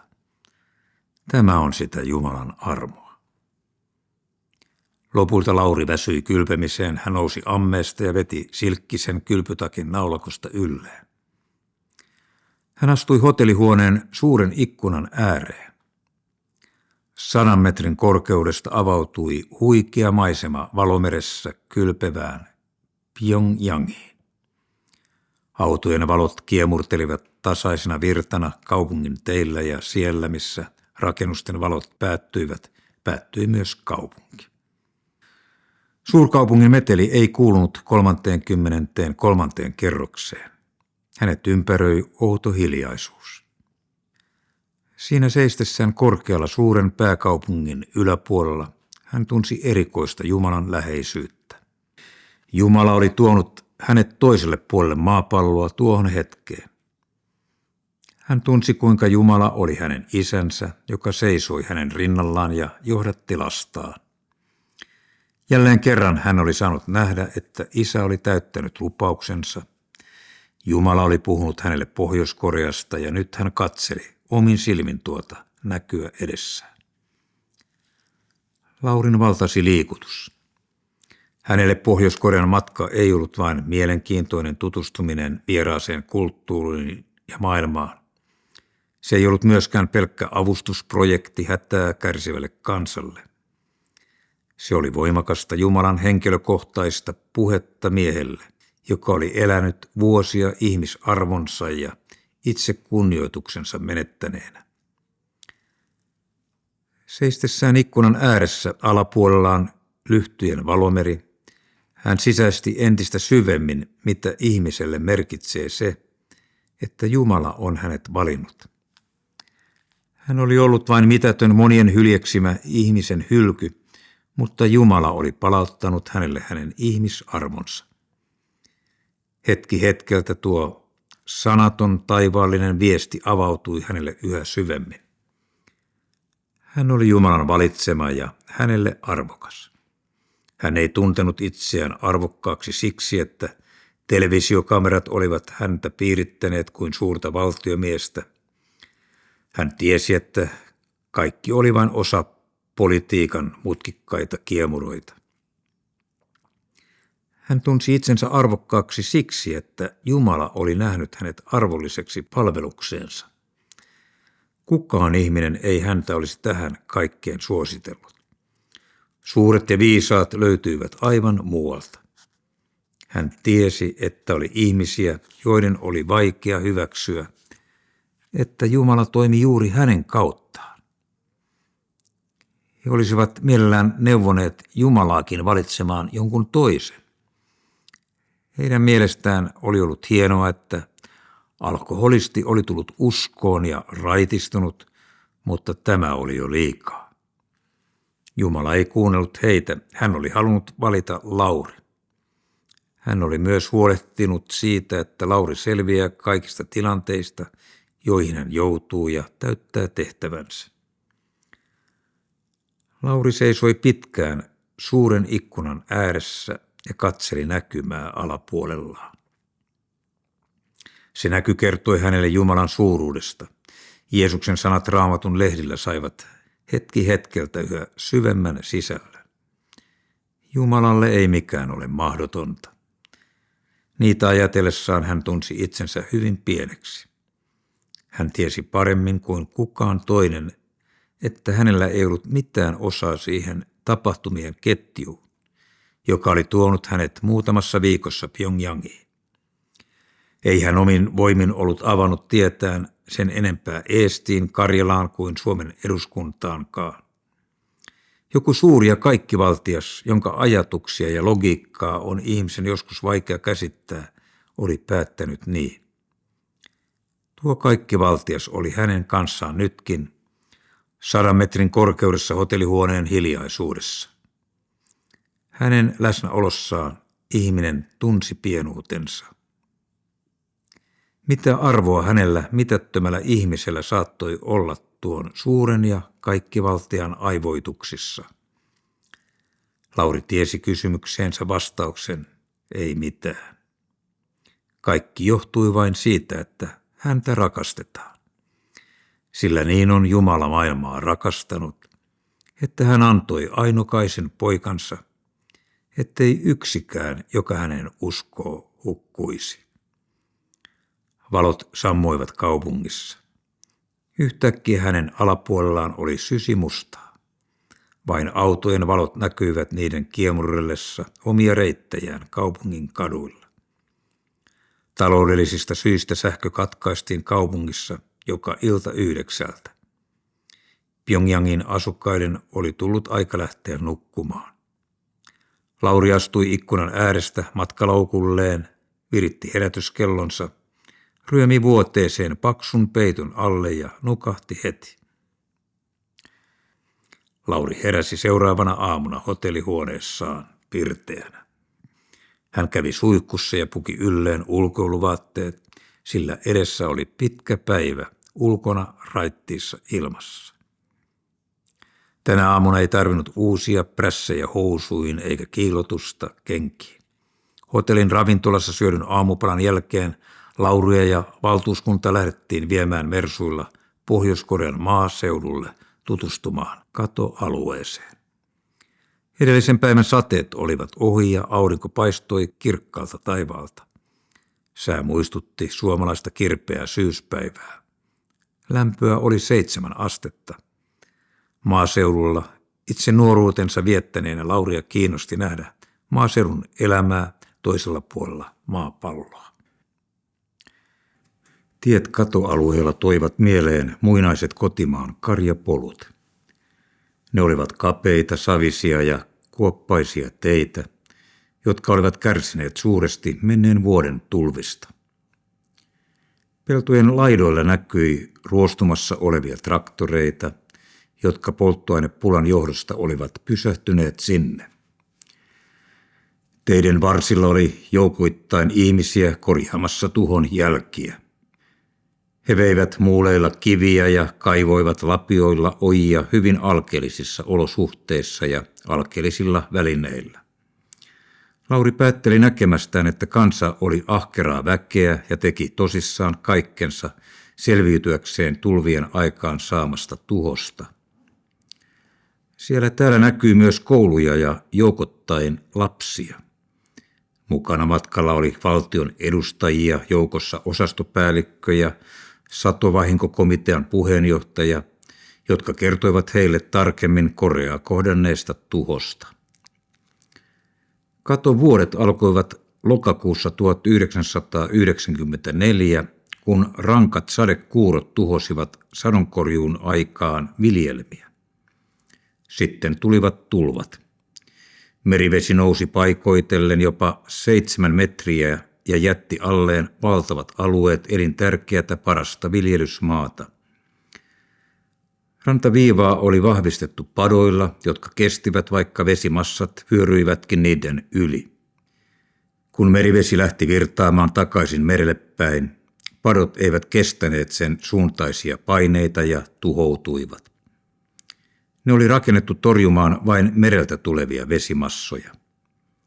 Patojen tuhouduttua merivesi pääsi vapaana vellomaan edestakaisin viljelysmailla. Maa saastui merivedestä.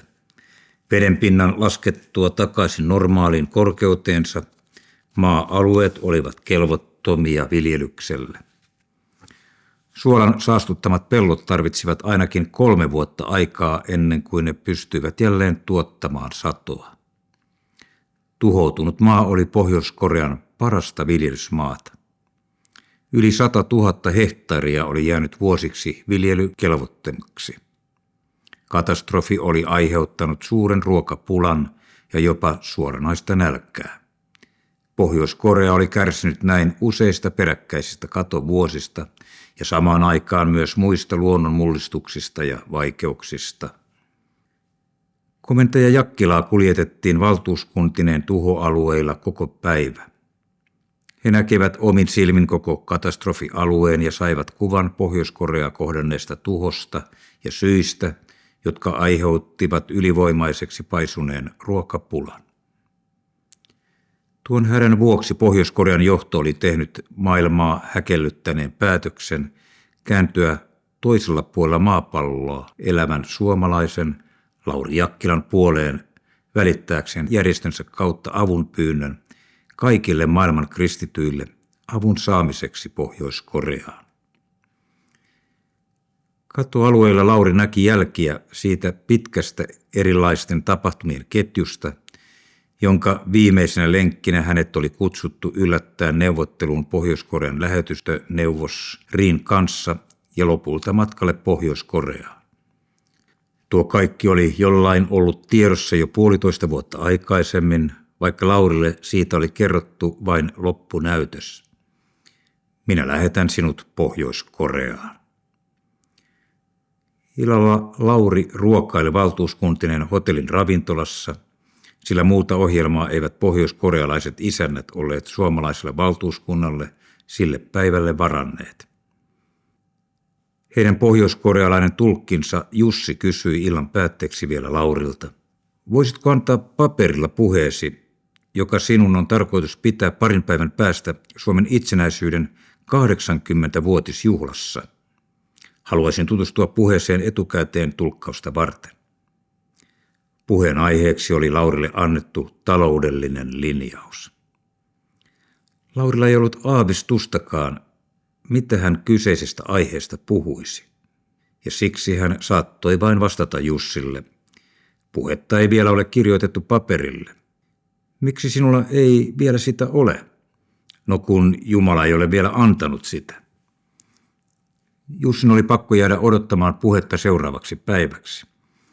Ruokailun jälkeen Lauri meni rentoutumaan ystävineen hotellin alakerrassa sijaitsevalle saunaosastolle. Hän kylpi erilaisissa kuumissa mineraalialtaissa uikunnolla ja otti tapansa mukaan kovat löylyt. Juotuaan saunan baaritiskillä saurajuomat, hän oli valmis vuoteeseen. Koko päivä oli vietetty ulkona katoalueilla ja päästyään vaakatasoon Lauri nukahti heti. Seuraavana aamuna valtion autot olivat jälleen hotellin ovella odottamassa suomalaisia vieraita. Isäntien laatimassa ohjelmassa oli ensimmäisenä vierailu edesmenneen johtajan Kim Il-sungin lapsuuden kodissa. Sen jälkeen oli vuorossa vierailu johtajan mausoleumissa ja lopuksi tutustuminen Pohjois-Korean parlamenttiin, missä Lauria valtuuskuntinen odotti parlamentin puhemies. Mersut lähtivät jälleen poliisisaattueen suojaamana kulkemaan pitkin Pyongyangin katuja.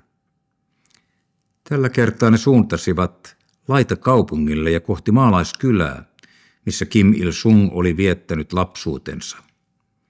Nyt tuo lapsuuden miljöö oli museoitu ja suuri nähtävyys, jota esiteltiin mielellään myös valtiovieraille. Kim Il-sung oli kasvanut tavallisessa korealaisessa kodissa Mangyongdaessa 12 kilometriä Pyongyangista lounaaseen. Kiertäessään museota Lauri sai sellaisen kuvan, että Kim Il-sungin isä oli ollut maatyöläinen. Länsimaissa lehdistössä hänen on kerrottu olleen ammatiltaan opettaja. Museossa esiteltiin johtajan lapsuuden ja nuoruuden aikaista elämää ja elinolosuhteita. Koti oli ollut hyvin vaatimaton ja köyhä. Asuntoa sisustivat yksinkertaiset puiset huonekalut. Esillä oli myös museoille tyypillistä erilaista esineistöä, työkaluja sekä leluja Kim Il-sungin lapsuuden ajoilta.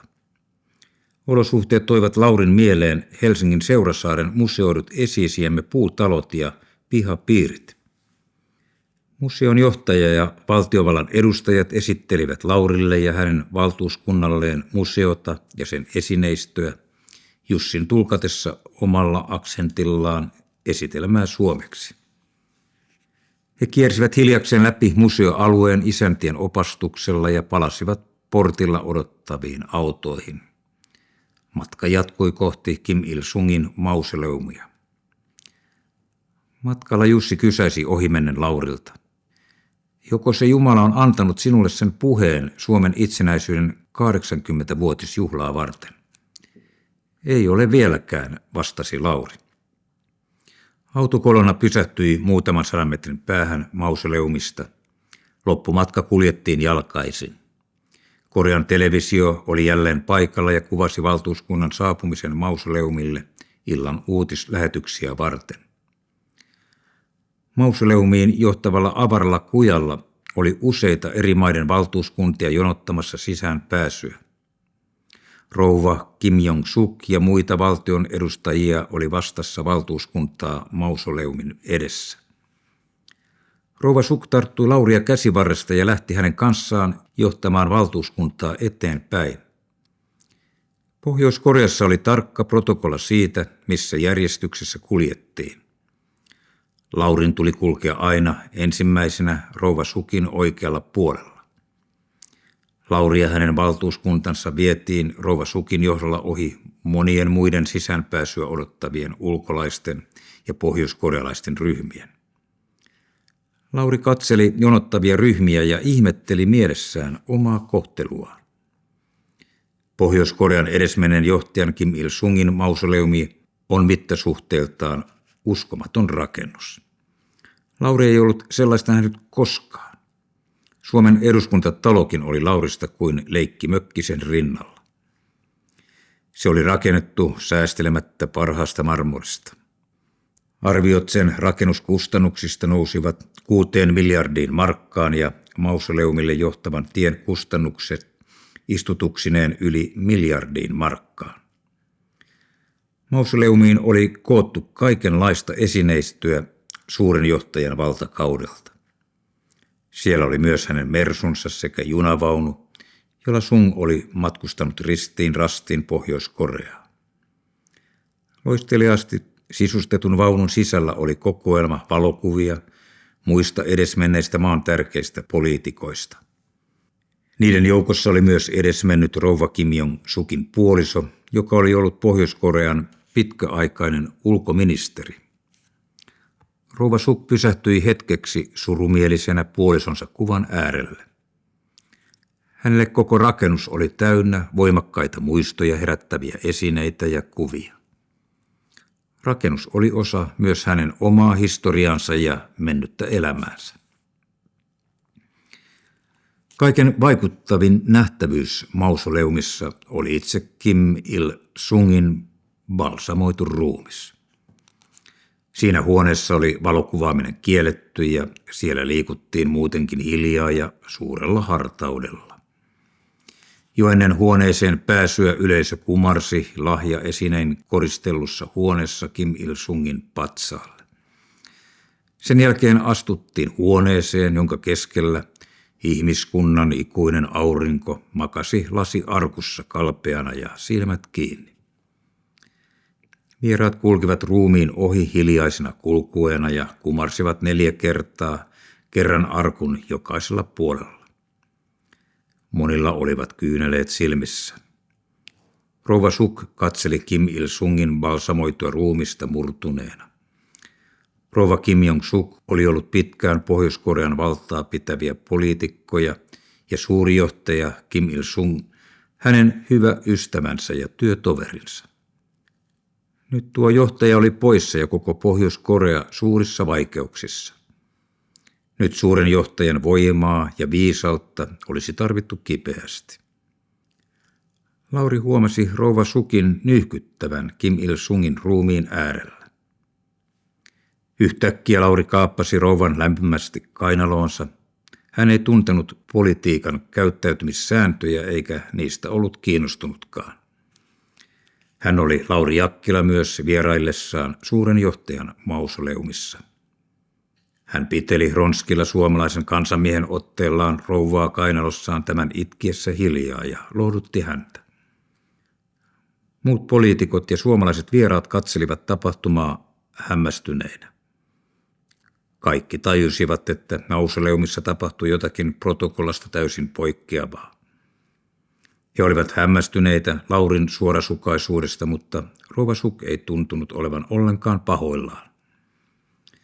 Myöhemmin Toimi Kankaanniemi ja Pekka Leppänen hämmästelivät Laurin rohkeutta. Sitä ei olisi uskaltanut kukaan valtion päämies tehdä. Matka jatkui mausoleumissa rouva Sukin taluttaessa edelleen valtiovierasta suomalaisen valtuuskunnan komentajaa Lauri Jakkilaa käsi kynkässä rinnallaan. Muu valtuuskunta seurasi heitä muutaman askeleen päässä toisten poliitikkojen seurassa. Lopulta valtuuskunta saapui valkean huoneeseen, johon kiertue päättyi. Huoneen seinille oli asetettuna kuvia eri maiden presidenttien ja kansanjohtajien vierailuista Pohjois-Koreassa. Kaikille kuvansa seinille saaneille johtajille oli myönnetty Pohjois-Korean valtion korkein kunniamitali. Valkean huoneen pöydällä oli suuri muistokirja. Lauri asetettiin istumaan muistokirjan ääreen. Valtuuskunnan komentajana hänen tehtävänsä oli kirjoittaa vierailun lopuksi muistokirjoitus kirjaan koko suomalaisen valtuuskunnan puolesta. Lauri kirjoitti oman nimensä ja sen alle muistotekstin psalmi 113, jakeet 7 ja 8.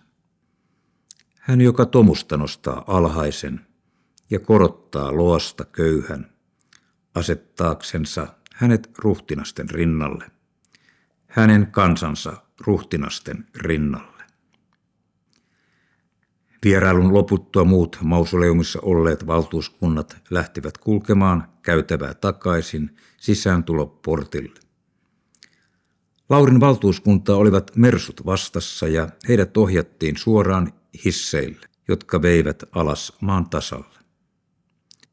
Vielä ennen poistumista mausoleumista kaikista vieraista otettiin virallinen kuva mausoleumin pihalla yhdessä pohjoiskorealaisten isäntien kanssa.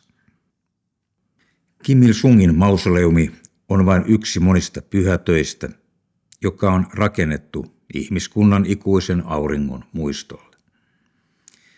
Pyongyangin ulkopuolella ovat marmoripalatsit, joihin on koottu hänen sekä suuren johtajan pojan Kim Jong-ilin lahjaksi saamia esineitä.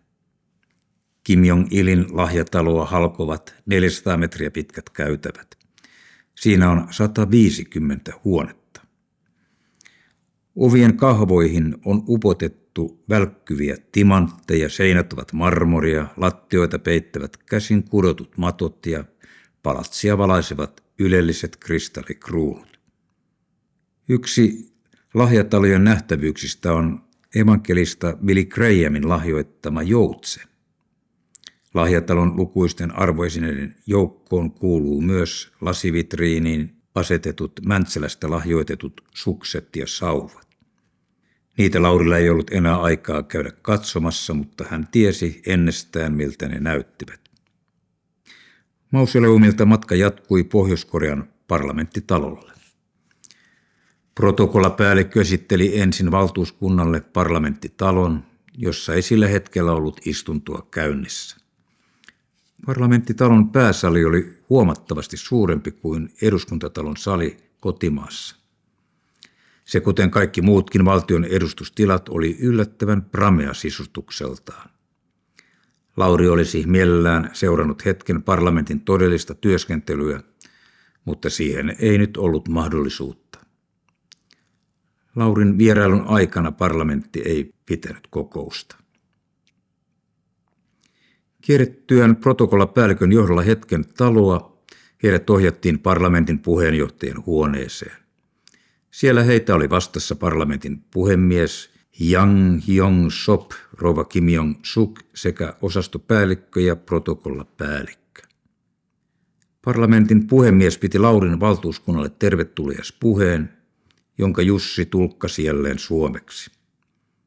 Puhemies toivotti omasta puolestaan komentaja Jakkilan ja hänen valtuuskuntansa tervetulleeksi Pohjois-Koreaan ja kiitti Jakkilan toimittamasta humanitäärisestä avusta. Puhemiehen lopetettua Lauri vastasi omalla puheellaan. Hän kiitti puhemiestä saamastaan kutsusta tulla vierailulle Pohjois-Koreaan ja toivotti maalle kaikkea menestystä. Sen jälkeen hän vakuutti puheessaan puhemiestä ja muita kuulijoita lyhyesti siitä, mitkä mahdollisuudet Jumalalla on auttaa Pohjois-Koreaa sitä kohdanneissa vaikeuksissa, kun he kääntyvät Jumalan puoleen. Laurin puheen jälkeen Vasemmistoliiton kansanedustaja Pekka Leppänen luovutti lahjaksi kravatin parlamentin puhemiehelle. Kun puhemies oli ihastellut uutta kravattiaan ja esittänyt kiitoksensa Pekka Leppäselle, Kristillisen liiton kansanedustaja Toimi Kankaanniemi ja Lauri Jakkila luovuttivat puhemiehelle koreankielisen raamatun. Lauri kertoi kirjan olevan Jumalan sanaa ja esitti toivomuksen, että puhemies lukisi sitä joka päivä. Puhemies kiitti kohteliasti saamastaan raamatusta. Suomen mainos TV:n matkalle antamalla videokameralla suomalainen tulkki Pentti Vataja kuvasi raamatun luovutuksen videolle. Ja se, kuten moni muukin tilanne Korean matkalla, näytettiin nauhoitettuna myös Suomen televisiossa. Parlamenttivierailun jälkeen suomalaisen valtuuskunnan ohjelma jatkui vierailulla pohjoiskorealaisessa sirkuksessa. Mersukolona jatkoi poliisin saattamana matkaa parlamenttitalolta kohti maan yhtä suurta ylpeyttä, suurta sirkusta kuuluisine taiteilijoineen. Matkalla sirkukseen yksi mukana olleista osastopäälliköistä kertoi Laurille autossa, että hänelle on päätetty myöntää Pohjois-Korean valtion korkein kunniamerkki. Merkin luovutusta varten hänet tultaisiin kutsumaan maahan uudelleen. Lauri muisti Pohjois-Korean edesmenneen presidentin mausoleumin, jonka viimeisen salin seiniä koristivat kaikkien niiden valtion päämiesten ja presidenttien kuvat, joille oli aikaisemmin myönnetty valtion korkein kunniamerkki. Pitkän presidenttien muotokuvan rivistön jatkoksi sinne tultaisiin asettamaan seuraavaksi hänen kuvansa. Lauri mietti mielessään, miltä hänen kuvansa näyttäisi Fidel Castron, Erich Honeckerin ja monien muiden kuuluisuuksien rinnalla. Moni valtiovieras tulee tuijottamaan minun kuvaani varmasti pitkään ja pohtimaan päänsä puhki. Minkä maan presidentti mahtaa tuo Lauri Jakkila olla? Lauri mietti itsekseen. Hän pohti hämmästyneenä kuulemaansa Mersun kaartaessa suuren sirkuksen eteen. Hänen oli nopeasti havahduttava omista ajatuksistaan ja palattava nykyhetkeen, sillä valtuuskuntaa ohjattiin sirkuksessa jo protokollapäällikön saattamana omaan aitioon. Olosuhteet sirkuksessa olivat kaukana suomalaisen sirkuksen harmaasta, kauhtuneesta teltasta. Sille oli varattu parhaat tilat pääkaupungin keskustassa. Sali muistutti suomalaista konserttisalia pehmustettuine istuimineen ja plyysiverhoiluineen. Sirkus oli Pohjois-Koreassa, kuten entisessä Neuvostoliitossa ja monissa muissakin Itäblokin maissa, yksi kulttuurielämän tukipilareita. Lauri seurasi valtuuskuntansa kanssa taiteilijoiden esittämiä erilaisia taikatemppuja, trapetsiesityksiä ja klounien toimia aitiostaan. Vaikka Laurin vierailu Pohjois-Koreassa olikin täynnä erilaista protokollaa ja kosketuksen saaminen tavalliseen kansaan ja heidän elämän todellisuutensa olikin hyvin hataraa. Näissä tilanteissa hän saattoi rakentaa pala palalta jonkinlaista kuvaa siitä todellisuudesta, missä parhaimmissa olosuhteissa elävä osa kansaa eli arkielämäänsä.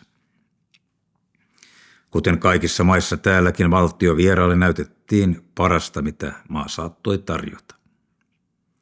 Monet nähtävyydet olivatkin tehneet Lauriin vaikutuksen ja hämmentäneet häntä massiivisuudellaan. Yhtä hän ei ollut kuitenkaan Pyongyangista vielä löytänyt. Ei edes tirkistelemällä Mersun ikkunasta tarkkaavaisena sen kiiteessä ympäri kaupunkia nähtävyydeltä toiselle. Pyongyangissa ei näkynyt ainoatakaan kirkkoa, ei edes pientä kappelia. Se juuri oli osa sitä länsimaissa tutuksi tullutta kaupunkimaisemaa ja elämän todellisuutta, mikä Pohjois-Korean kaupunkimiljööstä oli pyyhitty kokonaan pois. Kristilliset kirkot muodostivat kaikissa maissa, missä hän oli aikaisemmin vieraillut, sen alakulttuurin, jossa Lauri oli tottunut liikkumaan. Sieltä hän ammensi voimansa ja elämän tarkoituksensa.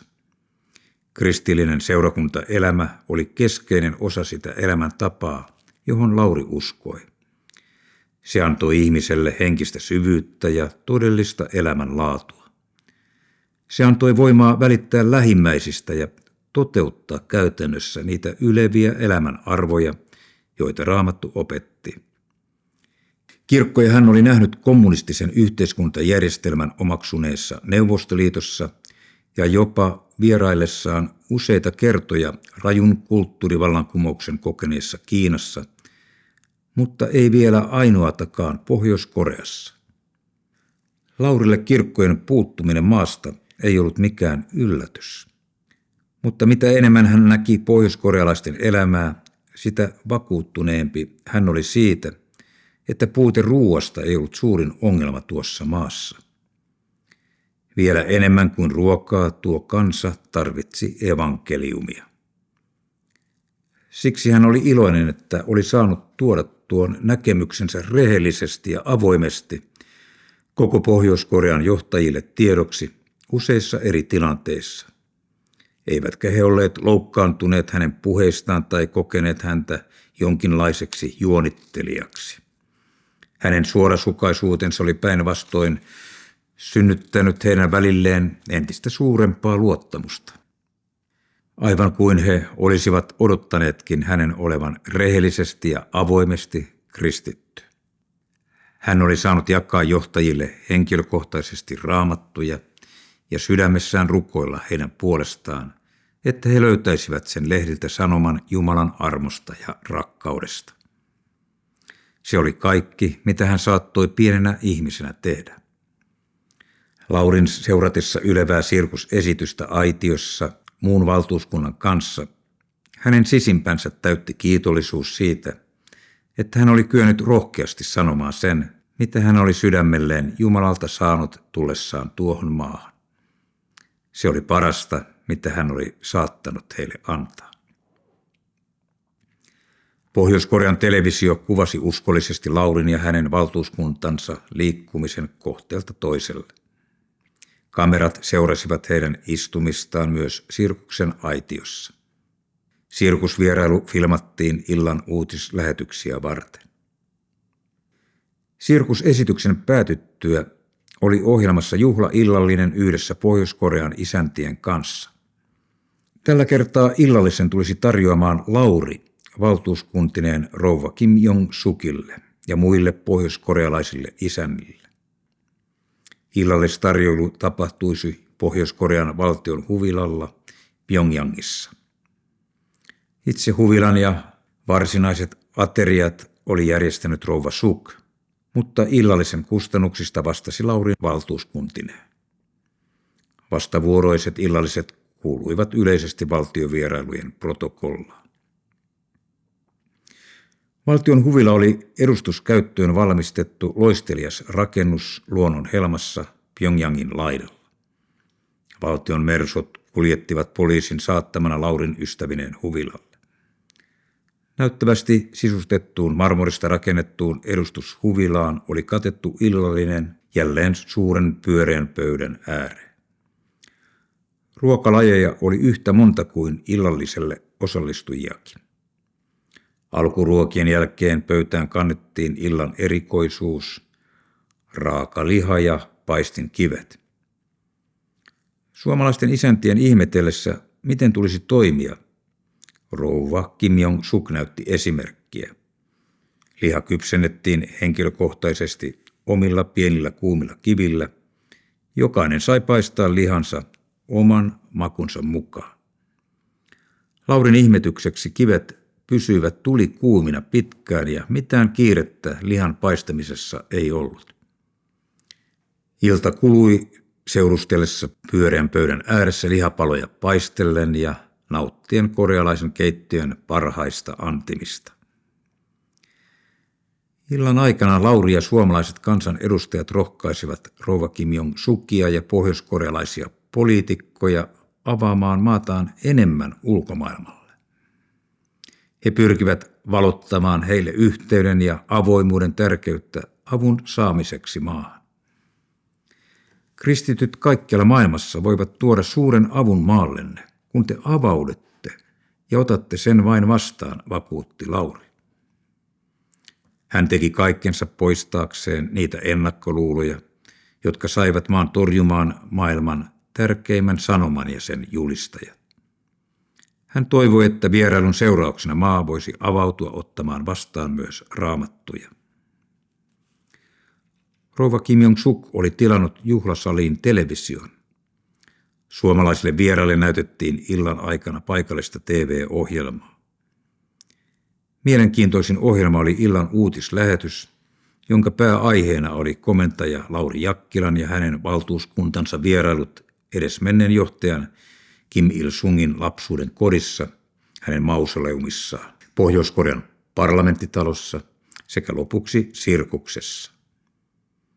Uutisointi Laurin liikkeestä päivän aikana jatkui television ajankohtaisohjelmassa. Joka ilta Laurin ja hänen valtuuskuntansa liikkeitä seurattiin televisiossa noin puolen tunnin ajan. Rouva Kim Jong-suk oli antanut televisiolle määräyksen, että komentaja Jakkila täytyy olla esillä jokaisessa uutislähetyksessä ja kameroiden täytyy seurata häntä kaikkialla, missä hän valtuuskuntineen liikkuu. Laurin ympärillä pyöri koko Pohjois-Korean vierailun ajan 2 kameramiestä. Kommunistinen Pohjois-Korean television pääuutislähetyksissä ja ajankohtaisohjelmissa seurattiin kristityn suomalaisen evankelistan vierailua maassa hetki hetkeltä, hänen saapumisestaan Pyongyangin lentokentälle aina viimeiseen vilkutukseen asti. Kaikkialla, missä hän liikkui, tavalliset kansalaiset tunsivat hänet heti ulkonäöltä, nähtyään hänet televisiossa. Kaikki pohjoiskorealaiset tiesivät, kuka on Lauri Jakkila, mistä hän on kotoisin ja miksi hän on tullut Pohjois-Koreaan. Pohjoiskorealaiset vieraat viipyivät Laurin tarjoamilla illallisilla pari tuntia. Illallisten päättyessä Jussi kysyi Laurilta vielä lopuksi, olisiko hänellä nyt valmistettuna se puhe seuraavan päivän itsenäisyysjuhlaa varten. Ei ole vielä, vastasi Lauri. Hänellä ei vieläkään ollut aavistusta siitä, mitä hän saamastaan aiheesta, taloudellinen linjaus, puhuisi seuraavana päivänä. Aihe oli Laurille kovin vieras. Miten se Jumala sinulle sen puheen antaa, kysyi Jussi. Se tulee tuonne sisäiseen maailmaan. No eikö sitä vieläkään ole tullut sinne? Ei ole. Jussin oli pakko jäädä odottamaan puhetta aamuksi. Hän olisi halunnut valmistautua tärkeään tulkkaukseen etukäteen, mutta siihen ei ollut mahdollisuutta. Valtion vierastalosta suomalainen valtuuskunta siirtyi illallisten päätyttyä hotellille lepäämään. Hotellihuoneen yksinäisyydessä Lauri sai aikaa rukoilla ja miettiä vielä seuraavan päivän puhettaan. Mutta vaikka hän kuinka pyöritteli aihetta mielessään, ei puhetta syntynyt. Ehkä se tulee huomenna, sanoi Lauri itsekseen ja heittäytyi lopulta pitkälleen vuoteeseensa. Seuraavan päivän ohjelmassa oli ensimmäisenä vierailu paikallisessa taideoppilaitoksessa, missä Laurille ja hänen valtuuskunnalleen esiteltiin eri taidealoja ja opiskelijoiden töitä. Ryhmä musiikin opiskelijoita esitti vieraille myös korealaisia lauluja kitaroiden säästyksellä. Tämän jälkeen Laurin valtuuskunta kuljetettiin Korea-Suomi-seuran järjestämään Suomen itsenäisyyden 80-vuotisjuhlaan. Tilaisuus pidettiin valtion juhlasalissa. Paikalle oli saapunut kutsuvieraita noin 400 henkeä, kun protokollapäällikkö johdatti Laurin valtuuskuntineen omalle paikalleen. Heidät ohjattiin istumaan juhlasalin esiintymislavalle. Hänen viereensä lavalle oli asetettu Suomen ja Pohjois-Korean liput rinnakkain. Lauri katseli lavalta edessään istuvaa yleisöä. Paikalla oli Pohjois-Korean yhteiskunnan johtoa juhlapukuihin pukeutuneina ja virkavallan ja armeijan edustajia. He erottuivat uniformuissaan muusta yleisöstä. Laurin valtuuskunnan saavuttua paikalle rouva Kim Jong-suk siirtyi mikrofonin ääreen ja avasi tilaisuuden. Hän toivotti ensimmäisenä komentaja Lauri Jakkilan valtuuskuntineen tervetulleeksi juhlaan. Sen jälkeen hän kertoi kuulijoille siitä ruoka-avusta, minkä Lauri oli tuonut maahan. Avustus oli siihen asti suurin maahan tuotu avustuserä, 233 tonnia ruokatarvikkeita. Rouva Suk kuvasi maan sen hetkisiä ongelmia ja sitä, miten tärkeä tuo ruoka-apu oli heille. Hän kertoi myös, että komentaja Lauri Jakkila ei ollut esittänyt minkäänlaisia vaatimuksia Pohjois-Korealle ehtona avun toimittamiseksi maalleen ja kuinka ruoka-apu oli tarkoitettu erityisesti pohjoiskorealaisille lapsille. Hän kiitti Ristiretki Via Dolorosa-järjestöä ja Lauria avustuksesta vielä kerran ja jatkoi puhettaan siirtyen poliittisiin aiheisiin. Lauri kuunteli rouva Sukin puhetta vain toisella korvalla, sillä hänen mielessään pyöri kuumeisena hänen oma puheensa, jonka vuoro tulisi heti rouva Sukin jälkeen. Laurilla ei vieläkään ollut aavistusta siitä, mitä hän tuolle yleisölle puhuisi. Kesken rouva Sukin puhetta Jussi kävi kuiskaamassa hänen korvaansa. Onko sinulla nyt se puhe kirjoitettuna suomeksi? Ei ole vieläkään. Etkö sinä ole kirjoittanut puhettasi paperille ollenkaan? En. Jussi katsoi Lauria hämmästyneenä. Spontaanit puhujat olivat tuiki harvinaisia näissä piireissä, ja tulkille sellaisen puhujan tulkkaaminen ennen kokematonta. Laurilla oli aikaa omaan puheenvuoronsa alkuun enää ehkä 10 minuuttia. Pian rouva Suk lopettaisi puheensa ja tulisi hänen vuoronsa. Hän katseli edessään istuvaa juhlayleisöä, arvokkaan näköisiä valtion virkamiehiä vaimoineen, ministereitä, parlamentin jäseniä, armeijan kenraaleja ja poliisivoimien johtajia. Ei hän tiennyt, keitä he olivat, mutta siltä he näyttivät. Katsellessaan juhlayleisöä häntä alkoi huolestuttaa tilanne yhä enemmän. Hän kyseli mielessään, mitä näille ihmisille pitäisi sanoa. Lauri pyöritteli aihetta taloudellinen linjaus ajatuksissaan yhtä neuvottomana kuin edellisenä iltana. Silloin hän oli pystynyt turhautuneena painumaan vuoteeseensa ja unohtamaan koko asian, mutta nyt sitä ei voinut enää paeta. Puheen pitämisen aika oli edessä. Hän rukoili kuumeisesti. Mitä sinä, Jumala, haluat minun näille ihmisille puhuvan? Silloin Laurin mieleen tuli eräs kirja, jonka hän oli saanut eräältä uskovaiselta naiselta muutama vuotta aikaisemmin.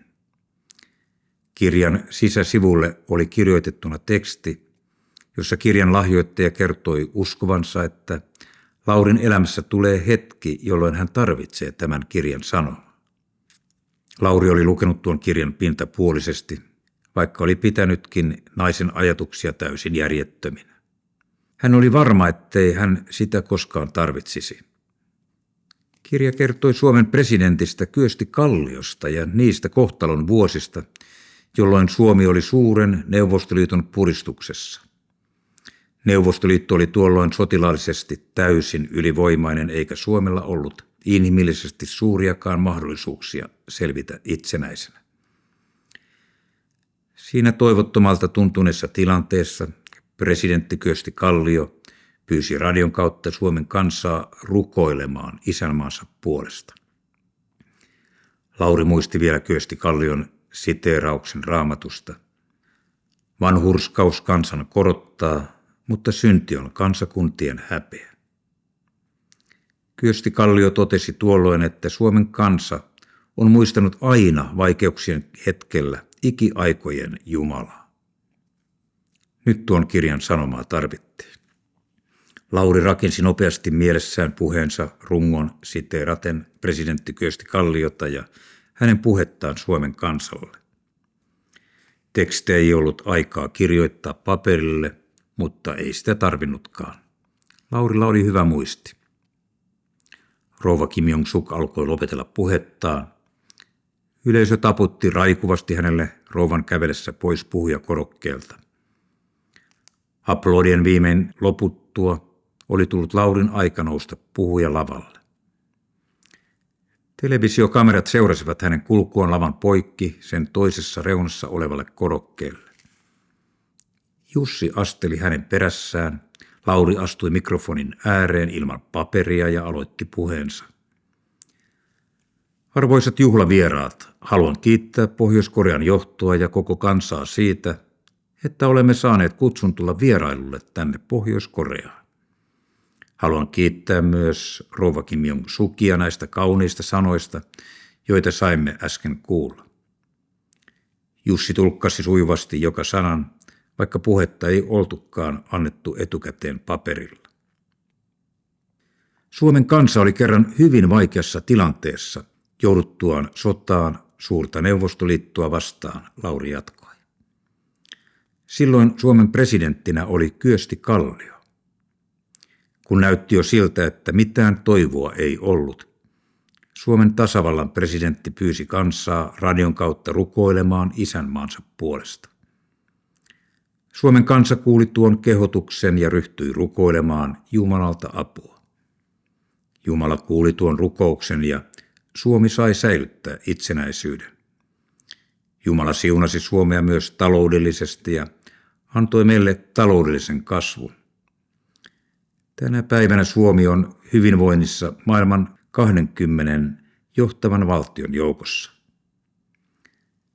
Vaikka Pohjois-Korean tilanne on tänä päivänä hyvin vaikea, Jumala voi auttaa maatanne. Jos Pohjois-Korean kansa ja Pohjois-Korean päättäjät pyytävät apua Jumalalta, hän auttaa teitä. Niin kuin Suomi sai avun Jumalalta kerran, niin myös Pohjois-Korean kansa saa kokea, että Jumala antaa avun ja myös hyvinvoinnin maallenne, kun käännytte hänen puoleensa.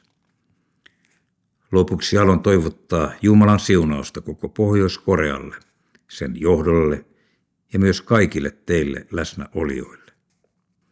Laurin puhe oli päättynyt. Hetken oli aivan hiljaista, ja sitten sali repesi raikuviin aplodeihin. Kaikki nousivat seisomaan. Lauri katseli haltioituneen näköistä yleisöä edessään häkeltyneenä. He eivät tehneet elettäkään lopettaakseen taputtamisen. Lauri ei ollut koskaan saanut sellaisia aplodeja. Hän oli esittänyt juuri Pohjois-Korean päättäjille oman taloudellisen linjauksensa. Se oli ollut varmasti hieman erilainen kuin mitä he olivat odottaneet. Mutta se oli kaikessa yksinkertaisuudessaan juuri sitä, mitä hän halusi sanoa. Vaikka puhe oli tuossa salissa ennen kuulumaton, he ottivat hänen radikaalin sanomansa lämmöllä vastaan. Lauri nyökytteli päätään kiitokseksi yleisölle aplodien yhä jatkuessa ja asteli paikalleen. Sali hiljeni vähitellen Laurin istuuduttua. Hän katseli lavalta yleisöä ja mietti mielessään, mitä tuo valtaisa suosion osoitus mahtoi tarkoittaa. Taputtivatko he vain pelkästä kohteliaisuudesta? Vai taputtivatko he siksi, että hän oli toimittanut lapsille junalastillisen ruokaa? Vaikutti kuitenkin aivan siltä, kuin he olisivat olleet innoissaan tuosta puheesta.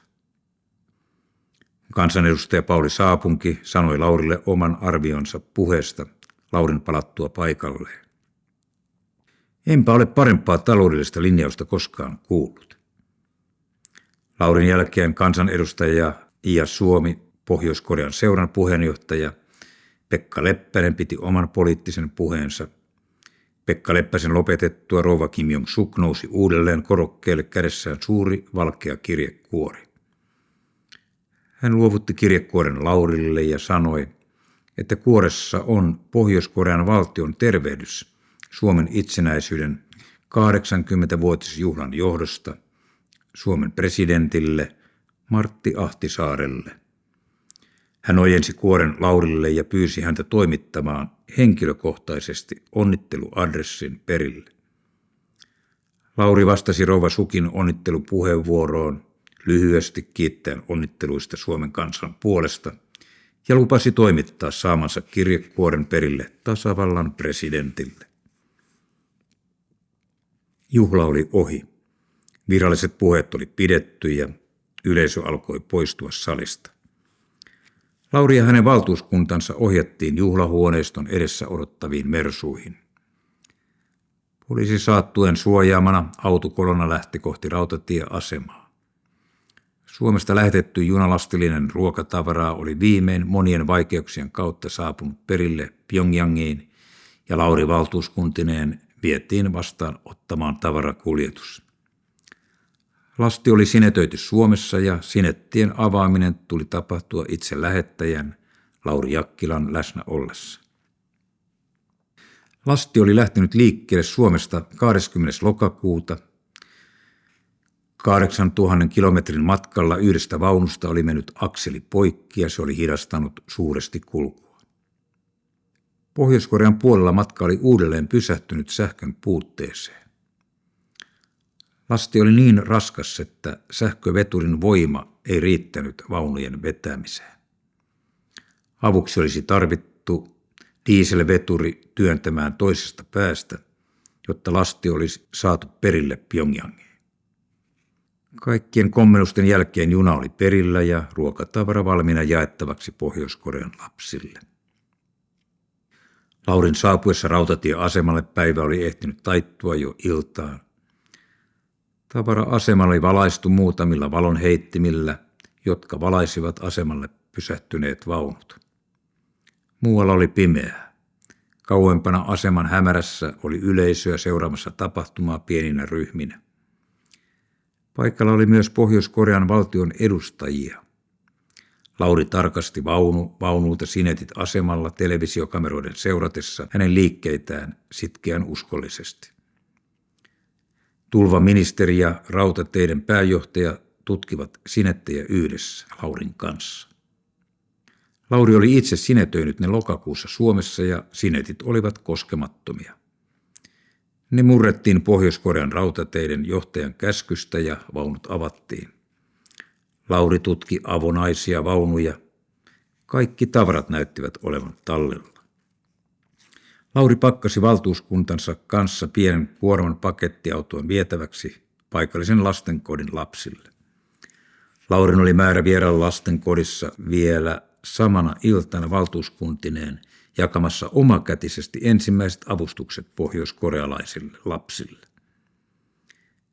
Ennen lähtöä lastenkodille tavara-asemalla pidettiin vielä viralliset puheet. Tulvakomitean puheenjohtaja lausui kiitokset Pohjois-Korean puolesta perille saapuneesta avustuserästä ja luovutti Laurille kirjan, jossa oli viralliset todistukset lasten saapumisesta Pohjois-Koreaan. Lauri vastasi puheeseen lyhyesti omalla puheellaan Jussin tulkatessa. Virallisten seremonioiden jälkeen valtuuskunta lähti autoillaan kohti lasten kotia, missä 500 lasta odotti kärsimättömänä saapuvaa ruokaerää ja suomalaisia vieraita. Kaupunki oli pimeä Mersu-kolonan kulkiessa sen läpi kohti kaupungin laidalla sijaitsevaa lasten kotia.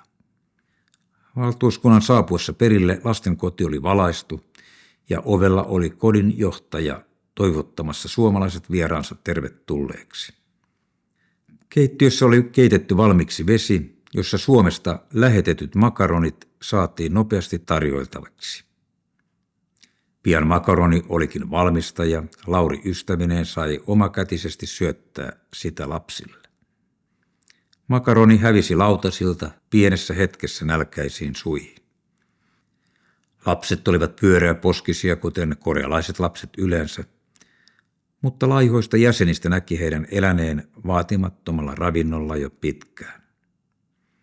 Lastenkodin henkilökunta kertoi antaneensa osan omasta ruoastaankin lapsille vaikean puutteen aikana. Pelkkä makaroni ja kuivettu banaani näyttivät olevankin suurta herkkua sadoille lastenkodin lapsille. Myöhemmin kerrottiin, että Laurin vierailun myötä kodista tuli Pohjois-Korean suosituin lastenkoti. Kaikki lapset halusivat tulla sinne, koska siellä oli makaronia ja kuivattua banaania. Ruokaa varastoitiin useiden kuukausien tarpeeseen lastenkodin varastotiloihin. Lapset eivät yhtään ujostelleet ulkomaisia vieraita, jotka puhuivat kummallista vierasta kieltä.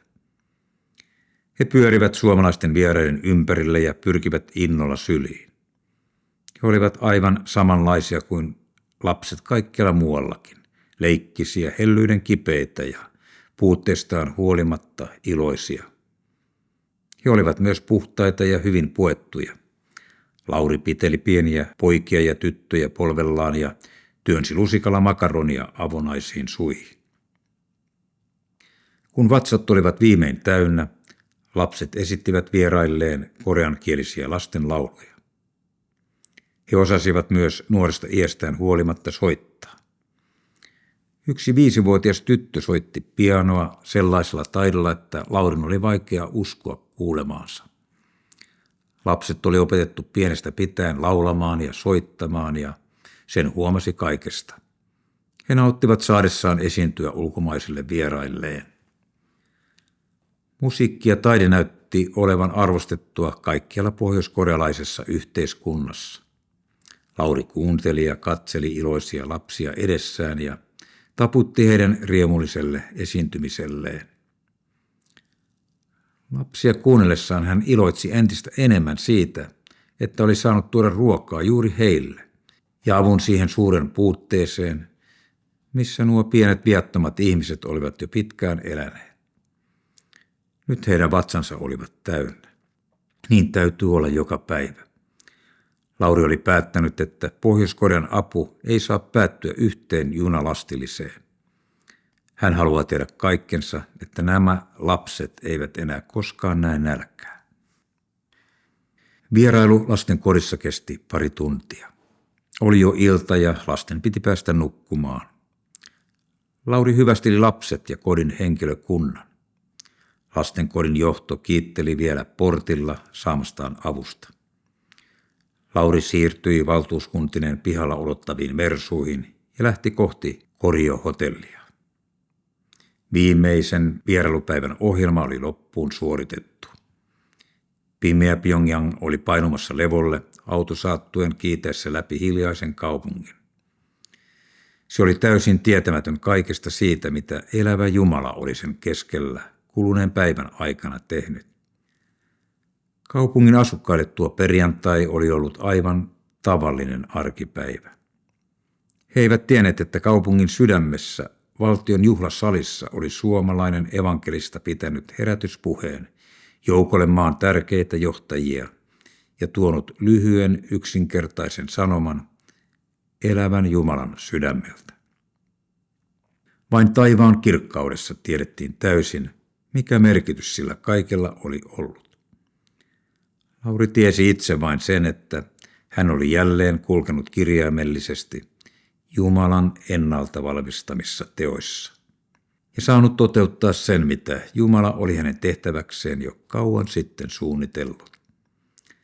Siitä kaikesta kuului kiitos ja kunnia yksin hänelle.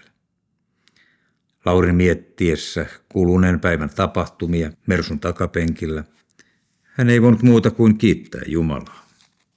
Hän tiesi, että ensimmäinen tehtävä Pohjois-Koreassa alkoi olla loppuun suoritettu. Poliisiauton perävalot kiemurtelivat autokolonnan edellä sen suunnistaessa läpi pimeän kaupungin. Lauri katseli punaisia valoja pimeydessä. Koko Pohjois-Korean vierailun ajan nuo viranomaiset olivat vastanneet heidän turvallisuudestaan ja huolehtineet siitä, että mitään pahaa ei heille pääse tapahtumaan.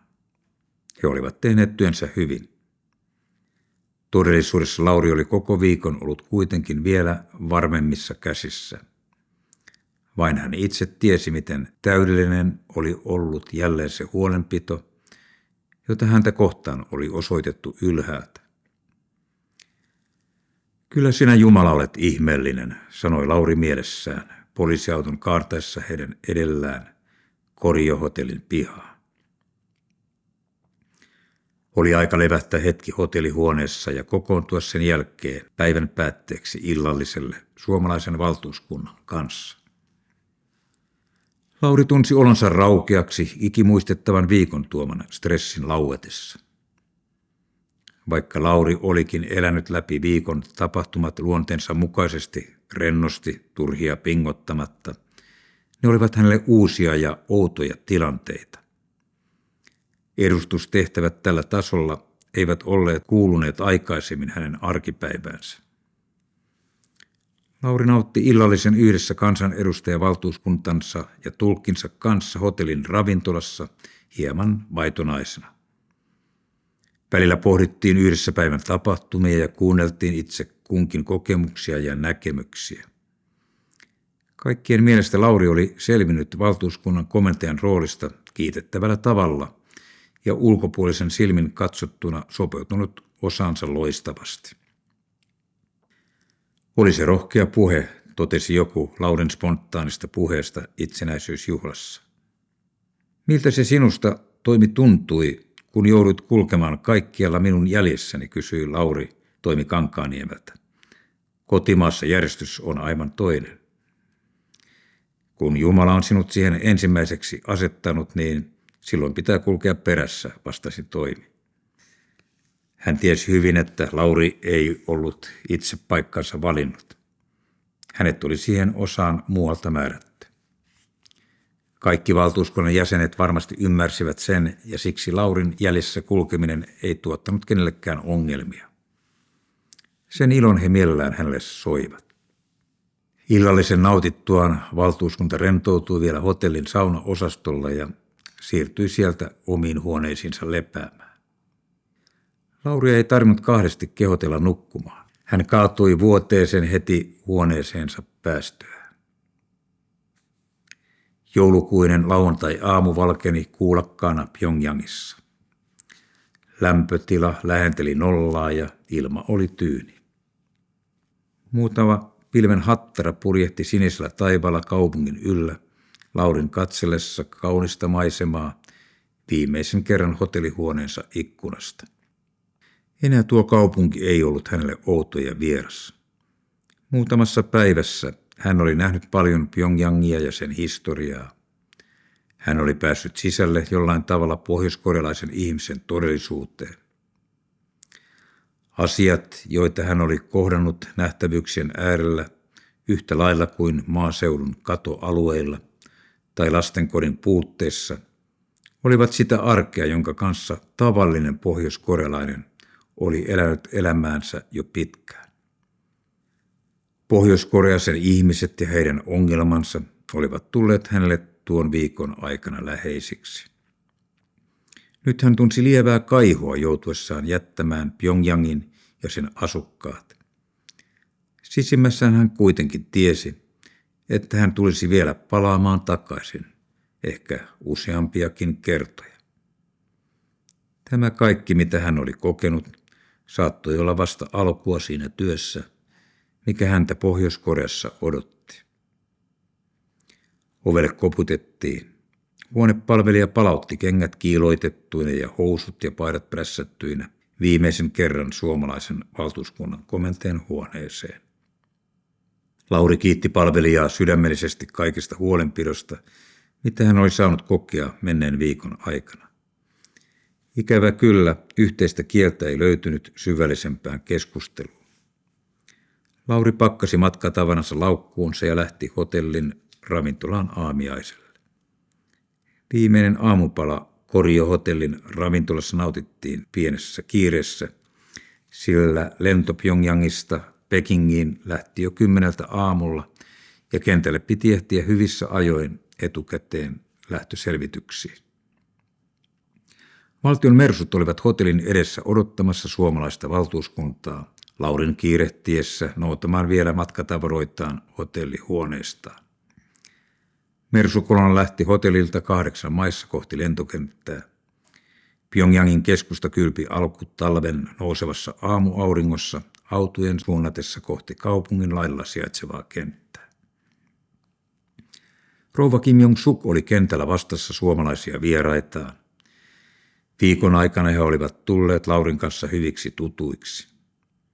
Koko viikon rouva Suk oli ollut tarkka siitä, että valtuuskunnan komentaja kulki hänen rinnallaan, istui aterioilla hänen vierellään ja matkusti samassa autossa hänen kanssaan.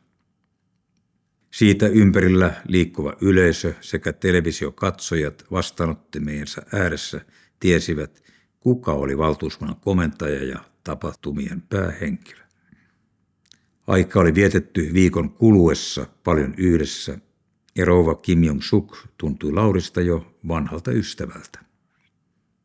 Hän oli iloinen, että sai vielä kentällä tavata rouvan ja lausua viimeiset kiitokset kaikesta kokemastaan. Lauri ja hänen valtuuskuntansa ohjattiin ohi virallisten lähtöselvitysten ja tullimuodollisuuksien. Lentoaseman pikkubussi kuljetti heidät kentällä odottavan koneen eteen. Siellä rouva Kim Jong-suk piti lyhyen läksiäispuheen, jossa hän kiitti valtuuskuntaa siitä, että he olivat tulleet vierailulle Pohjois-Koreaan ja toivotti heidät uudelleen tervetulleeksi maahan. Lauri kiitti puolestaan rouvaa vielä kerran kutsusta tulla vierailulle ja kaikista osakseen saamastaan lämpimästä vastaanotosta ja ylöspidosta. Lopuksi hän hyvästeli vielä Jussin, joka oli selviytynyt hyvin tulkin tehtävästään. Televisiokamerat seurasivat Laurin askelia hänen noustessaan portaita lentokoneeseen. Vielä ovella hän pysähtyi valtiomiesten tavoin ja vilkutti jäähyväisiksi rouva Kim Jong-sukille ja koko Pohjois-Korean kansalle, joka tulisi seuraamaan valtuuskunnan lähtöä illalla televisiouutisissa. Sitten hän astui Pohjois-Korean lentoyhtiön koneeseen ja katosi näyttämöltä. Samalla katosi komentaja Lauri Jakkila. Komentajan virka jäi Pyongyangin lentokentälle. Koneen noustessa ilmaan Pohjois-Korean maaperältä Lauri oli jälleen pelkkä evankelista Lauri Jakkila. Lauri katseli lentokoneen ikkunasta allaan avautuvaa pohjoiskorealaista maisemaa. Kone lensi vielä Pohjois-Korean ilmatilassa, mutta lähestyi nopeasti Kiinan rajaa. Hänen mielensä palautui hetket viikkoa aikaisemmin, jolloin hän oli lentämässä kohti Pyongyangia. Silloin koko Pohjois-Korea oli ollut hänelle vielä tuntematon suuri kysymysmerkki. Hänellä ei ollut aavistustakaan, mihin häntä oltiin viemässä. Silloin hän oli pohtinut vain kuumeisesti, mitä mahtoi merkitä Jumalan ilmoittamat sanat, valtiollinen vastaanotto. Lauria hymyilytti hänen miettiessään noiden sanojen sisältöä nyt. Sitä se oli ollut koko viikko. Onneksi mukana oli muutama kansan edustaja. Muuten ei kukaan uskoisi tarinaani, kun kerron siitä kotiin päästyäni, ajatteli Lauri. Nyt on pakko uskoa, kun mukana oli vielä MTV:n kamera ikuistamassa tapahtumia. Lento Pekingiin kesti 2 tuntia. Se aika kului nopeasti Laurin nauttiessa pientä välipalaa ja seurustellessa kansanedustajien kanssa. Lauri huomasi lentomatkan olevan ohi lentoemänän kehoittaessa kiinnittämään turvavyöt. Matkustajat toivotettiin tervetulleeksi Pekingiin koneen rullatessa pitkin kiitorataa. Kentällä suomalaisia oli vastassa Kiinan Suomen suurlähetystön auto, joka kuljetti heidät hotellille ja sieltä Suomen Pekingin suurlähetystöön. Suurlähetystössä oltiin hyvin kiinnostuneita matkan tapahtumista ja sen hetkisestä tilanteesta Pohjois-Koreassa. Suomen Kiinan suurlähettiläs Pasi Rutanen oli joutunut lähtemään matkoille ja oli pyytänyt välittämään pahoittelut poissaolonsa johdosta. Suurlähetystössä oli sauna lämmitettynä valmiiksi Laurin saapuessa ystävineen sinne. Suurlähetystö tarjosi heille saunan ja päivällisen, joka nautittiin yhdessä lähetystön henkilökunnan kanssa. Lauri ja kansanedustajat kertoivat juurta jaksain matkan yksityiskohdista ja Pohjois-Korean ruokapulasta.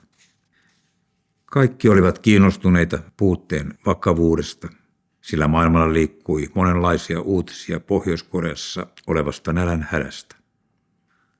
Lauri valtuuskuntineen kertoi oman näkemyksensä tilanteesta kuluneen viikon kokemustensa pohjalta. Seuraavan yön ja sunnuntain valtuuskunta vietti Pekingissä tutustuen kaupunkiin ja tehden ostoksia keskustan silkkitorilla. Lauri hankki muutaman halvan silkkipaidan ja silkkikravatin sekä tuliaisia vaimolleen. Lento Suomen lähti Pekingistä aikaisin maanantai-aamuna. Lauri torkkui lennon omissa ajatuksissaan. Tuntui hyvältä olla taas matkalla kotiin. Elämä jatkuisi jälleen normaalina ilman jatkuvaa protokollaa ja ympärillä pyöriviä kameroita. Hän mietti, miten hän antaisi pian tuliaisensa nuorelle vaimolleen, rojattaisi sänkyyn lepäämään ja kertoisi juurta jaksain Minnalle ihmeellisen matkansa yksityiskohtia myöten. Luku 11. Lauri asteli läpi tullimuodollisuuksien nuutuneena ja omissa ajatuksissaan.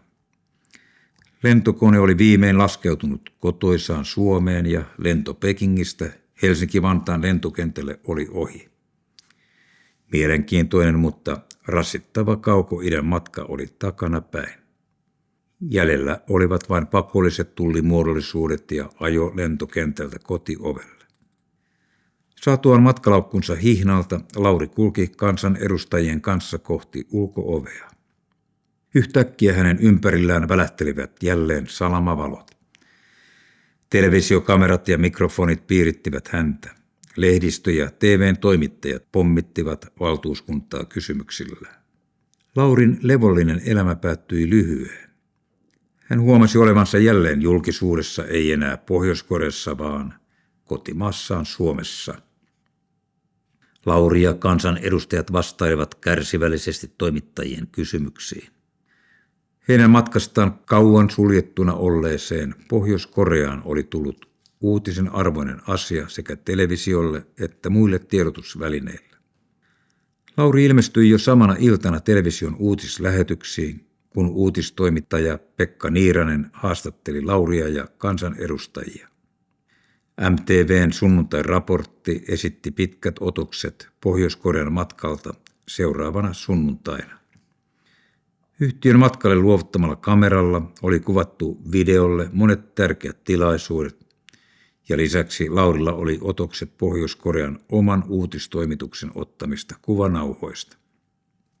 Laurin matka nousi uutisotsikoihin myös seuraavien päivien lehdissä.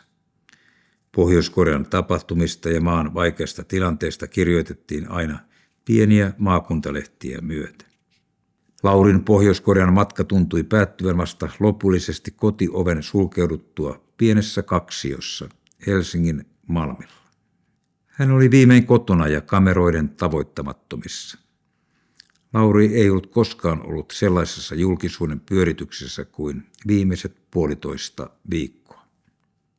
Vasta kodin yksityisyys antoi mahdollisuuden todella irrottautua erilaisista rooleista, joihin hän oli joutunut mukautumaan yhä uudelleen sekä Pohjois-Koreassa että kotimaassaan Suomessa.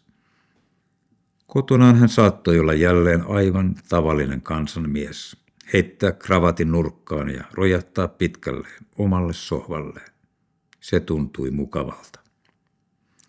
Hän oli iloinen, että komentaja Jakkila oli vain Pohjois-Koreassa poliittisiin tarpeisiin luotu fiktio, joka syntyi hänen astuessaan Pyongyangin lentokentälle ja kuoli hänen vilkutettuaan viimeiset jäähyväiset viikkoa myöhemmin.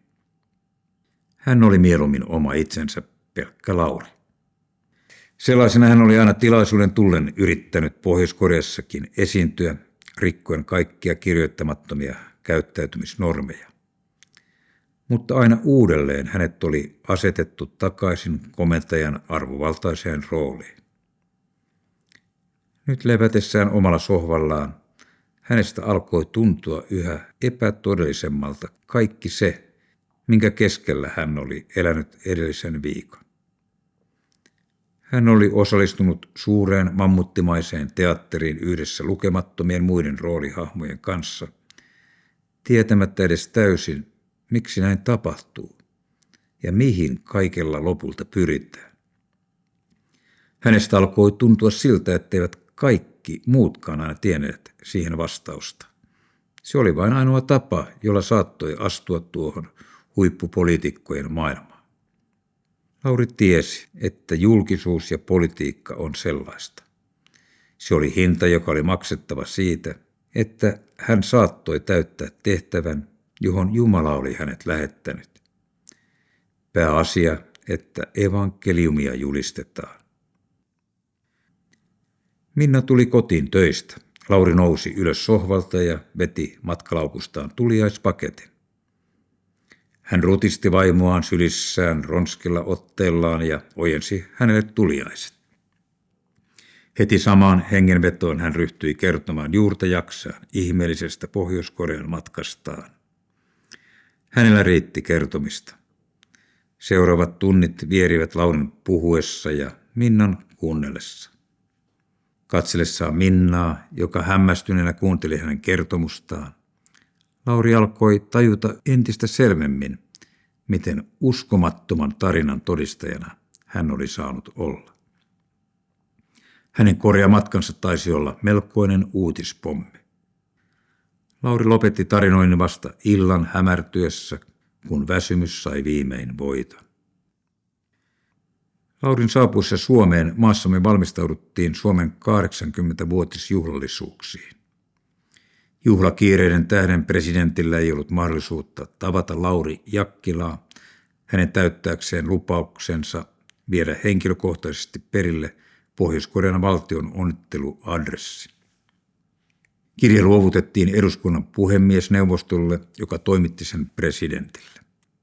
Suomen presidentin kanssa sovittiin, että myöhemmin kiireiden väistyttyä hän tapaisi Lauri Jakkilan ja Pohjois-Koreassa vierailleen kansanedustajaryhmä. Seuraavat päivät Lauri neuvotteli vierailuista eri seurakunnissa ympäri Suomea sekä uusista avustusprojekteista Pohjois-Koreaan. Hän seurasi samalla mielenkiinnolla tiedotusvälineiden uutisointia Pohjois-Korean tapahtumista. Karjalainen kirjoitti asiasta 17.12.1997 otsikolla Lauri Jakkilan uskomaton tarina. Pohjois-Korea avautui pyytämään apua suomalaiselta kristityltä.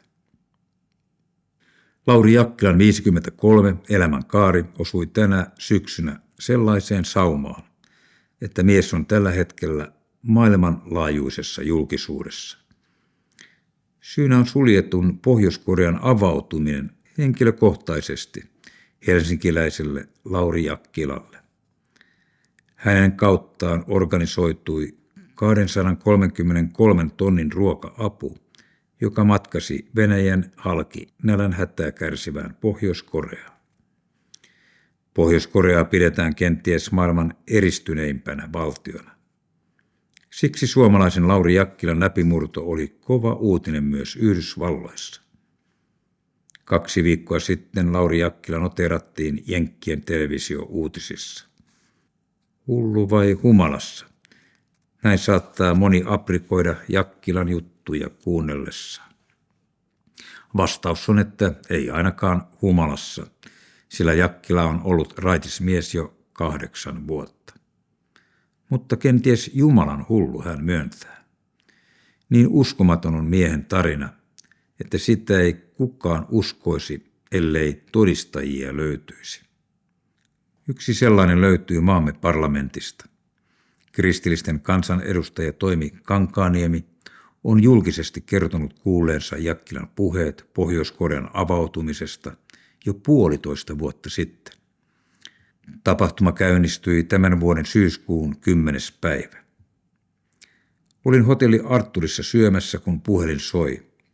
Soitto tuli Pohjois-Korean suurlähetystöstä. Sovimme tapaamisen 15. päiväksi syyskuuta. Silloin suurlähetystö pyysi ristiretki Via Dolorosaa välittämään tietoa hädästä maailman kaikille kristityille ja organisoimaan avustuksia. Kun Jakkila tarjosi vetoomuksesta uutista televisioon, uutispäällikkö antoi reippaasti pakit. Kukaan ei miestä uskonut, ennen kuin suurlähetystön edustaja esitti avustusvetoomuksen TV-uutisissa. Jakkilan jalat koskettivat Pohjois-Korean maaperää 23. marraskuuta, ja vastaanotto oli valtiollinen, sillä 4 päivän vierailua isännöi parlamentin varapuhemies Kim Jong-suk. Suomalaisen valtuuskunnan vierailu uutisoitiin maassa laajasti. Lauri Jakkilalle itselleen suurin hetki oli se, kun hän sai yhdessä suomalaisten kansanedustajien kanssa luovuttaa koreankielisen raamatun parlamentin puhemiehelle Jang Hong-sopille. Miehen suuta vetää hymyyn, kun hän muistelee mustaa mersukyytiä Pohjois-Korean valtionjohdon seurassa, kun muistissa on ajelu mustassa autossa Hakaniemen torilta poliisiputkaan. Kristittynä ihmisenä Jakkila ei kummastele elämänsä hurjia käänteitä. Takana on nuoruuden menestystä mäkihyppäjänä, sortuminen alkoholismiin niin pohjille, että mies oli Hakaniemen torin tunnetuimpia puliukkoja. Nousu sieltä raittuuteen 8 vuotta sitten ja nyt Pohjois-Korean nälänhädän virallinen auttaja. Juttu, joka ei ole onnistunut supervaltioillekaan.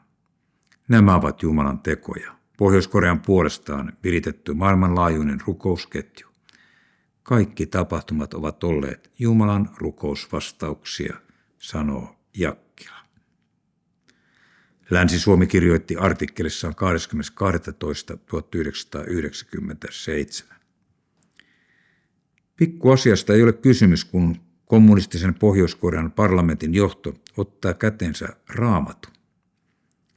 Sen raamatun sai antaa suomalainen Lauri Jakkila, jonka viemisiin kuului myös 8 junavaunullista ruokaa. Mutta mikä mies tämä Jakkila on? Olen entinen urheilija mäkihyppäjä, josta tuli juoppo. Olin 20 vuotta rappia alkoholisti, kunnes tulin vuonna 1989 uskoon. 53-vuotias mies sanoo tyynesti. Mies on kotoisin Taivalkoskelta, Kainuusta, mutta asunut Helsingissä 20 vuotta. Kun Pohjois-Korean nälänhädästä on kerrottu maailman medioissa, on viitattu kommunistisen valtionjohdon muihin rahareikiin. Lauri Jakkila korostaa, että hän on asialla uskovaisena, eikä ota siksi asiaan poliittista kantaa. Joka tapauksessa Pohjois-Koreaa ovat koetelleet monet peräkkäiset luonnonkatastrofit. Suuroperaationsa jälkeen Lauri Jakkila ei ole jäänyt istumaan kädet ristissä. Hänellä on jo valmiina 500 tonnin lannoiteerä operaatioon valmisteilla. Tavaraa on 2 kertaa enemmän kuin ruokajunassa. Selvitämme parhaillaan, viedäänkö se junalla vai laivalla. Ensi vuoden aikana aiomme viedä lannoitteita kaikkiaan 2000 tonnia, Jakkila sanoo varmalla äänellä. Pohjois-Korea on vain yksi Jakkilan monista avustuskohteista. Via Dolorosa on jo pitkään auttanut esimerkiksi Viroa jatkokouluttamalla sikäläisiä lääkäreitä. Ihmemies Jakkila noterattiin mukaan myös television perjantaiseen A-raporttiin, joka kertoi vuoden huomattavimmista tapahtumista ja henkilöistä. Turun Sanomat julkaisi artikkelin Lauri Jakkilan matkasta 24.1.1998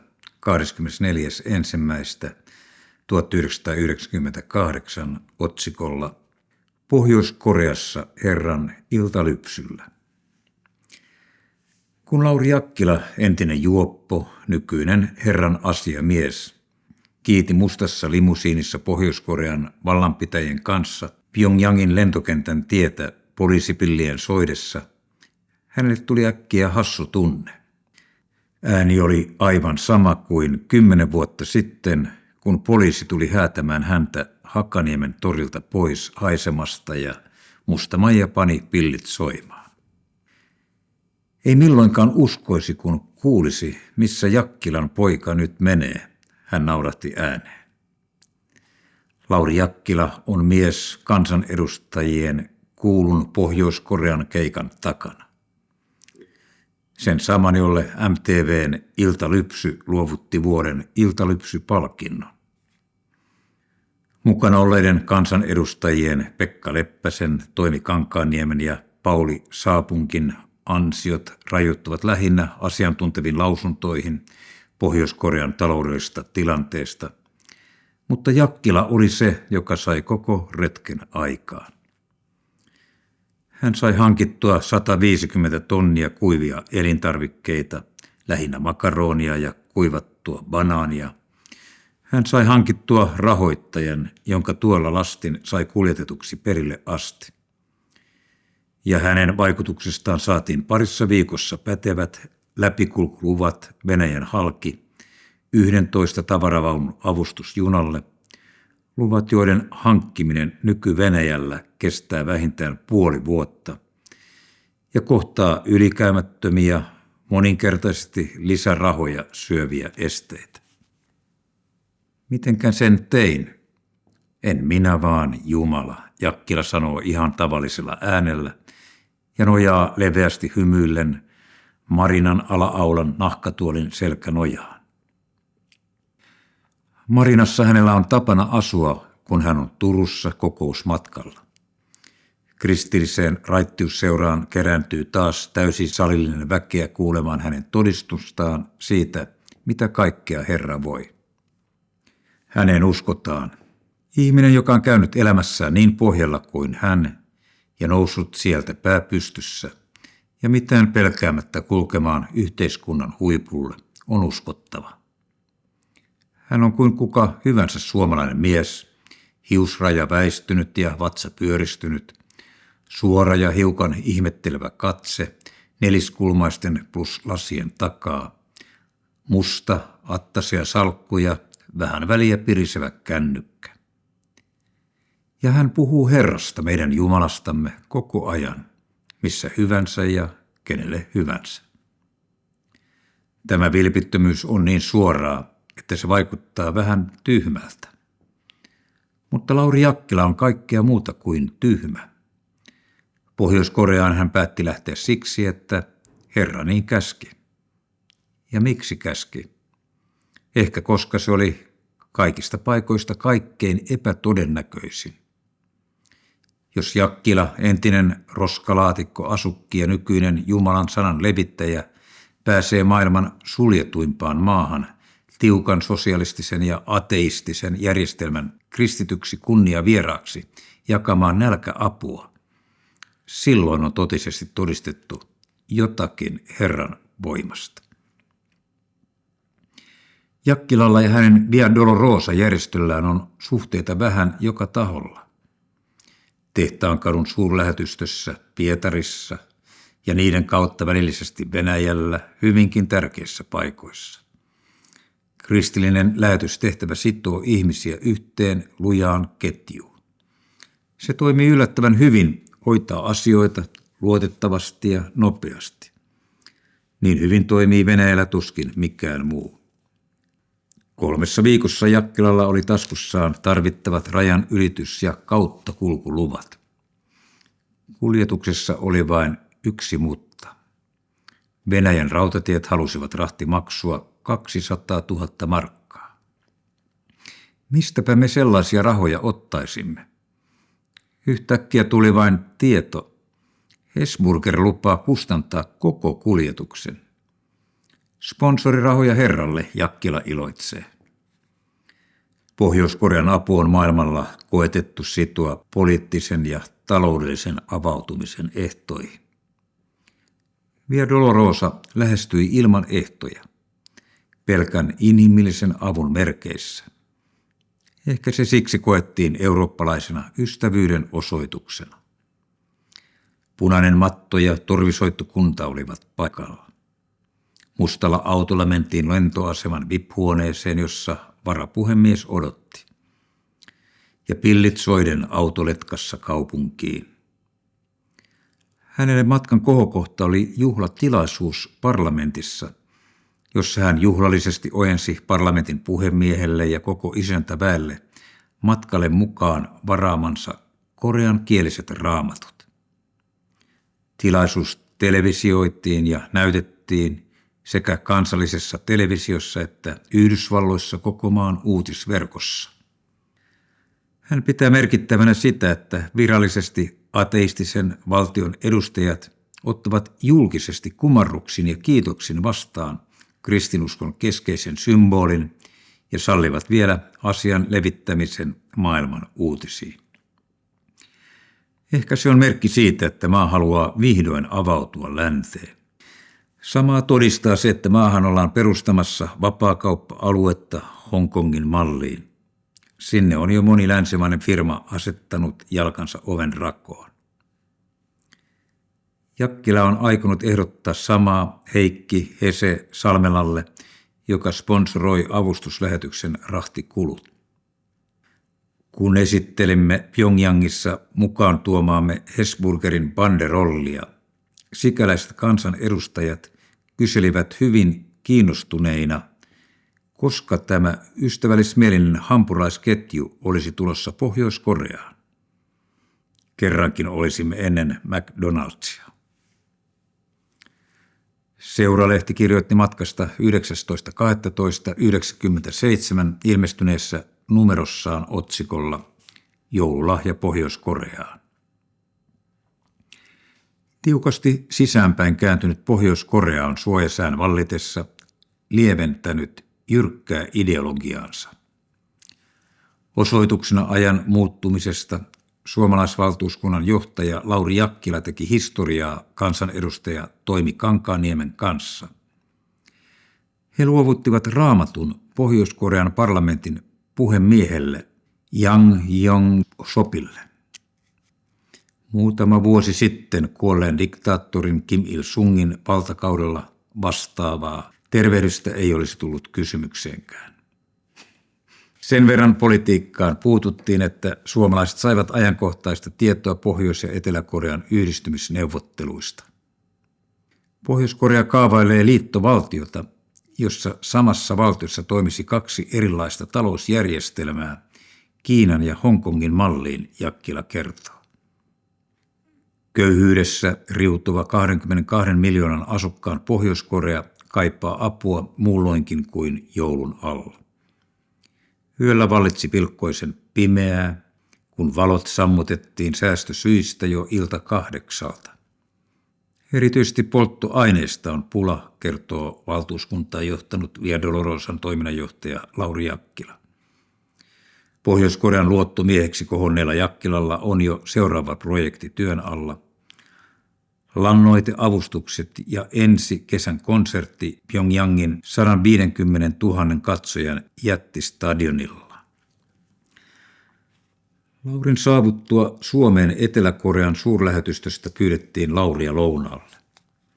Lähetystön sihteeri halusi kuulla tarkemmin Laurin matkasta ja kokemuksista.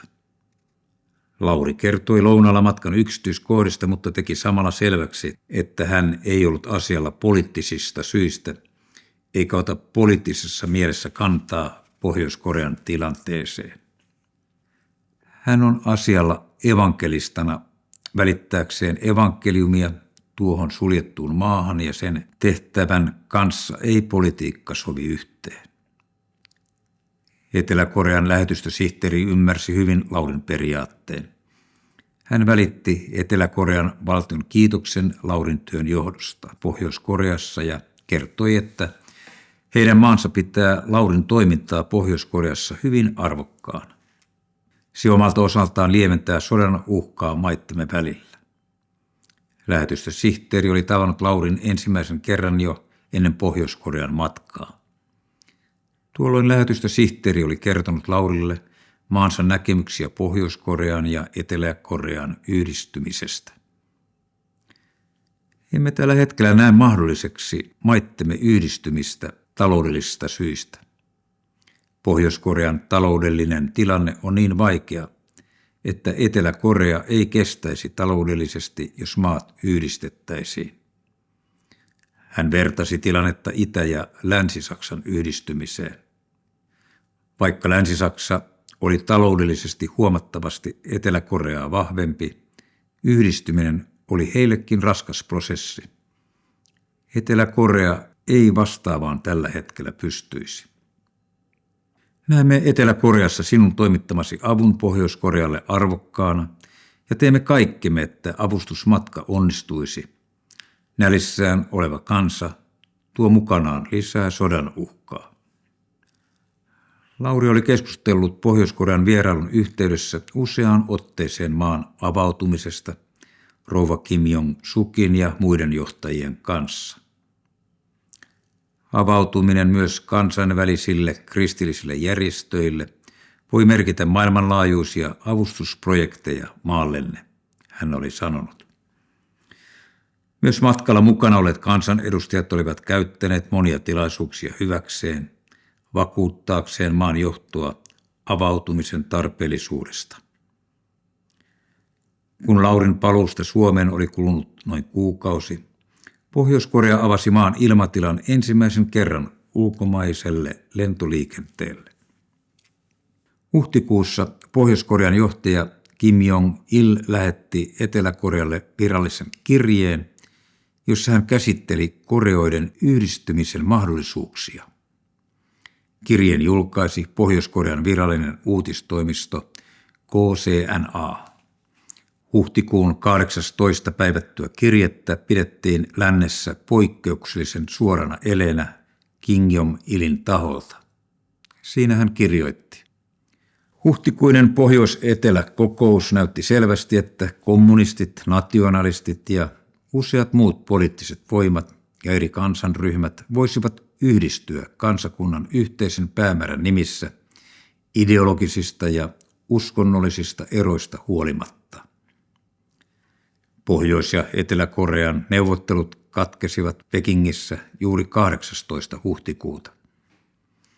Keskustelut olivat ensimmäinen korkean tason tapaaminen 4 vuoteen, ja niissä käsiteltiin muun muassa perheiden yhdistämistä ja lannoiteapua Pohjois-Korealle.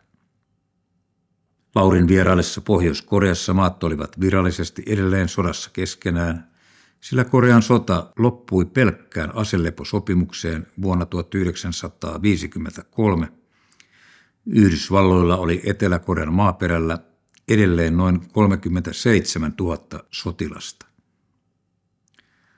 Vuoden 1998 alkupuolella pyrkimykset kohti rauhaa ja maiden yhdistymistä kasvoivat selvästi.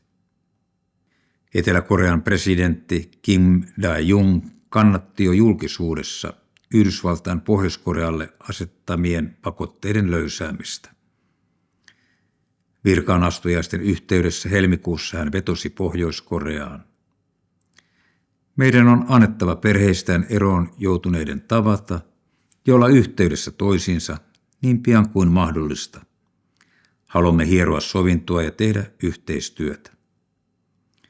Tähän kehitykseen vaikutti varmasti miljoonien kristittyjen jatkuva esirukous sekä Etelä-Koreassa että eri puolilla maailmaa rauhan ja yhdistymisen puolesta.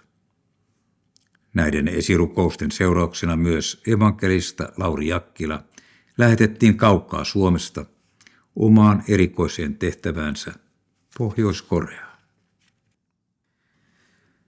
Mitä enemmän Lauri Jakkila nousi julkisuuteen, sitä aggressiivisemmaksi muuttuivat myös hyökkäykset häntä vastaan. Lauria oli yritetty mustamaalata monin keinoin jo vuosien ajan.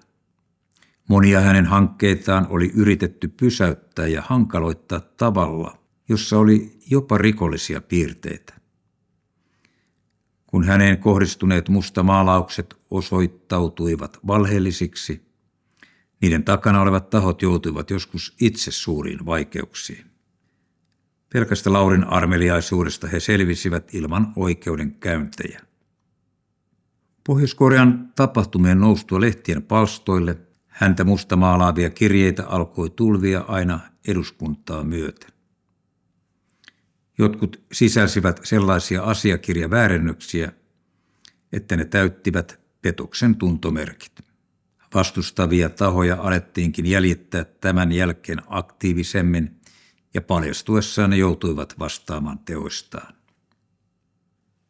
Keväällä 1998 Laurille tiedotettiin Pohjois-Koreasta, että häntä oli yritetty mustamaalata myös siellä. Lauri otti yhteyttä Pohjois-Korean suurlähetystöön saadakseen tarkempaa informaatiota asiasta. Hän tapasi lähetystöneuvos Riin hotelli Pasilassa. Rii kertoi Lauriin kohdistuneista negatiivisista uutisista, joita oli levitetty hänestä Pohjois-Koreassa. Maan johdon saamat epäluottamusta herättävät uutiset olivat aiheuttaneet aluksi hämmennystä. Kaikki väitteet Laurin toiminnasta Pohjois-Korean etujen vastaisesti olivat pian osoittautuneet vääriksi ja luottamus jatkui entistä vahvempana. Lähetysneuvos Rii ihmetteli ääneen suomalaisten toimintaa. Hän piti toimia tarkoituksenmukaisena ja suunniteltuna hyökkäyksenä Lauria vastaan. Paikalla hotelli Pasilassa olivat myös Seuralehden toimittaja Hannu Teider sekä television uutistoimittaja Pekka Niiranen. He olivat jo valmiit nostamaan asian julkisuuteen, mutta Lauri pyysi heitä vaikenemaan. Hän tunsi henkilökohtaisesti osan Pohjois-Koreassa liikkuneista suomalaisista. Lauri lupasi ottaa asian esille omia kanaviaan pitkin. Laurin vaikutusvalta oli noussut sellaisiin mittoihin, että joidenkin arvioiden mukaan vastustuksen takana saattoivat olla tietyt poliittiset intressit. Laurin oman arvion mukaan liikkeelle panevana voimana oli kuitenkin yksiselitteisesti kateus. Kun Laurin yhteydet Pohjois-Koreaan levisivät uutisena eri puolelle maailmaa tiedotusvälineiden ja internetin kautta, eräs suuri laivayhtiö kiinnostui Laurin yhteyksistä. Yhtiön johto tiedusteli hänen mahdollisuuksistaan auttaa yhtiötä sen rahtikuljetuksissa Pohjois-Koreaan. He ottivat yhteyttä Suomen eduskuntaan. Saatuaan vahvistuksen, että Laurilla voisi olla riittäviä suhteita Pohjois-Korean päättäjiin, yhtiö kääntyi Laurin puoleen. Laivayhtiöt joutuvat usein odottamaan lastin purkamista jopa 2 viikkoa ulkona merellä ennen satamaan pääsyä, ja se maksaa yhtiöille satoja tuhansia markkoja. Laurin puoleen kääntynyt yhtiö pyysi Laurilta apua, sillä merellä oli parasta aikaa yhtiön laiva purkua odottamassa. Lauri lupasi yrittää vaikuttaa asiaan ja lähetti faksin Pohjois-Koreaan. Muutaman päivän kuluttua Laurille tuli tieto, että kyseinen alus oli päässyt välittömästi satamaan. Yhtiön johto oli tiedustellut tämän jälkeen eräältä kansanedustajalta, minkä tason diplomaatti tämä Jakkila oikein on, kun hänellä on tällainen vaikutusvalta. Kansanedustaja oli vastannut, ei hän mikään diplomaatti ole, ei hänellä ole mitään hallinnollista koulutusta. Hän on entinen juoppo ja uskovainen. Ei hänestä kukaan ota selvää, mikä hän on. On se aika ihmeellinen asia, että hän vain lähettää faksin Pohjois-Koreaan ja ongelmat selviävät heti. Täytyyhän hänellä joku koulutus tähän olla. Ei hänellä ole mitään koulutusta, eikä hänen hommistaan kukaan pääse perille. Laurista tuli kysytty vierailija eri seurakunnissa ympäri Suomea uutisten levittyä hänen Pohjois-Korean matkastaan. Lauri ajoi tuhansia kilometrejä ristiin rastiin maata ja kertoi monenkirjavissa tilaisuuksissa niistä ihmeistä, joita Jumala oli hänen elämässään tehnyt. Monet kirkot olivat tulvillaan väkeä. Kaikki halusivat nähdä Lauri Jakkilan ja kuulla, mitä Pohjois-Koreassa oli tapahtunut. Vuoden 1998 alussa Laurille tuli uusi kutsu Pohjois-Koreaan. Hän lupasi lähteä uudelle vierailulle maahan seuraavassa huhtikuussa. Hän sai luvan ottaa mukaan myös muutaman toimittajan sekä kristityn laulajan vierailevaksi taiteilijaksi Pohjois-Koreassa pidettäville laulujuhlille. Pohjois-Korea ei ole ottanut vastaan yhtään uutistoimittajaa vuoden 1994 jälkeen. Laurille oli kerrottu, että suomalaisista toimittajista on maahan yrittänyt muun muassa Yleisradion Pekingin uutistoimittaja Ritva Arteva useita kertoja ilman tulosta. Lauri lensi vaimonsa Minnan kanssa Pekingin kautta Pyongyangiin uudelleen 5. huhtikuuta 1998, mukanaan television uutistoimittaja Pekka Niiranen ja Seuralehden toimittaja Hannu Teider. Laulaja Leo Louhivaara ja hänen säästäjänsä Lasse Heikkilä lensivät esiintymään Pohjois-Koreaan omia reittejään Moskovan kautta. Lauri saapui valtuuskuntansa kanssa Pyongyangiin 7. huhtikuuta. Samassa koneessa matkusti suuri joukko arvovaltaisia ulkomaalaisia vieraita maassa pidettäville laulufestivaaleille. Mukana oli myös YK:n edustaja, joka vastaa kansainvälisestä ruoka-avusta maahan, Ruotsin Punaisen Ristin edustaja sekä monien maiden diplomaatteja. Koneen laskeuduttua Pyongyangin kentälle Lauri toivotettiin jälleen kukkakimpuin tervetulleeksi. Arvovaltaiset vieraat kuljetettiin valtion autolla lentoterminaalille. Siellä Lauri ja hänen valtuuskuntansa erotettiin muista vieraista. Kun muut joutuivat kulkemaan normaalia tullia passikontrollia pitkin, Lauri ohjattiin valtuuskuntineen VIP-linjalle. Linjan toisessa päässä häntä odotti rouva Kim Jong-suk ja muita Pohjois-Korean valtion tärkeitä virkamiehiä.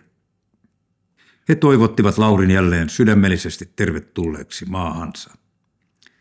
Televisiokamerat kuvasivat Laurin saapumisen illan uutislähetyksiä varten. Suomen television uutistoimittaja Pekka Niiranen seurasi Laurin saamaa vastaanottoa hämmästyneenä. Hän tunsi Laurin hyvin ja tiesi hänen taustansa. Tätä ei uskoisi millään, jos se ei olisi itse paikalla ja näkisi omin silmin, sanoi uutistoimittaja. Lauri valtuuskuntineen kuljetettiin hotellille ja sen jälkeen lounaalle, jonka tarjosi rouva Kim Jong-suk. Hän esitti ilonsa Laurin saapumisesta jälleen Pohjois-Koreaan ja sanoi uutistoimittajille, saatte kuvata maatamme mielin määrin. Laurin vanha ystävä Jussi oli taas mukana ja toimi tulkkina. Laurille ja hänen valtuuskunnalleen oli laadittu tarkka ohjelma vierailun ajaksi. Heille oli varattu vierailuja paikallisille osuustiloille sekä sotamuseoon, missä säilytetään Korean sodassa Yhdysvalloilta sotasaalina saatuja aseita. Ohjelmassa oli myös vierailu paikallisessa sairaalassa sekä Etelä- ja Pohjois-Korean raja-asemalla, missä he saisivat tutustua kireään tilanteeseen rajavyöhykkeellä. Luku 12. Kevättuuli puhalteli Laurin ja Minnan kasvoihin, heidän seistessään kumpareella laajan aukean reunalla. Maa tuoksui mullalle ja toi Laurin mieleen elävästi varhaiset kevätpäivät Taivalkosken pelloilla, kun maanviljelijät aloittivat kevätkylvöjään. Aurinko pilkisteli taivaalta ja lämmitti heidän kasvojaan. Aika oli taittumassa nopeasti kohti kesää myös täällä maapallon toisella puolella Pohjois-Koreassa. Talven kylmyys oli väistynyt ja edessä oli kauan kaivattu kesä. Panmunjomin kaunista maalaismaisemaa halkoivat piikkilangat, kuten kotikontujen laidunmaita Suomessa. Niitä ei ollut vain rakennettu lehmille, vaan ihmisille. Sähköistetyt piikkilangat erottivat korealaiset perheet toisistaan ja jakoivat toisilleen vihollisiksi muuttuneet korealaiset kahteen leiriin. Piikkilanka jakoi yhden kansan ja yhden valtion kahtia pohjoiseen ja etelään. Toimittajat Hannu Teider ja Pekka Niiranen katselivat tätä maailman uutisotsikoissa usein näkyvää aluetta Laurin ja Minnan rinnalla kiinnostuneina. Tällä rajalla eivät linnut laulaneet. Tai jos lauloivat, niiden laulua ei kukaan kuullut. Viha ja pelko olivat tukahduttaneet alleen linnun laulun. Siellä lauloivat massiiviset megafonit, jotka suoltivat propagandaa rajan yli yhteen ääneen molemmilta suunnilta, niin suurilla tehoilla kuin vain ihmisen keksimä tekniikka salli. Kovaääniset törröttivät maisemassa useiden metrien korkuisina hirviöinä ja huusivat niin kovaa, että maa tärisi. Huutoon vastasivat rajan toisella puolella olevat kaiuttimet pyytämättä puheenvuoroa yhtä aikaa ja tauotta tunnista toiseen. Molemmilla puolilla rajaa riitti sanottavaa loputtomiin. Näin oli ollut jo vuosikausia. Lauri ja Minna katselivat erilaisten konfliktien vuoksi kuuluisaksi tullutta rajavyöhykettä ja kuuntelivat meteliä. Heidät valtasi epätodellinen olo. Voiko tällaistakin olla olemassa? Laurista tuntui hetken, kuin hän olisi seissyt hiekkalaatikolla ihmettelemässä, kun naapurin pojat heittelevät leikkilapioilla hiekkaa toistensa silmille. Kylläpä on hirvittävät mölytoosat. Tämä on sitä maailman politiikkaa, mietti Lauri puoli ääneen. Keskelle rajaa oli rakennettu pieniä parakkeja. Toinen osa parakkia oli Pohjois-Korean puolella, toinen Etelä-Korean.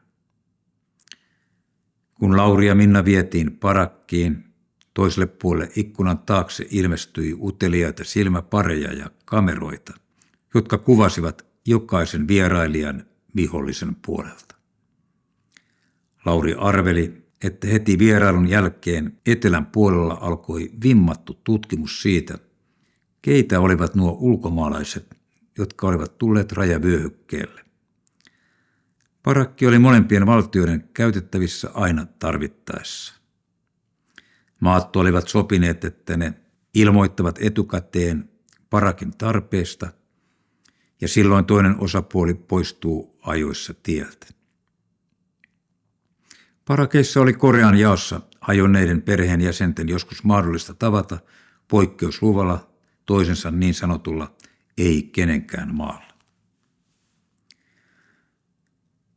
Lauri ihmetteli sotilaiden uteliaita silmäpareja ikkunan takana ja kameroita, jotka räpsivät muutamasta mitättömästä suomalaisesta turistista kuvia. Taas häntä kuvattiin. Nyt sotilaat olivat kiinnostuneita hänestä, ikään kuin hän olisi ollut jonkun suuren vihollisvallan armeijan päällikkö. Jännitys maiden välillä vaikutti molemmilla puolilla rajaa. Pohjois-Korealla oli edelleen varustettuna 3 miljoonan sotilaan armeija pahimman varalle. Laurin vierailua raja-asemalla johti Pohjois-Korean armeijan sotilaspukuun sonnustautunut ja monilla arvomerkeillä varustettu majuri Kim Sung-chun. Laurille kerrottiin yksityiskohtaisesti pohjois-korealaisten näkemyksiä maiden välisistä ongelmista ja ristiriidoista. Heille oli tärkeää, että lännestä saapuvat vieraat saavat kuulla myös toisen osapuolen Pohjois-Korean mielipiteen asioista. Heidän mielestään uutisointi lännessä perustui aivan liikaa vain eteläpuolen näkemyksiin. Luulen, että Etelä-Koreassa on paljon tuhoaseita. Tilanne on sen vuoksi jännittävä, sanoi majuri. Kim Il-sungin suuri toive oli, että Koreat yhdistyvät. Toivon, että näin tapahtuu, mutta sitä ennen on vieraiden joukkojen poistuttava Korean niemimaalta. Parakilta matka jatkui rajan pinnassa toiselle puolelle, missä rajavyöhyke oli useiden kilometrien levyinen. Täällä Pohjois-Korean rajavyöhykkeellä työskentelevät talonpojat, mutta Etelä-Koreassa rajavyöhyke on sotilasaluetta, kerrottiin Laurille. Kaunis kumpuileva maalaismaisema tuntui elävän siellä omaa rauhansa kaukana kovaäänisten repivästä metelistä. Missään ei näkynyt eteläkorealaisia rajavartioita. Linnut lauloivat ja leuto kevättuuli puhalteli lämpimästi heitellen välillä hiuksia Minnan silmillä. Lauri ja Minna kulkivat toimittajien kanssa kummuilla pohjoiskorealaisten isäntien saattamana. Pohjois-Korean armeijan majuri vei heidät kaukoputken luo, joka oli suunnattu kohti Etelä-Koreaa. Lauri sai katsella kaukoputkella kauas etelää. Kaukoputkessa näkyi muuri. Se oli kilometrien päässä kummusta, jolla he seisoivat. Pohjois-korealainen majuri halusi esitellä muurin läntisille vierailleen osoittaakseen, että Etelä-Korean väitteet siitä, että maiden välille ei ole rakennettu muuria, eivät pitäneet paikkaansa. Lauri näki kyllä muurin, mutta tähän maailmanpolitiikan ja eri ideologioiden mutkikkaaseen maailmaan hän ei halunnut sekaantua. Hän vain toivoi sisimmässään, että vielä kerran muurit ja piikkilangat voitaisiin maiden väliltä purkaa ja kauan toisistaan erossa olleet sukulaiset saisivat löytää jälleen toisensa. Matka Pyongyangista rajavyöhykkeelle oli yli 200 kilometriä. Päivä oli taittunut jo iltaan Laurin ja Minnan palatessa Pekka Niirasen ja Hannu Teiderin kanssa takaisin pääkaupunkiin. Samaan aikaan Leo Louhivaara ja Lasse Heikkilä suorittivat omaa tehtävänsä Pyongyangin laulufestivaaleilla. Heillä oli esiintyminen joka ilta koko vierailun ajan. Leo Louhivaara oli ensimmäisiä hengellistä musiikkia esittäviä taiteilijoita vuosikymmeniin tuossa ateismiin sitoutuneessa maassa. Uusia avautumisen merkkejä oli Pohjois-Koreassa nähtävissä. Laurin valtuuskunta ja suomalaiset taiteilijat ehtivät tavata vain muutaman kerran Pyongyangissa vierailun aikana. Molemmille oli varattuna omat ohjelmansa. Laurin valtuuskunta sai vierailun aikana tutustua myös aiemman suunnitelman mukaisesti sotamuseoon. Se oli valtava rakennus Pyongyangin laidalla. Sinne oli koottu kaikki Yhdysvalloilta Korean sodassa saatu sotasaalis. Sitä näytettiin kansalaisille ja ulkolaisille vieraille todistuksena maan saavuttamasta sotilaallisesta menestyksestä noina historian vuosina. Rakennuksessa oli panssarivaunuja, lentokoneita, sukellusveneitä ja kaikkea mahdollista aseistusta kasapäin. Valtion edustajat esittelivät mielellään valtavaa asekokoelmaa ja kertoivat seikkaperäisesti omia näkemyksiään vuonna 1950–53 käydystä Korean sodasta. Lauri ja Minna katselivat nopeasti ystävineen museon kokoelmat läpi. Rakennus oli niin valtava, että perusteellisempaan tutustumiseen ei ollut aikaa. Lauri sai vierailla uudelleen myös lasten kodissa, jonne hän oli toimittanut henkilökohtaisesti ensimmäisen avustuserän joulukuussa maahan toimittamastaan ruoka-avusta. He tapasivat lasten kodissa samaa hoitohenkilökuntaa ja samoja lapsia kuin edellisellä kerralla. Heille esiteltiin kotia tällä kertaa enemmän, sillä ensimmäisellä kerralla Lauri oli vierailut lasten kodissa myöhään illalla, kun oli pilkkopimeää. Lasten koti osoittautui valtavaksi kompleksiksi. Siellä oli suuri halli, jossa kulki jopa pienoisrautatie. Lapset matkustivat sähköllä kulkevassa junassa ja heillä oli omat kuljettajat ja konduktöörit. Halli oli täynnä monenlaisia laitteita, joilla lapset leikkivät. Lastenkodin johtaja kertoi suomalaiselle valtuuskunnalle, että lasten kodista oli tullut kaupungin suosituin lasten koti, kun uutinen Laurin tuomasta kuivatusta banaanista ja riisistä oli levinnyt kaupungilla. Tässä lasten kodissa ei lasten tarvinnut kärsiä nälkää. Ruokaa oli edelleen varastossa paljon. Valtion televisio seurasi jälleen Laurin liikkeitä eri puolilla maata. Televisio haastatteli Lauria useaan otteeseen vierailun aikana. Myös lasten kodissa TV-kamerat kuvasivat Laurin vierailun. Kun Lauri osallistui Pyongyangin laulufestivaaliin, valonheittäjät poimivat hänet heti yleisön joukosta ja televisio kuvasi hänen osallistumisensa. Hänen kulkeessaan maaseudulla kaikki tunsivat hänet Lauri Jakkilaksi. Hänestä oli tullut Pohjois-Koreassa monin verroin kuuluisampi kuin kotimaassaan Suomessa. Laurille avautui uusi tärkeä kontakti Pohjois-Korean huippujohtoon hänen tavatessaan ensimmäisen kerran maan kulttuuriministerin Moon Jae-kolin. Ministeri tarjosi Laurille ja hänen valtuuskunnalleen lounaa. Hän kiitti lounaalla Lauria siitä työstä, mitä hän on tehnyt Korean kansan hyväksi. Hän kertoi, että työstä on raportoitu myös Pohjois-Korean tulevalle johtajalle Kim Jong-ilille, ja hän on pyytänyt välittämään puolestaan kiitoksensa Lauri Jakkilalle. Paikalla oli myös hallituksen protokollapäällikkö Ri Sung-guil sekä muita valtion virkamiehiä. Heidän kanssaan käytiin keskusteluja maan ruokatilanteesta ja niistä tarpeista, joita maalla oli. Lauri sopi lounaalla uusista projekteista Pohjois-Koreaan, suomalaisten maanviljelijöiden tutustumisvierailusta Pohjois-Korean osuuskuntatoimintaan sekä lannoitteiden toimittamisesta maalle. Lannoitteiden tarve maassa oli huutavaa ja kulttuuriministeri kyseli tarkemmin, millaisia lannoitteita erilaisiin maatyyppeihin pitäisi levittää. Laurilla ei ollut aavistustakaan asiasta. Hän rukoili Jumalalta apua. Kun olet Jumala minut tänne asti tuonut, niin kerro nyt vastaus tähänkin kysymykseen. Hänen sydämelleen nousi muutamia lannoitukseen liittyviä yksityiskohtia, jotka hän toi rohkeasti julki. Niiden perusteella tehtiin päätös lannoitetilauksesta. Laurin mainitsemat lannoitekoostumukset löytyivät Kiinasta ja ensimmäinen Via Dolorosan toimittama lannoiteerä oli pian pohjoiskorealaisten käytössä.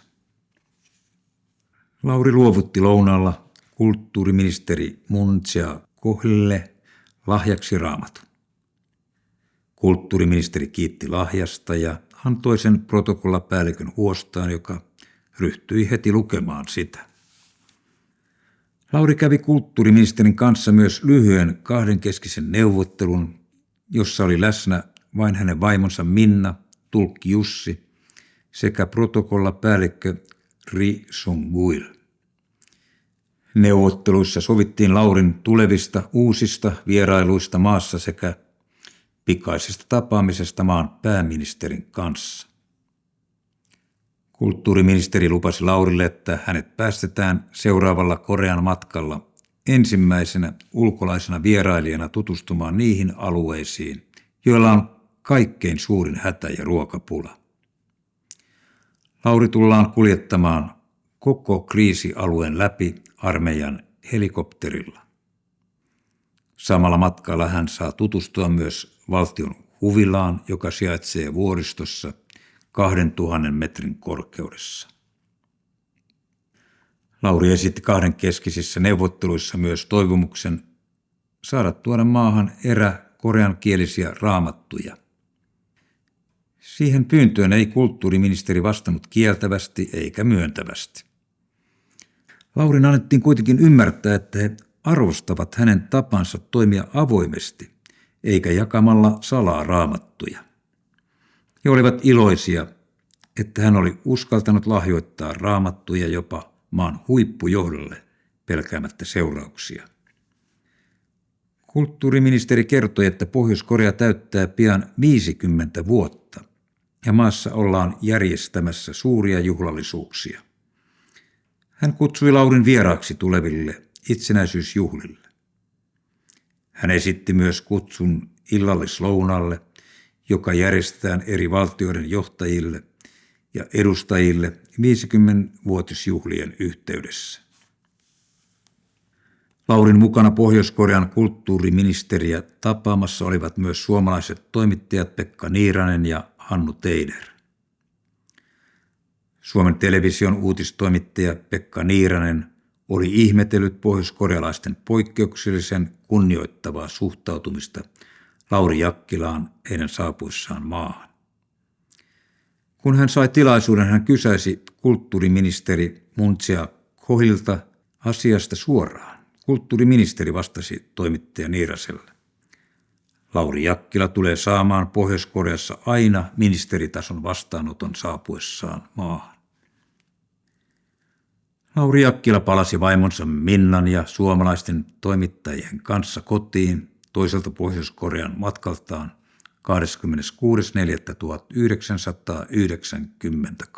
26.4.1998.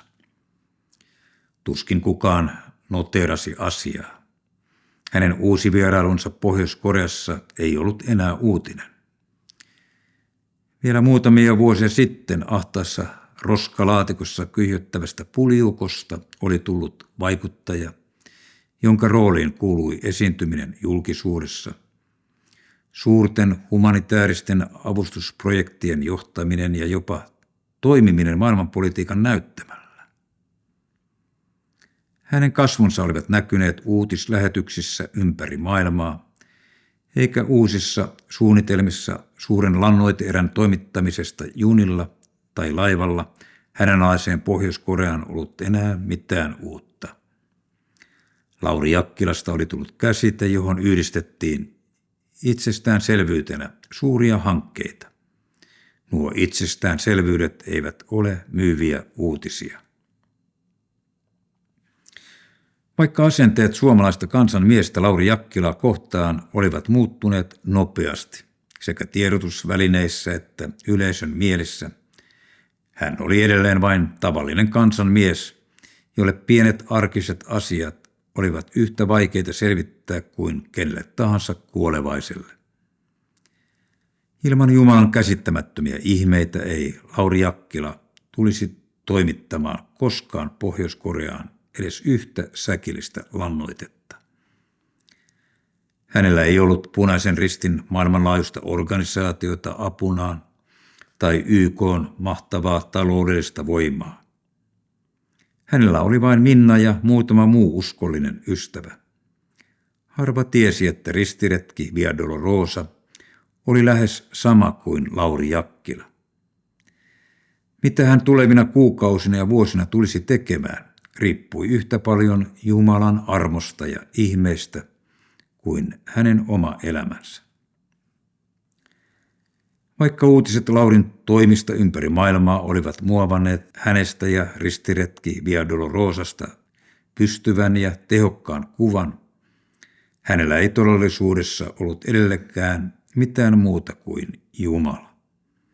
Joidenkin mielestä se oli vähän, Laurin mielestä se oli kaikki, mitä hän koskaan tulisi tarvitsemaan.